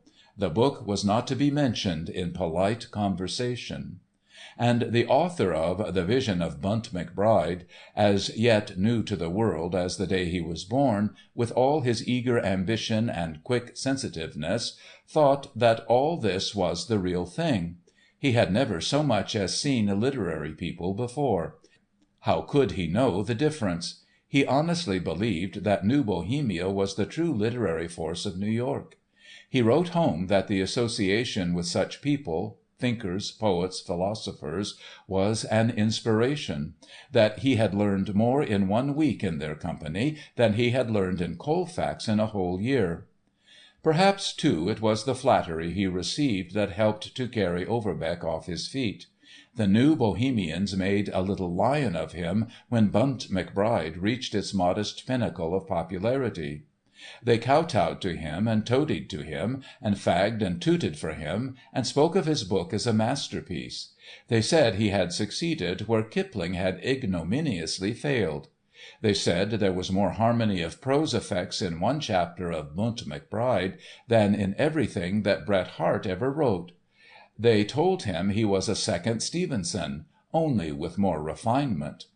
Then the women of the set, who were of those who did not write, who called themselves mere dilettantes, but who took an interest in young writers, and liked to influence their lives and works, began to flutter and buzz around him.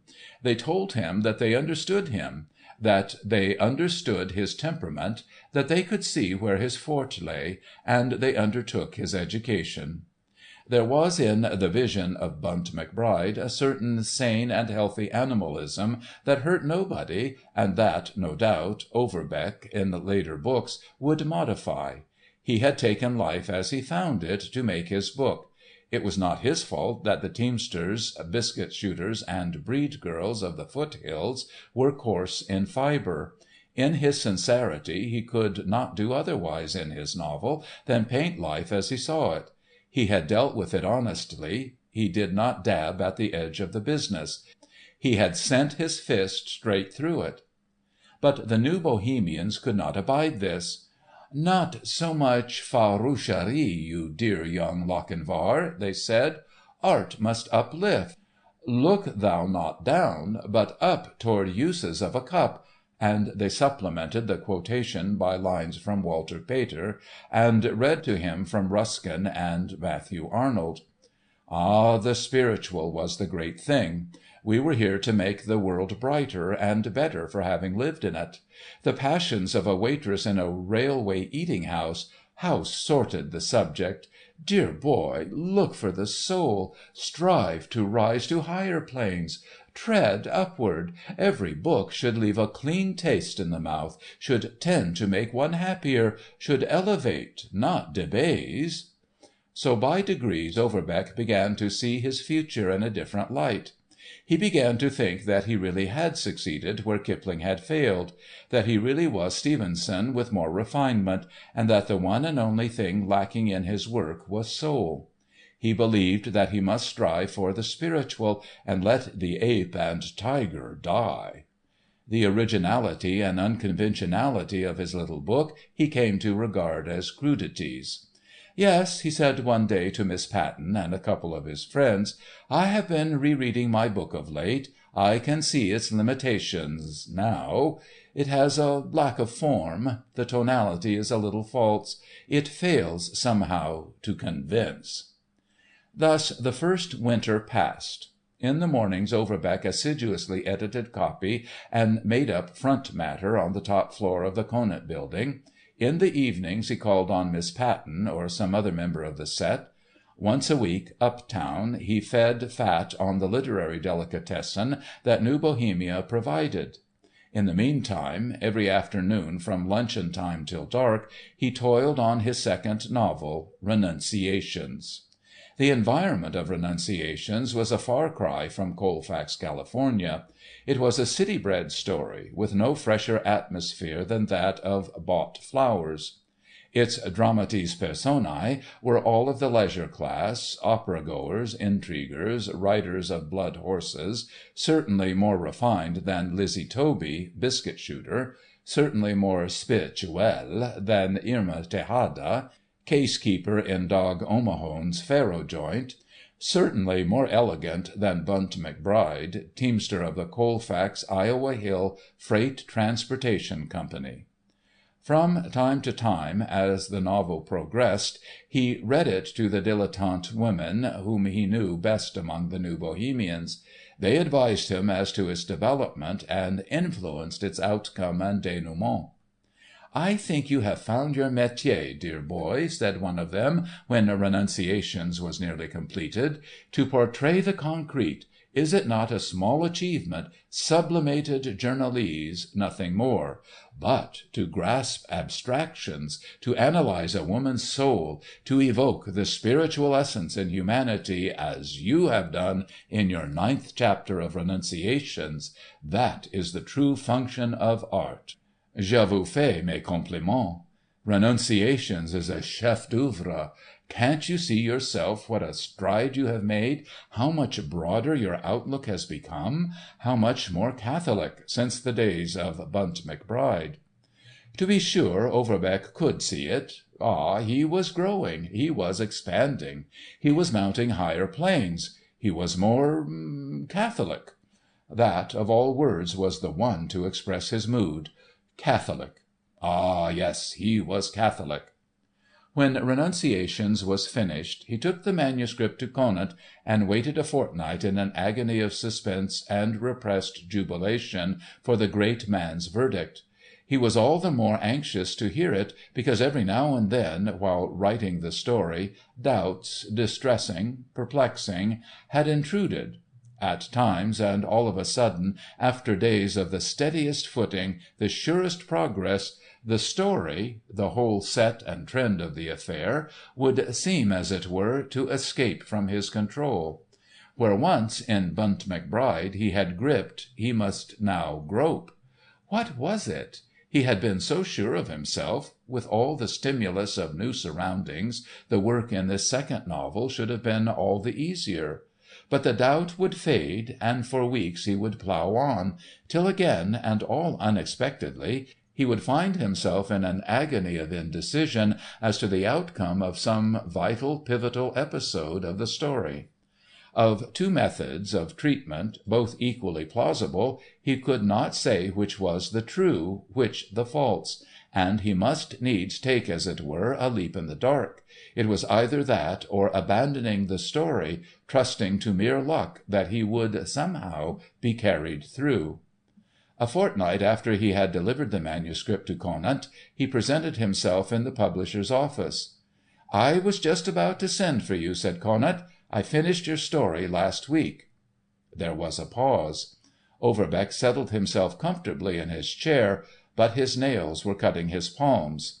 "Hastings has read it too, and, well, frankly, Overbeck, we were disappointed." "Yes?" inquired Overbeck calmly.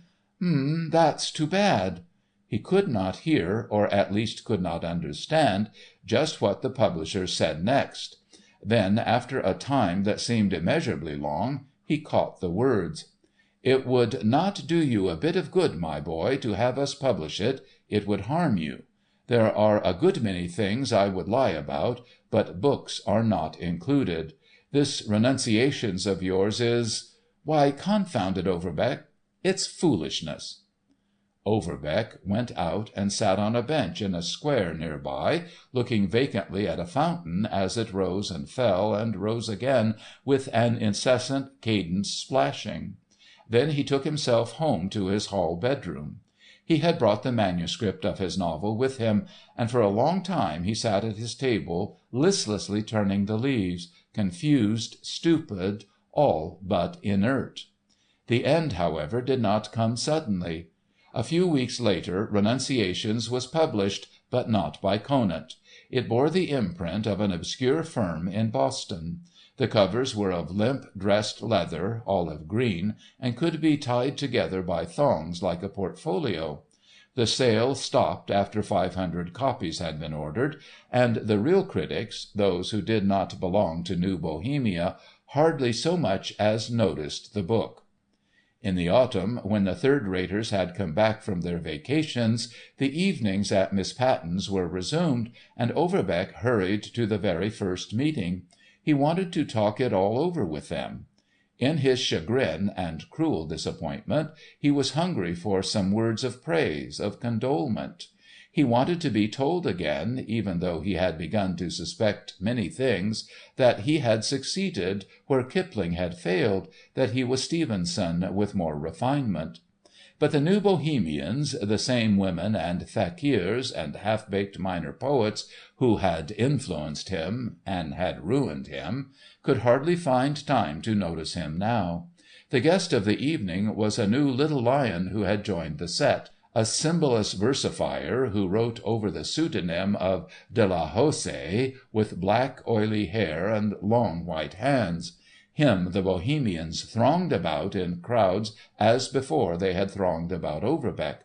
Only once did any one of them pay attention to the latter. This was the woman who had nicknamed him Young Lochinvar. Yes, she had read Renunciations, a capital little thing, a little thin in parts, lacking in finesse.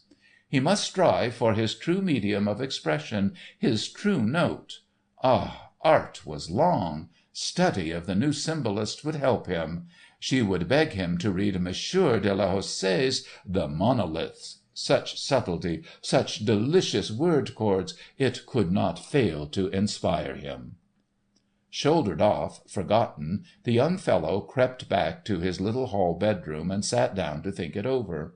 There in the dark of the night his eyes were opened, and he saw at last what these people had done to him, saw the great mistake, and that he had wasted his substance. The golden apples that had been his for the stretching of the hand he had flung from him.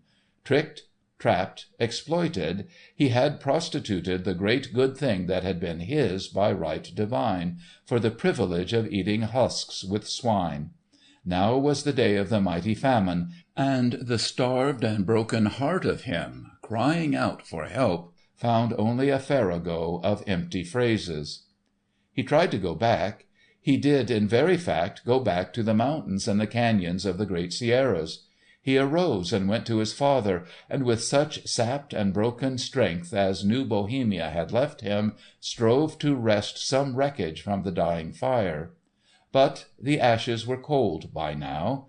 The fire that the gods had allowed him to snatch because he was humble and pure and clean and brave, had been stamped out beneath the feet of minor and dilettante poets, and now the gods guarded close the brands that yet remained on the altars. They may not be violated twice, those sacred fires. Once in a lifetime the very young and the pure in heart may see the shine of them and pluck a brand from the altar's edge. But, once possessed, it must be watched with a greater vigilance than even that of the gods, for its light will live only for him who snatched it first. Only for him that shields it, even with his life, from the contact of the world, does it burst into a burning and a shining light. Let once the touch of alien fingers disturb it, and there remains only a little heap of bitter ashes. End of Story 14. Story 15. Grettir at Drangey. 1. How Grettir Came to the Island.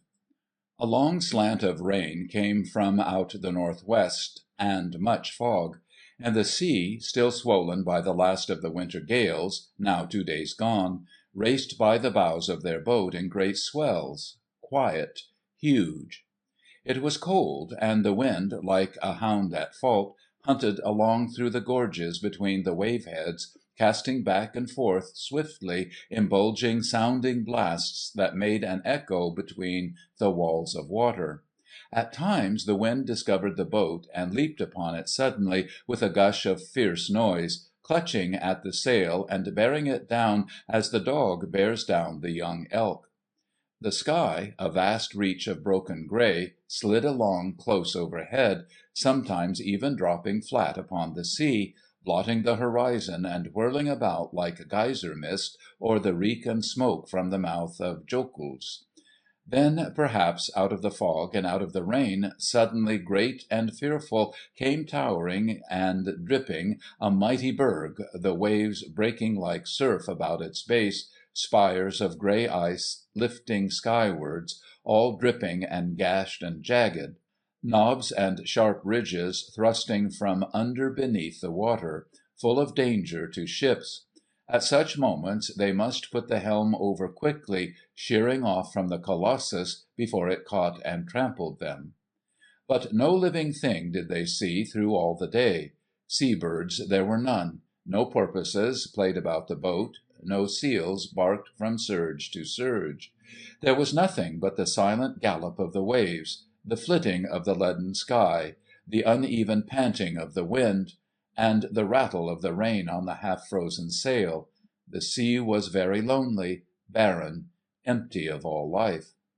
Towards the middle of the day, when Iceland lay far behind them, a bar of black on the ocean's edge, they were little by little aware of the roll and thunder of breakers, and the cries and calls of very many sea-birds, and, very faint, the bleating of sheep. The fog and the scud of rain and the spindrift that the wind whipped from off the wave-tops shut out all sight beyond the cast of a spear. But they knew that they must be driving hard upon the island, and Grettir, from his place at the helm, bent himself to look under the curve of the sail. He called to Illugi, his brother, and to Noise, the thrall, who stood peering at the bows of the boat, their eyes made small to pierce the mist, to know if they saw aught of the island. "I see," answered Illugi, "only wrack and drift of wreck and streamers of kelp, but we are close upon it." Then all at once Grettir threw the boat up into the wind and shouted aloud, "Look overhead! Quick! Above! There! We are indeed close!"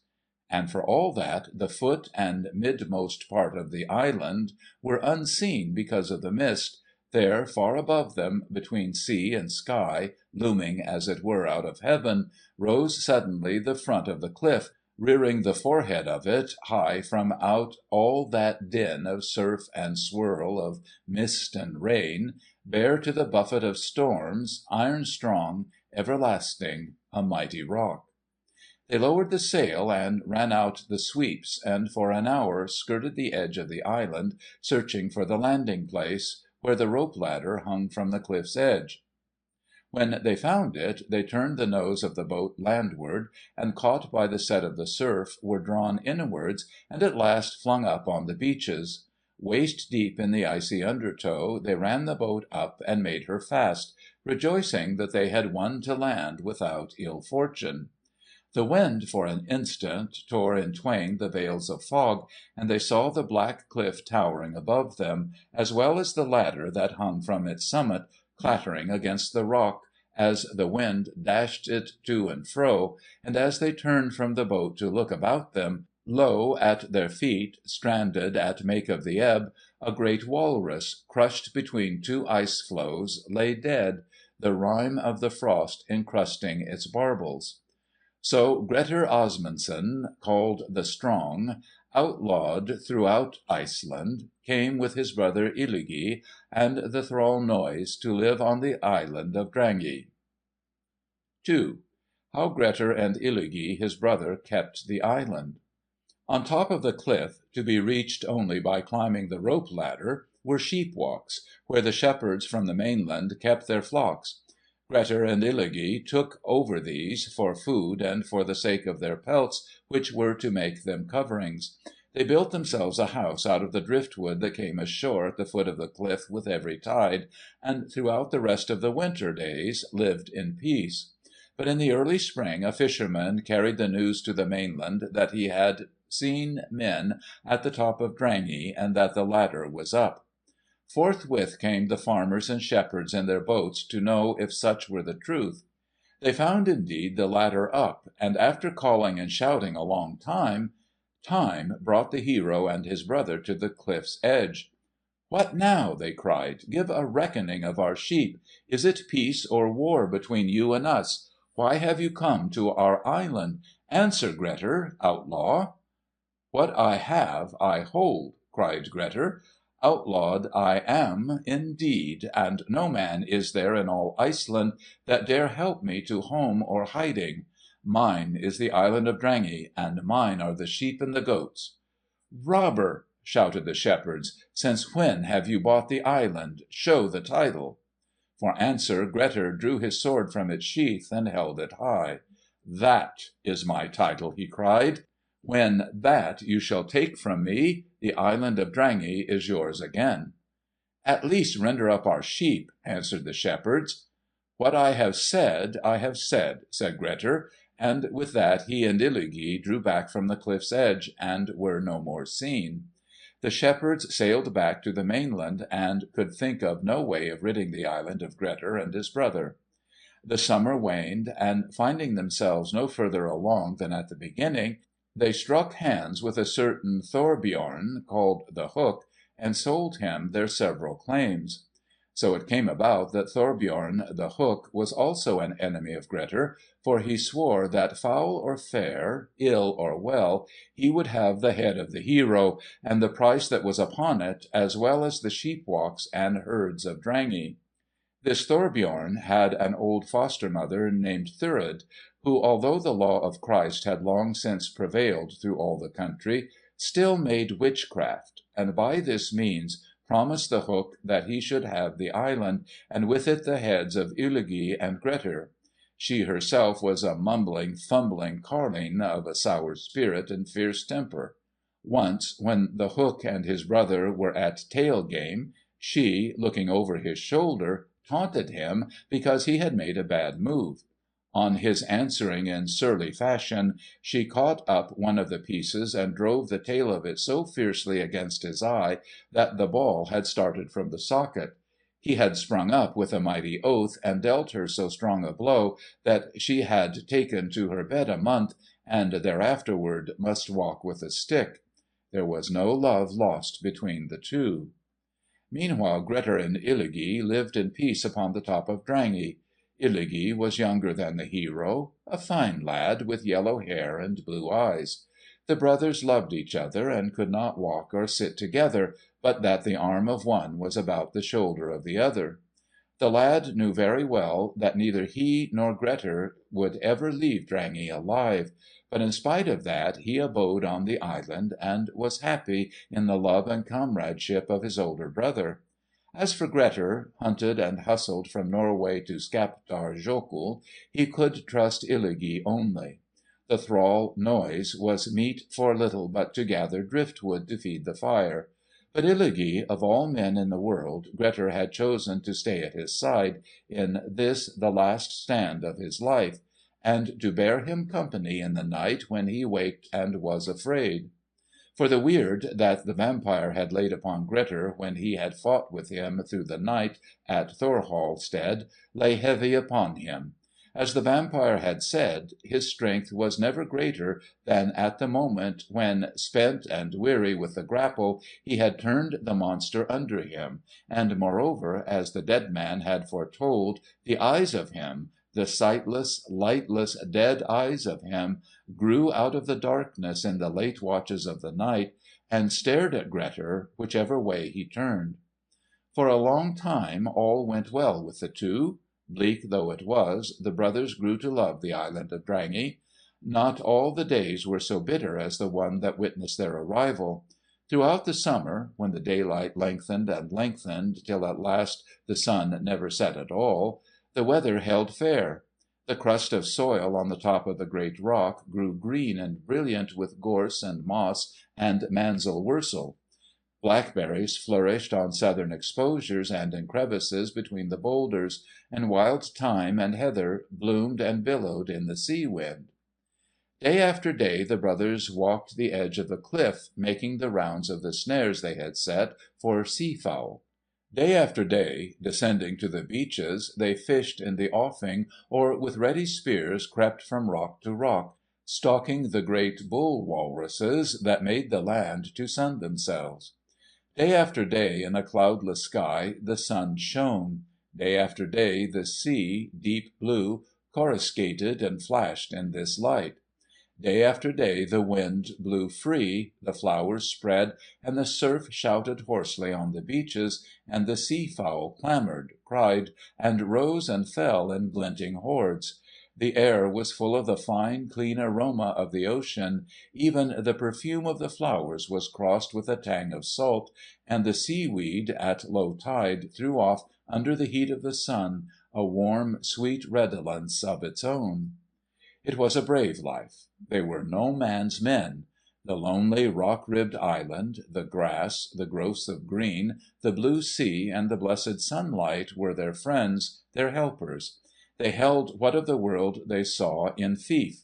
They made songs to the morning, and sang them on the cliff's edge, looking off over the sea beneath, standing on a point of rock, the wind in their faces, the taste of salt in their mouths, their long braids of yellow hair streaming from their foreheads. They made songs to their swords, and swung the ponderous blades in cadence as they sang, wild, unrhymed, metrical chants, monotonous, turning upon but few notes, savage songs full of manslayings and death-fights against great odds, shouted out in deep-toned male voices, there far above the world, on that airy, wind-swept, lonely rock. A brave life! The end, they knew, must come betimes. They were in no wise afraid. They made a song to their death, the song they would sing when they had turned berserk in the crash of swords, when the great grey blades were rising and falling, death, like lightning, leaping from their edges, when shield rasped shield, and the spears sank home and wrenched out the life in a spurt of scarlet, and the massive axes rang upon helmet and hauberk, and men, heroes all, met death with a cheer, and went out into the dark with a shout. A brave life. 3. Of the Weird of Thurid, foster mother to Thorbjorn Hook. Twice during that summer the Hook made attempts to secure the island. Once he sailed over to Drangey, and standing up in the prow of his boat near the beach, close by where the ladder hung, talked long with Grettir, who came to the rim of the cliff in answer to his shouts. He promised the outlaw, so only that he would yield up the island, full possession of half the sheep that yet remained, and a free passage in one of his ships to any port within 50 leagues. But the hero had but one answer to all persuadings. "Drangey is mine," he said. "There is no rede whereby you can get me hence. Here do I bide, whatso may come to hand, to the day of my death and my undoing." And the Hook must sail home in evil mind, gnawing his nails in his fury, and vowing that he would yet gain the island and lay Grettir to earth, and get the best out of the bad bargain he had made. Another time the Hook hired a man named Hurrig, a great climber, to try, by night, to scale the hinder side of Drangey, where the cliff was not so bold. But half way up the man lost either his wits or his footing, for he fell dreadfully upon the rocks far below, and brake the neck of him, so that the spine drave through the skin. And after that, certainly Grettir and Illugi were let alone. The fame of them and their seizure of Drangey, and the blood feud between them and Thorbjorn, called the Hook, went wide through all that part of Iceland, and many the man that put off from the mainland and sailed to the island, just to hail the outlaw at the head of the ladder, and wish him well. Thus the summer and the next winter passed. At about the break-up of the winter night, the Hook began to importune his foster-mother Thurid that she would make good her promise as to the winning of Grettir. At last she said, "If you are to have my rede, I must have my will. Strike hands with my hand, then, and swear to me to do those things that I shall say." And the Hook struck hands, and sware the oath. Then, though he was loath to visit the island again, she bade him man an 8-oared boat, and flit her out to Drangey. When they had reached the island, and after much shouting had brought Grettir and Illugi to the edge of the rock, Thorbjorn again renewed his offer, saying further that, if there were now but few sheep left upon the island, he would add a bag of silver pennies to make the difference good. "Bootless be your quest," answered Grettir. "Wot this well. What I have said, I have said. My bones shall rot upon Drangey ere I set foot on other soil." But at his words the carline, who till now had sat huddled in rags and warps in the bow of the boat, stirred herself and screamed out, "An ill word for a fair offer! The wits are out of these men, that they may not know the face of their good fortune, and upon an evil time have they put their weal from them. Now this I cast over thee, Grettir, that thou be left of all health and good hap, all good heed and wisdom, and that the longer ye live, the less shall be thy luck.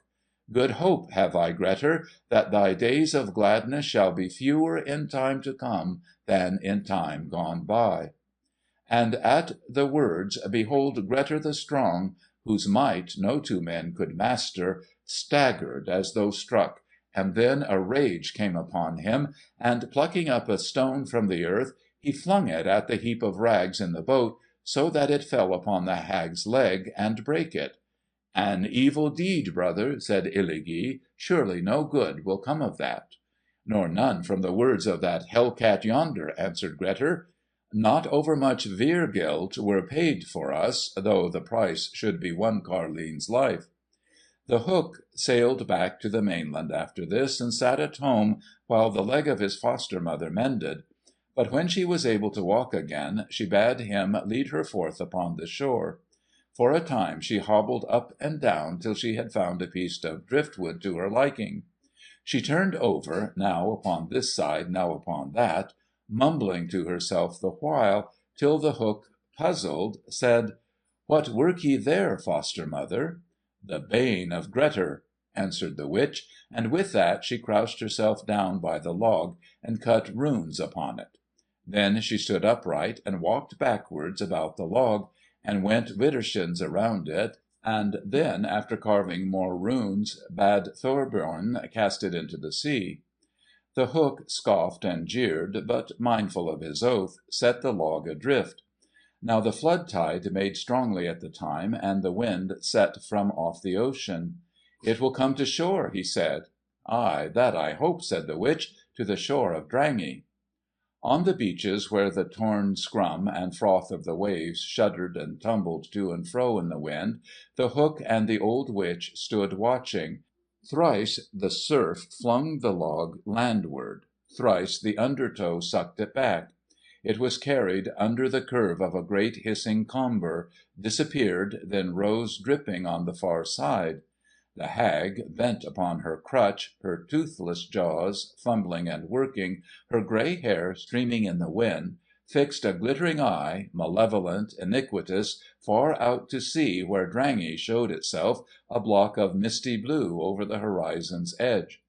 "A strong spell for a strong man," she muttered, "and an ill curse for an evil deed. Blighted be the breast that sucked ye, and black and bitter the bread ye eat. Look now, thou foster son," she cried, raising her voice. The Hook crossed himself, and his head crouched fearfully between his shoulders. Under his bent brows the glance of him shot uneasily from side to side.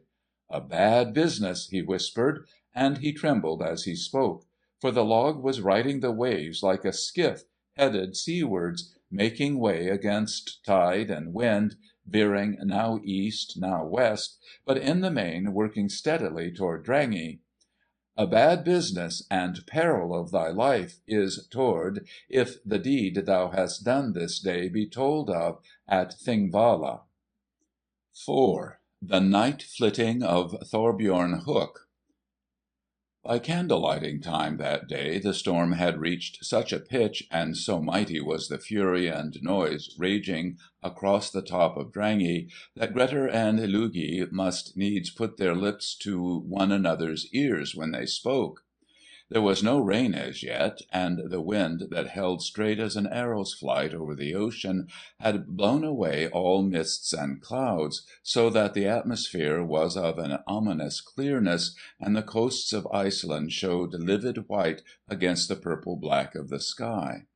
There were strange sounds about, the prolonged alarums of the gale, blast trumpeting to blast all through the hollow upper spaces of the air, the metallic slithering of the frozen grasses, writhing and tormented, the minute whistle of driving sand, the majestic diapason of the breakers, and the wild piping of bewildered sea-mews and black swans, as, helpless in the sudden gusts, they drove past, close overhead, with slanted wings stretched tense and taut. Towards evening Grettir and Illugi regained the hut, their bodies bent and inclined against the wind. They bore between them the carcass of a slaughtered sheep, the last on the island, for by now they had killed and eaten all of the herd, with the exception of one old ram, whom they had spared because of his tameness. This one followed the brothers about like a dog, and each night came to the door of the hut and butted against it till he was allowed to come in. Earlier in the day Grettir, foreseeing that the weather would be hard, had sent Noise the servant to gather in a greater supply of drift. The thrall now met the brothers at the door of the hut, staggering under the weight of a great log.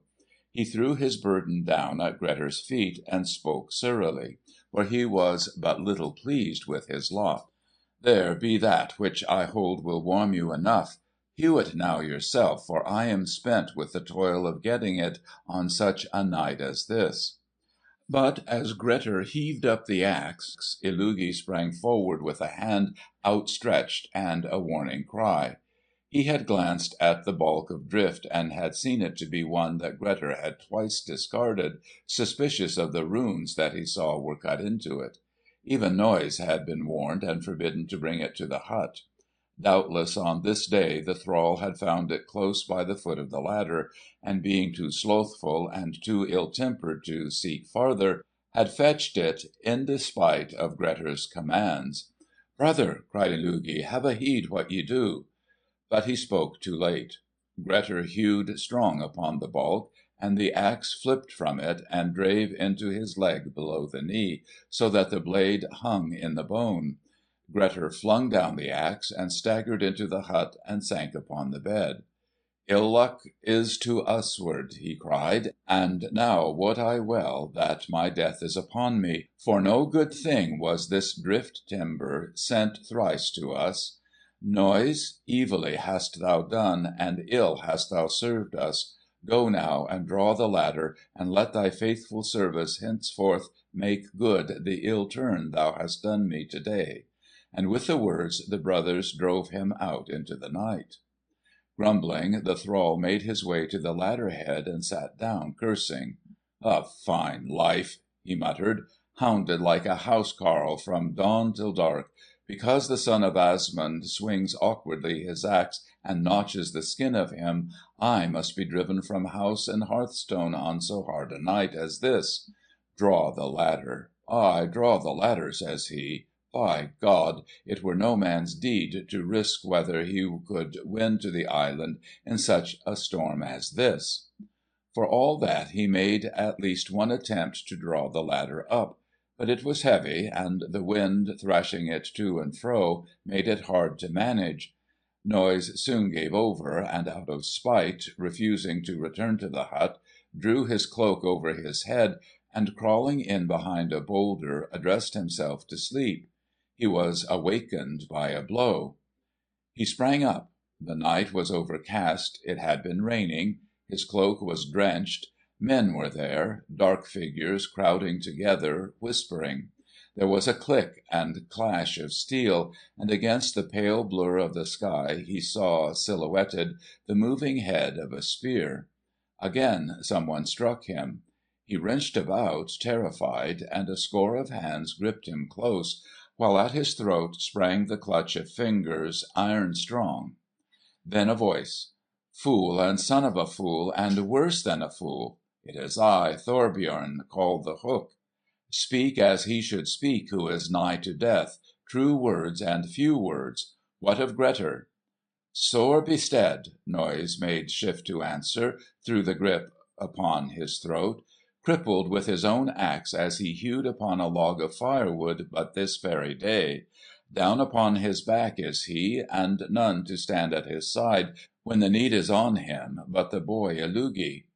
"A log, say you?" whispered the Hook, then turning to a comrade, "Mark you that, Hialfi Thinbeard?" "A log cut with runes," insisted Noise. "Aye, with runes," repeated the Hook. "With runes, I say, Hialfi Thinbeard. My mind misgave me when the carline urged this flitting to-night, and only for my oath's sake I would have foregone it. But an old she-goat knows the shortest path to the byre. As for you," he turned to Noise, "Grettir is mine enemy, and the feud of blood lies between us, but he deserves a better thrall than so foul a bird as thou." Thereat he gave the word, and his carles set upon Noise and beat him till no breath was left in his body. Then they bound him hand and foot, and dragged him behind a rock, and left him. Noise watched them as they drew to one side and whispered together. There were at least 20 of them. For a long moment they conferred together in low voices, while the wind shrilled fiercely in the cluster of their spear blades. Then there was a movement. The group broke up. Silently and with cautious steps the dark figures of the men moved off in the direction of the hut. Twice as the Hook gave the word they halted to listen. Then they moved on again. They disappeared. A pebble clicked underfoot. A sword struck faintly against a rock. There was no more sound. The rain, urged by the wind, held steadily across the top of the island of Drangey. It wanted about 3 hours till dawn. 5. Of the Manslaying on Drangey. In the hut, his head upon his brother's lap, Grettir lay tossing with pain. From the thigh down the leg was useless, and from the thigh down it throbbed with anguish, yet the outlaw gave no sign of his suffering, and even to speed the slow passing of the night had sung aloud. It was a song of the old days, when all men were friendly to him, when he was known as Grettir Asmundson, and not Grettir the Outlaw.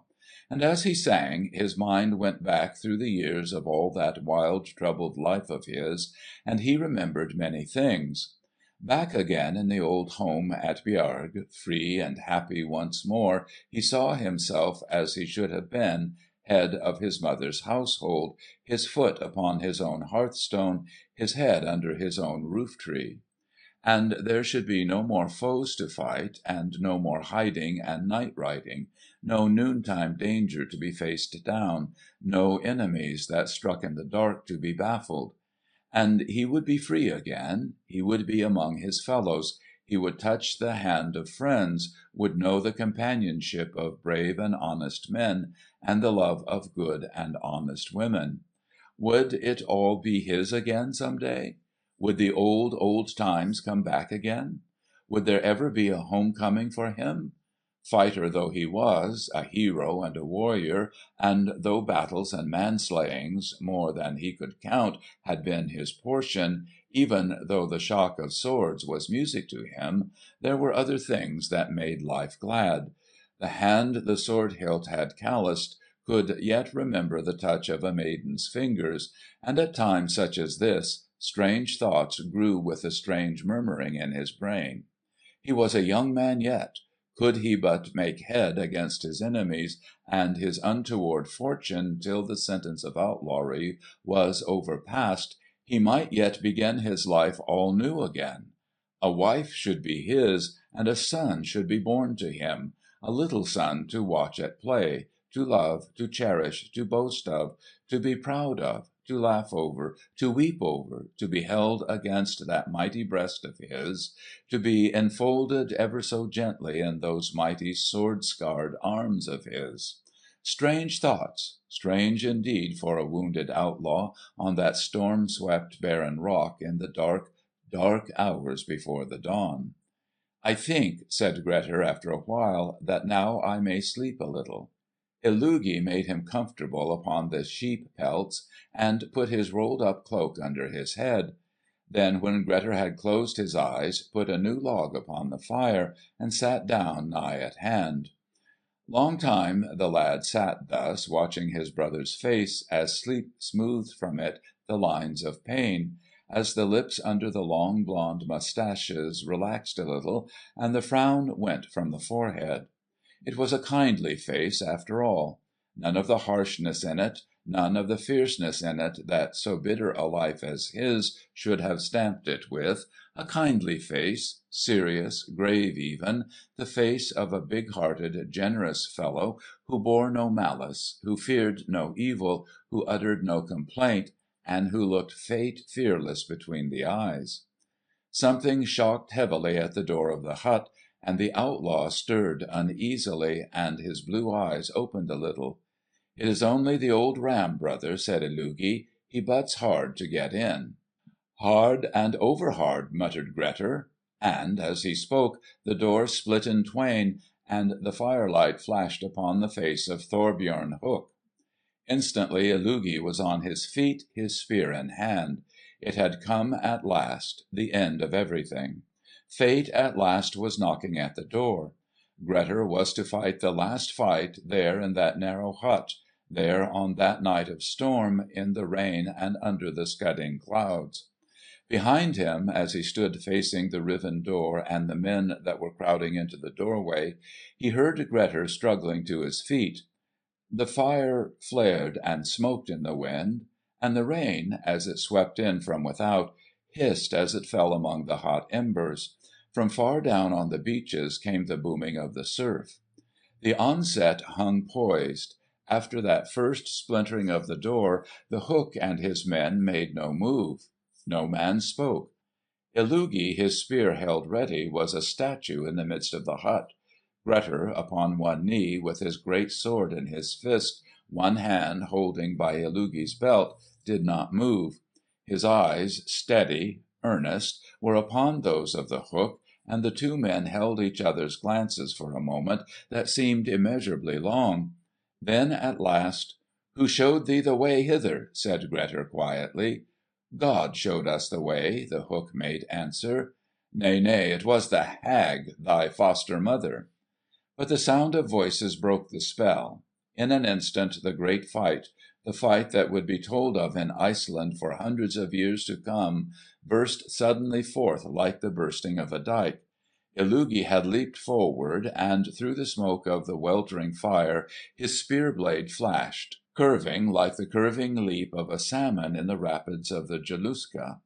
There was a cry, a rush of many feet, a parting of the group in the doorway, and Hialti Thinbeard's hands shut their death grip upon the shaft of Illugi's spear as the blade of it tore out between his shoulders.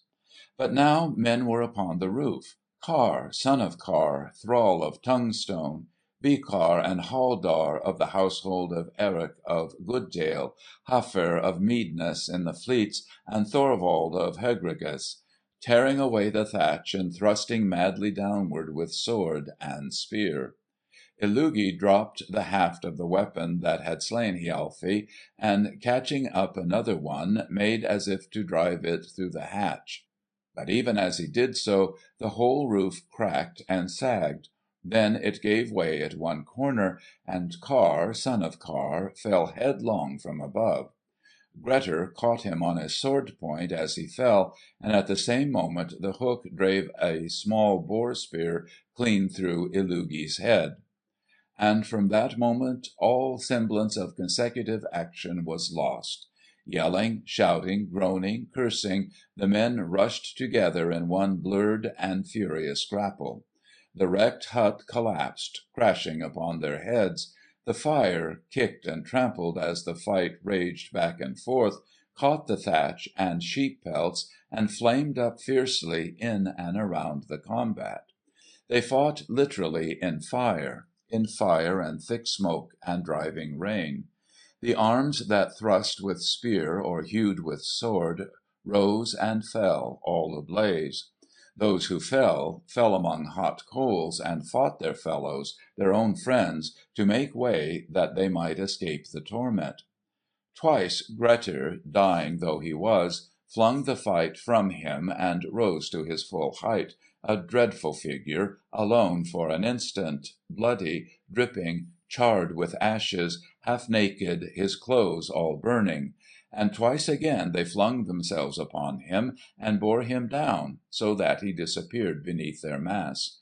And ever and again from out the swirl of the onset, from that unspeakable jam of men, mad with the battle madness that was upon them, crawled out some horrid figure, staggering, gashed and maimed, or even dying, done to death by the great outlaw in the last fight of his life. Thorfinn, Gamli's man, had both arms broken at the very shoulders. Hrolf of Drontheim reeled back from the battle with a sword thrust through his hip that made him go on crutches the rest of his life.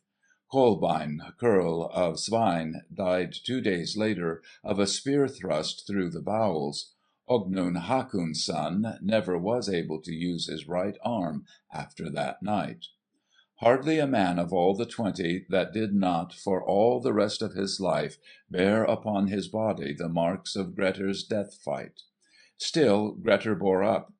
He had with one arm caught Thorir, the Hook's stoutest housecarl, around the throat, while his other arm, that wielded his sword, hewed and smote and thrust as though it would never tire.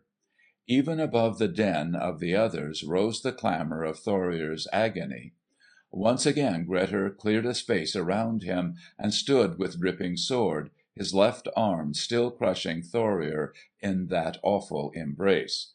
Thorir was weaponless, his face purple. No thought of battle was left in him, and frantic he stretched out a hand to his fellows, his voice a wail. "Help me, Thorbjorn! He is killing me! For Christ's sake!" And Grettir's blade nailed the words within his throat. The wretch slid to the ground, doubled in a heap, the blood gushing from his mouth. Then those that yet remained alive, drawn off a little, panting, spent, saw a terrible sight, the death of Grettir. For a moment in that flicker of fire he seemed to grow larger. Alone, unassailable, erect among those heaps of dead and dying enemies, his stature seemed as it were suddenly to increase. He towered above them, his head in swirls of smoke, the great bare shoulders gleaming with his blood, the long braids of yellow hair soaked with it. Awful, gigantic, suddenly a demigod, he stood colossal, a man made more than human. The eyes of him, fixed wide open, looked out into the darkness above their heads, unwinking, unafraid, looked into the darkness and into the eyes of death, unafraid, unshaken. There he stood, already dead, yet still upon his feet, rigid as iron, his back unbent, his neck proud, while they cowered before him, holding their breaths, waiting, watching. Then, like a mighty pine tree, stiff, unbending, he swayed slowly forward. Stiff as a sword blade, the great body leaned over, farther and farther. Slowly at first, then with increasing momentum inclined swiftly earthward. He fell, and they could believe that the crash of that fall shook the earth beneath their feet. He died as he would have wished to die, in battle, his harness on, his sword in his grip. He lay face downward amid the dead ashes of the trampled fire, and moved no more. End of Story 15. Story 16. The Guest of Honor. Part 1. The Doctor shut and locked his desk drawer upon his memorandum book with his right hand, and extended the left to his friend, Manning Verrill, with the remark, "Well, Manning, how are you?" "If I were well, Henry," replied Verrill gravely, "I would not be here." The Doctor leaned back in his deep leather chair, and having carefully adjusted his glasses, tilted back his head and looked at Verrill from beneath them. He waited for him to continue. "It's my nerves, I suppose," began Verrill.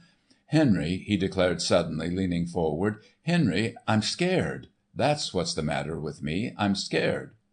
"Scared?" echoed the Doctor. "What nonsense! What of?" "Scared of death, Henry," spoke out Verrill. "Scared blue." "It is your nerves," murmured the Doctor. "You need travel and a bromide, my boy. There's nothing the matter with you. Why, you're good for another 40 years. Yes, or even for another 50 years. You're sound as a nut. You, to talk about death!"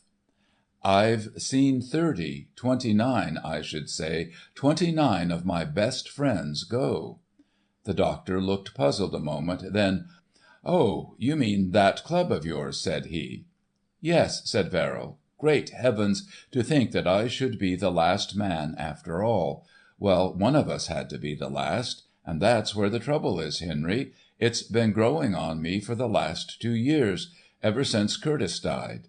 He was the 26th, and he died only a month before the annual dinner. Arnold, Brill, Steve Sharratt, you know, and I, just the four, were left then, and we sat down to that big table alone, and when we came to the toast of the absent ones, well, Henry, we were pretty solemn before we got through, and we knew that the choice of the last man, who would face those 31 empty covers and open the bottle of wine that we all set aside at our first dinner, and drink the absent ones, was narrowing down pretty fine. Next year there were only Arnold and Steve and myself left. Brill, well, you know all about his death. The 3 of us got through dinner somehow. The year after that we were still 3, and even the year after that. Then poor old Steve went down with the Dreibund in the Bay of Biscay, and 4 months afterward Arnold and I sat down to the table at the annual alone. I'm not going to forget that evening in a hurry. Why, Henry—oh, never mind. Then Well?" prompted the doctor as his friend paused. "Arnold died 3 months ago. And the day of our annual—I mean the club's—" Verrill changed his position. "The date of the dinner, the annual dinner, is next month. And I'm the only one left." "And of course you'll not go," declared the doctor. "Oh yes," said Verrill. "Yes, I will go, of course. But—" he shook his head with a long sigh. "When the last Man Club was organised," he went on, "in '68, we were all more or less young. It was a great idea, at least I felt that way about it, but I didn't believe that 30 young men would persist in anything of that sort very long. But no member of the club died for the first 5 years, and the club met every year and had its dinner without much thought of consequences and of the inevitable. We met just to be sociable." "Hold on," interrupted the doctor. "You are speaking now of 30. A while ago you said 31." "Yes, I know," assented Verrill.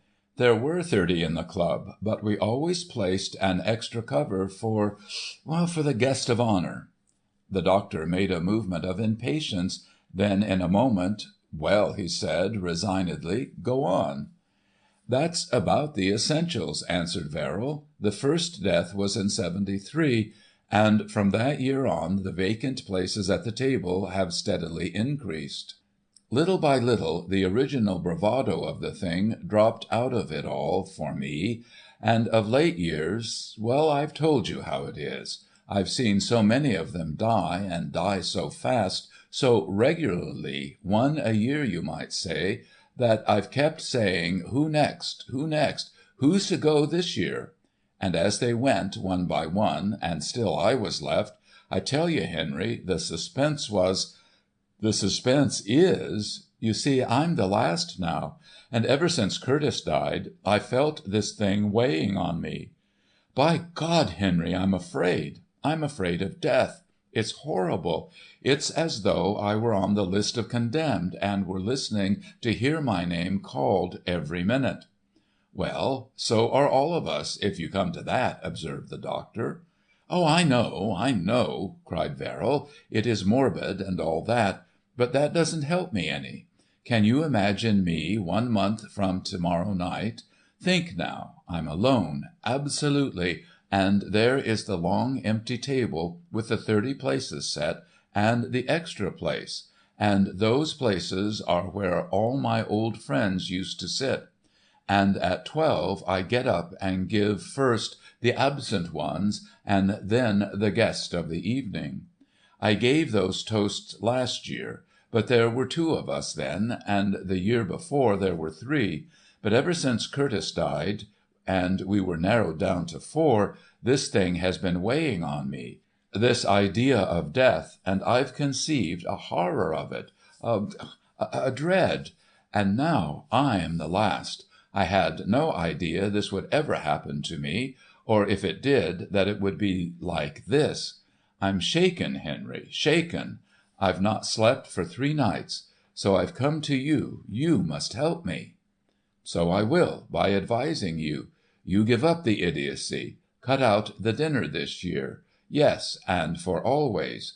"You don't understand," replied Verrill calmly. "It is impossible. I could not keep away. I must be there." "But it's simple lunacy," expostulated the doctor. "Man, you've worked upon your nerves over this fool club and dinner till I won't be responsible for you if you carry out this notion. Come, promise me you will take the train for, say, Florida to morrow, and I'll give you the stuff that will make you sleep.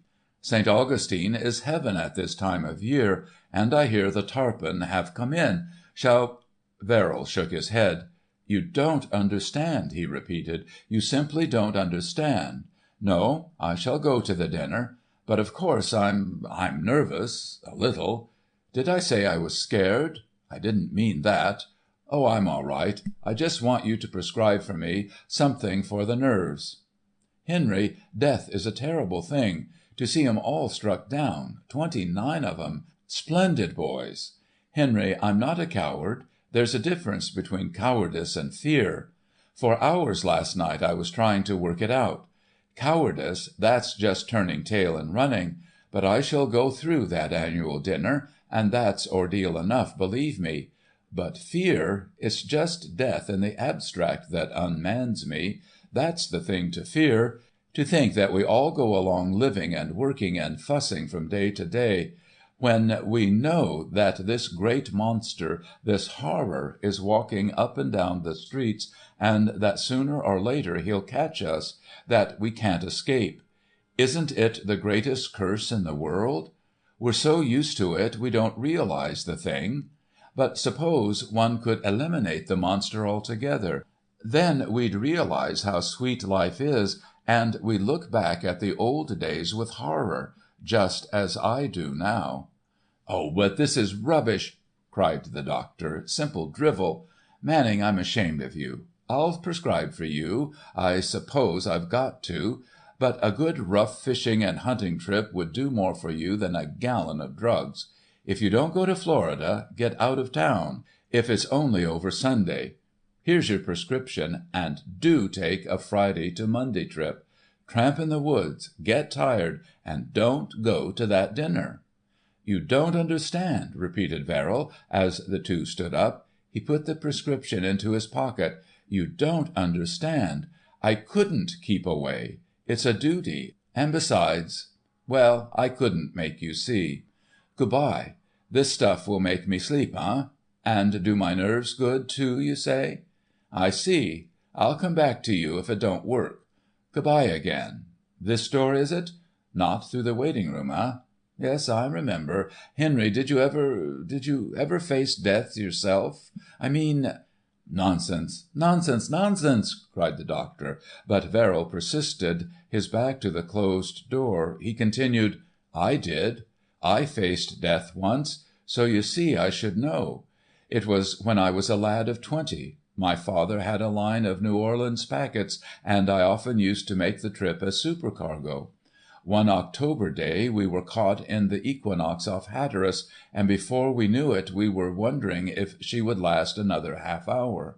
Along in the afternoon there came a sea aboard and caught me unawares. I lost my hold and felt myself going.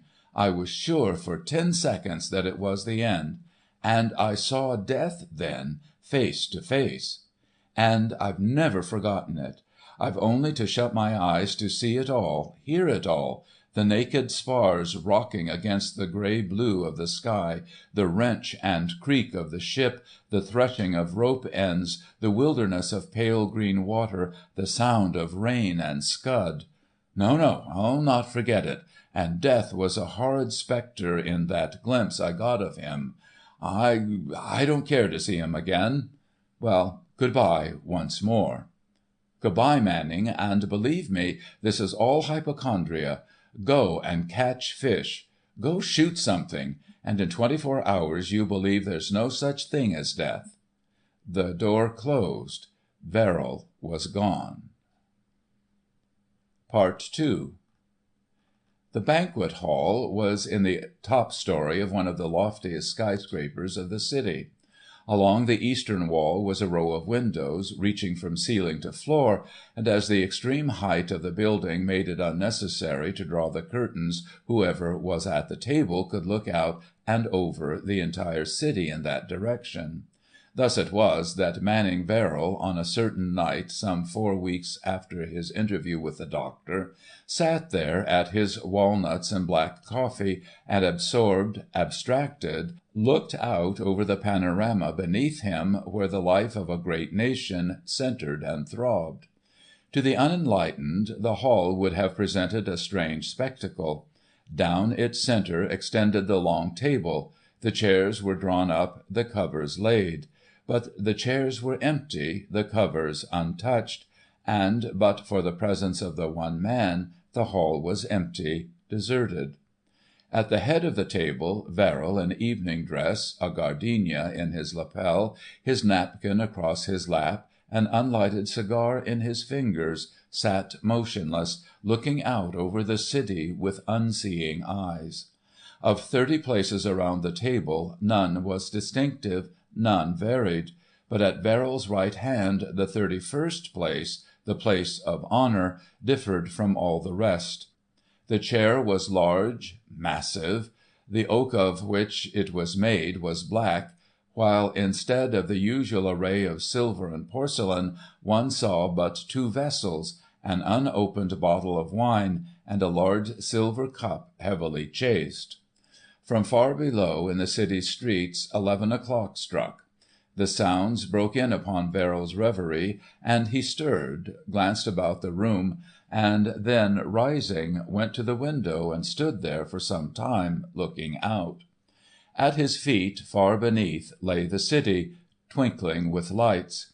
In the business quarter all was dark, but from the district of theatres and restaurants there arose a glare into the night, ruddy, vibrating, with here and there a ganglion of electric bulbs upon a fire sign, emphasising itself in a whiter radiance.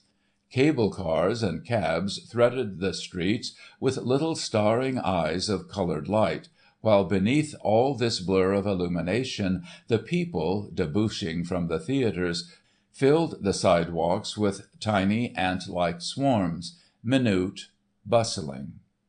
Farther on, in the residence district, occasional lighted windows watched with the street lamps gazing blankly into the darkness. In particular, one house was all ablaze. Every window glowed. No doubt a great festivity was in progress, and Verrill could almost fancy that he heard the strains of the music, the rustle of the silks. Then nearer at hand, but more to the eastward, where the office buildings rose in tower-like clusters and sombre groups, Verrill could see a vista of open water, the harbour. Lights were moving here, green and red, as the great hoarse-voiced freighters stood out with the tide. And beyond this was the sea itself, and more lights, very, very faint, where the ships rolled leisurely in the ground swells. Ships bound to and from all ports of the earth. Ships that united the nations, that brought the whole world of living men under the view of the lonely watcher in the empty banquet hall. Verrill raised the window. At once a subdued murmur, prolonged, monotonous, the same murmur as that which disengages itself from forests, from the sea, and from sleeping armies, rose to meet him. It was the mingling of all the night noises into one great note that came simultaneously from all quarters of the horizon, infinitely vast, infinitely deep, a steady diapason strain like the undermost bourdon of a great organ as the wind begins to thrill the pipes. It was the stir of life, the breathing of the colossus, the push of the nethermost basic force, old as the world, wide as the world, the murmur of the primeval energy, coeval with the centuries, blood-brother to that spirit which in the brooding darkness before creation moved upon the face of the waters. And besides this, as Verrill stood there looking out, the night wind brought to him, along with the taint of the sea, the odour of the heaped-up fruit in the city's markets, and even the suggestion of the vegetable gardens in the suburbs. Across his face, like the passing of a long breath, he felt the abrupt sensation of life, indestructible, persistent. But absorbed in other things, Verrill, unmoved, and only dimly comprehending, closed the window and turned back into the room. At his place stood an unopened bottle and a glass as yet dry. He removed the foil from the neck of the bottle, but after looking at his watch set it down again, without drawing the cork. It lacked some 15 minutes to midnight. Once again, as he had already done so many times that evening, Verrill wiped the moisture from his forehead. He shut his teeth against the slow, thick labouring of his heart. He was alone. The sense of isolation, of abandonment, weighed down upon him intolerably as he looked up and down the empty table. Alone, alone! All the rest were gone, and he stood there in the solitude of that midnight. He, last of all that company whom he had known and loved. Over and over again he muttered, "All are gone, the old familiar faces." Then slowly Verrill began to make the circuit of the table, reading as if from a roll call the names written on the cards which lay upon the place plates. Anderson, Evans, Copeland, dear old crooked-face Copeland, his camp companion in those Maine fishing trips of the old days, dead now these 10 years. Stryker, Buff Stryker they had called him, dead. He had forgotten how long, drowned in his yacht off the Massachusetts coast. Harris died of typhoid somewhere in Italy. Dick Herndon killed in a mine accident in Mexico. Rice, old Whitey Rice, a suicide in a California cattle town. Curtis carried off by fever in Durban, South Africa. Thus around the whole table he moved, telling the bead roll of death, following in the footsteps of the monster who never relented, who never tired, who never, never, never forgot. His own turn would come some day. Verrill, sunken into his chair, put his hands over his eyes. Yes, his own turn would come. There was no escape. That dreadful face would rise again before his eyes. He would bow his back to the scourge of nations. He would roll helpless beneath the wheels of the great car. How to face that prospect with fortitude? How to look into those terrible grey eyes with calm? Oh, the terror of that Gorgon face! Oh, the horror of those sightless, lightless grey eyes! But suddenly midnight struck. He heard the strokes come booming upward from the city streets. His vigil was all but over. Verrill opened the bottle of wine, breaking the seal that had been affixed to the cork on the night of the first meeting of the club. Filling his glass, he rose in his place. His eyes swept the table, and while for the last time the memories came thronging back, his lips formed the words, "To the absent ones, to you, Curtis, Anderson, Brill, to you, Copeland, to you, Stryker, to you, Arnold, to you all, my old comrades, all you old familiar faces who are absent tonight." He emptied the glass, but immediately filled it again. The last toast was to be drunk, the last of all. Verrill, the glass raised, straightened himself. But even as he stood there, glass in hand, he shivered slightly. He made note of it for the moment, yet his emotions had so shaken him during all that evening that he could well understand the little shudder that passed over him for a moment. But he caught himself, glancing at the windows. All were shut. The doors of the hall were closed. The flames of the chandeliers were steady.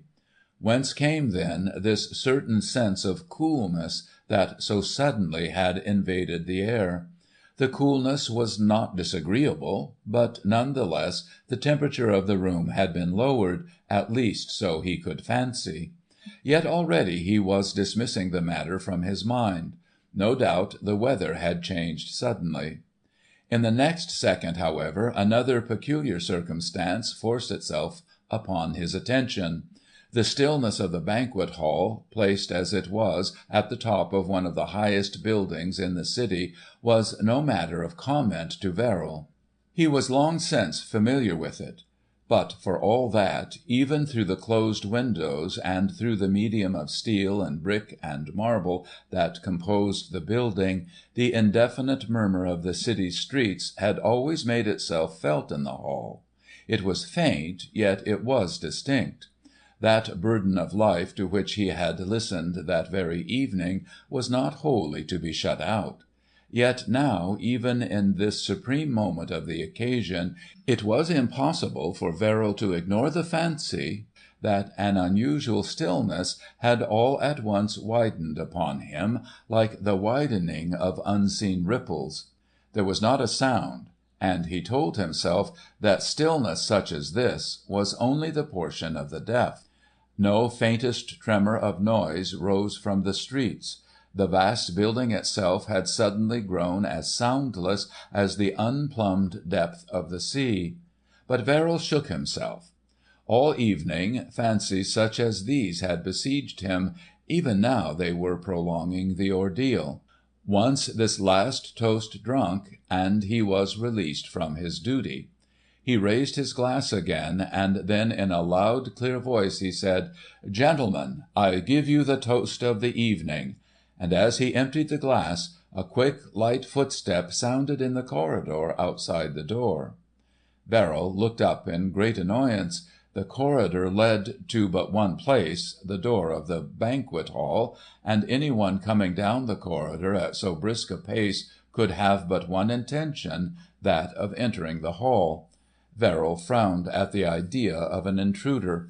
His orders had been of the strictest. That a stranger should thrust himself upon his company at this of all moments was exasperating. But the footsteps drew nearer, and as Verrill stood frowning at the door at the far end of the hall, it opened. A gentleman came in, closed the door behind him, and faced about. Verrill scrutinized him with an intent eye. He was faultlessly dressed, and just by his manner of carrying himself in his evening clothes, Verrill knew that here was breeding, distinction. The newcomer was tall, slim, also he was young. Verrill, though he could not have placed his age with any degree of accuracy, would none the less have disposed of the question by setting him down as a young man. But Verrill further observed that the gentleman was very pale, even his lips lacked colour. However, as he looked closer, he discovered that this pallor was hardly the result of any present emotion, but was rather constitutional. There was a moment's silence as the two looked at each other the length of the hall. Then, with a peculiarly pleasant smile, the stranger came forward, drawing off his white gloves and extending his hand. He seemed so at home, so perfectly at his ease, and at the same time so much of what Verrill was wont to call a thoroughbred fellow, that the latter found it impossible to cherish any resentment. He preferred to believe that the stranger had made some readily explained mistake, which would be rectified in their first spoken words. Thus it was that he was all the more nonplussed when the stranger took him by the hand with words, "This is Mr. Manning Verrill, of course. I am very glad to meet you again, sir. Two such as you and I, who have once been so intimate, should never forget each other." Verrill had it upon his lips to inform the other that he had something the advantage of him, but at the last moment he was unable to utter the words. The newcomer's pleasure in the meeting was so hearty, so spontaneous, that he could not quite bring himself to jeopardize it, at the outset at least, by a confession of implied unfriendliness. So instead he clumsily assumed the other's manner, and, though deeply perplexed, managed to attain a certain heartiness as he exclaimed, "But you have come very late. I have already dined, and, by the way, let me explain why you find me here alone in a deserted banquet hall with covers laid for so many." "Indeed, you need not explain," replied the stranger. "I am a member of your club, you know." "A member of the club? This total stranger?" Verrill could not hide a frown of renewed perplexity. Surely this face was not one of any friend he ever had. "A charter member, you might say," the other continued, "but, singularly enough, I have never been able to attend one of the meetings until now. Of us all, I think I have been the busiest, and the one most widely travelled. Such must be my excuses." At the moment an explanation occurred to Verrill. It was within the range of the possible that the newcomer was an old member of the club, some sojourner in a foreign country, whose death had been falsely reported. Possibly Verrill had lost track of him. It was not always easy to place at once every one of the 30. The two sat down, but almost immediately Verrill exclaimed, "Pardon me, but that chair! The omen would be so portentous. You have taken the wrong place. You who are a member of the club, you must remember that we reserved that chair, the one you are occupying." But the stranger smiled calmly. "I defy augury, and I snap my fingers at the portent. Here is my place, and here I choose to remain." "As you will," answered Verrill, "but it is a singular choice. It is not conducive to appetite." "My dear Verrill," answered the others, "I shall not dine, if you will permit me to say so. It is very late, and my time is limited. I can stay but a short time at best. I have much to do to-night after I leave you. Much good, I hope, much good. For which," he added rather sadly, "I shall receive no thanks, only abuse. Only abuse, my dear Verrill." Verrill was only half listening. He was looking at the other's face, and as he looked he wondered, for the brow was of the kind fitted for crowns, and from beneath glowed the glance of a king. The mouth seemed to have been shaped by the utterance of the commands of empire. The whole face was astonishing, full of power tempered by a great kindliness. Verrill could not keep his gaze from those wonderful, calm, grey eyes. Who was this extraordinary man met under such strange circumstances, alone and in the night, in the midst of so many dead memories, and surrounded by that inexplicable stillness, that sudden, profound peace? And what was the subtle magnetism that, upon sight, drew him so powerfully to the stranger? Kingly he was, but Verrill seemed to feel that he was more than that. He was, could be, a friend, such a friend as in all their circle of dead companions he had never known. In his company he knew he need never be ashamed of weakness, human, natural, ordained weakness, need not be ashamed because of the certainty of being perfectly and thoroughly understood. Thus it was that when the stranger had spoken the words, only abuse, my dear Verrill," Verrill, starting from his muse, answered quickly, "What, abuse you, in return for good? You astonish me." "Abuse is the mildest treatment I dare expect. It will no doubt be curses. Of all personages I am the one most cruelly misunderstood. My friends are few, oh, so pitiably few." "Of whom may I be one?" exclaimed Verrill. "I hope," said the stranger gravely, "we shall be the best of friends. When we met before, I am afraid my appearance was too abrupt and, what shall I say, unpleasant to win your goodwill." Verrill, in some embarrassment, framed a lame reply, but the other continued, "You do not remember, as I can easily understand. My manner at that time was against me. It was a whim, but I chose to be most forbidding on that occasion. I am a very harlequin in my moods. Harlequin, did I say, my dear fellow? I am the prince of masqueraders." "But a prince, in all events," murmured Verrill, half to himself. "Prince and slave," returned the other, "slave to circumstance." "Are we not all—" began Verrill, but the stranger continued, "Slave to circumstance, slave to time, slave to natural laws, none so abject as I, in my servility. When the meanest, the lowest, the very weakest calls, I must obey. On the other hand, none so despotic as I, none so absolute. When I summon, the strongest must respond. When I command, the most powerful must obey. My profession, my dear Verrill, is an arduous one." "Your profession is, I take it," observed Verrill, "that of a physician." "You may say so," replied the other, "and you may also say an efficient one. But I am always the last to be summoned. I am a last resource. My remedy is a heroic one. But it prevails, inevitably. No pain, my dear Verrill, so sharp that I cannot allay, no anguish so great that I cannot soothe." "Then perhaps you may prescribe for me," said Verrill. "Of late I have been perturbed. I have lived under a certain strain. Certain contingencies threaten, which, no doubt unreasonably, I have come to dread. I am shaken, nervous, fearful. My own doctor has been unable to help me. Perhaps you—" The stranger had already opened the bottle of wine which stood by his plate, and filled the silver cup. He handed it to Verrill. "Drink," he said. Verrill hesitated. "But this wine," he protested, "this cup, pardon me, it was reserved—" "Drink," repeated the stranger. Trust me." He took Verrill's glass, in which he had drunk the toasts, and which yet contained a little wine. He pressed the silver cup into Verrill's hand. "Drink," he urged for the third time. Verrill took the cup, and the stranger raised his glass.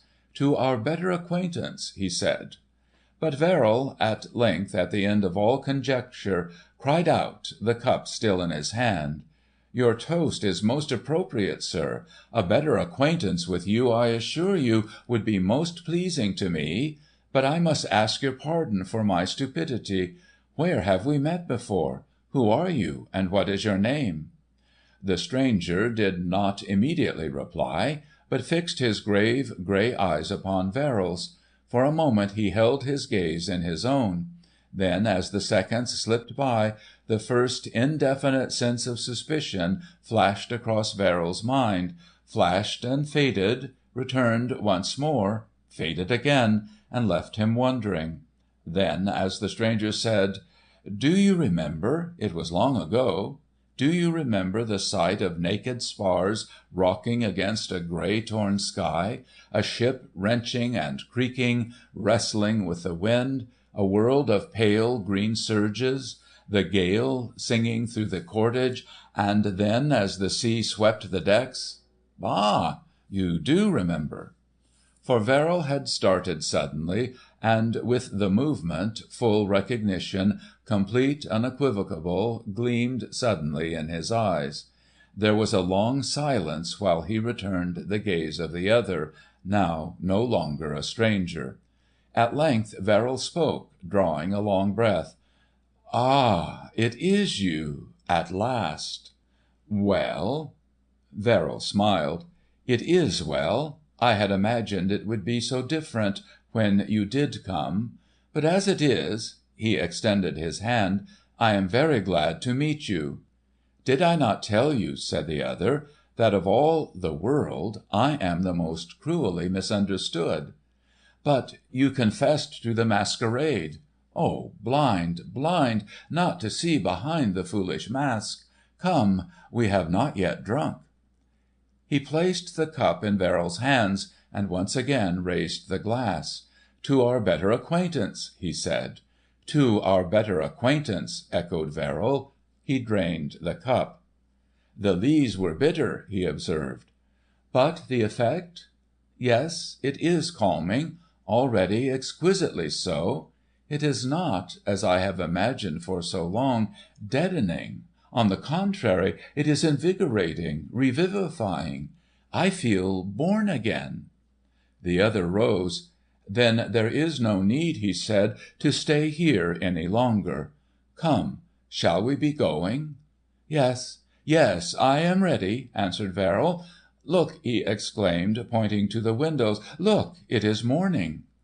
Low in the east the dawn was rising over the city. A new day was coming, the stars were paling, the night was over. "That is true," said Verrill's new friend. "Another day is coming. It is time we went out to meet it." They rose and passed down the length of the banquet hall.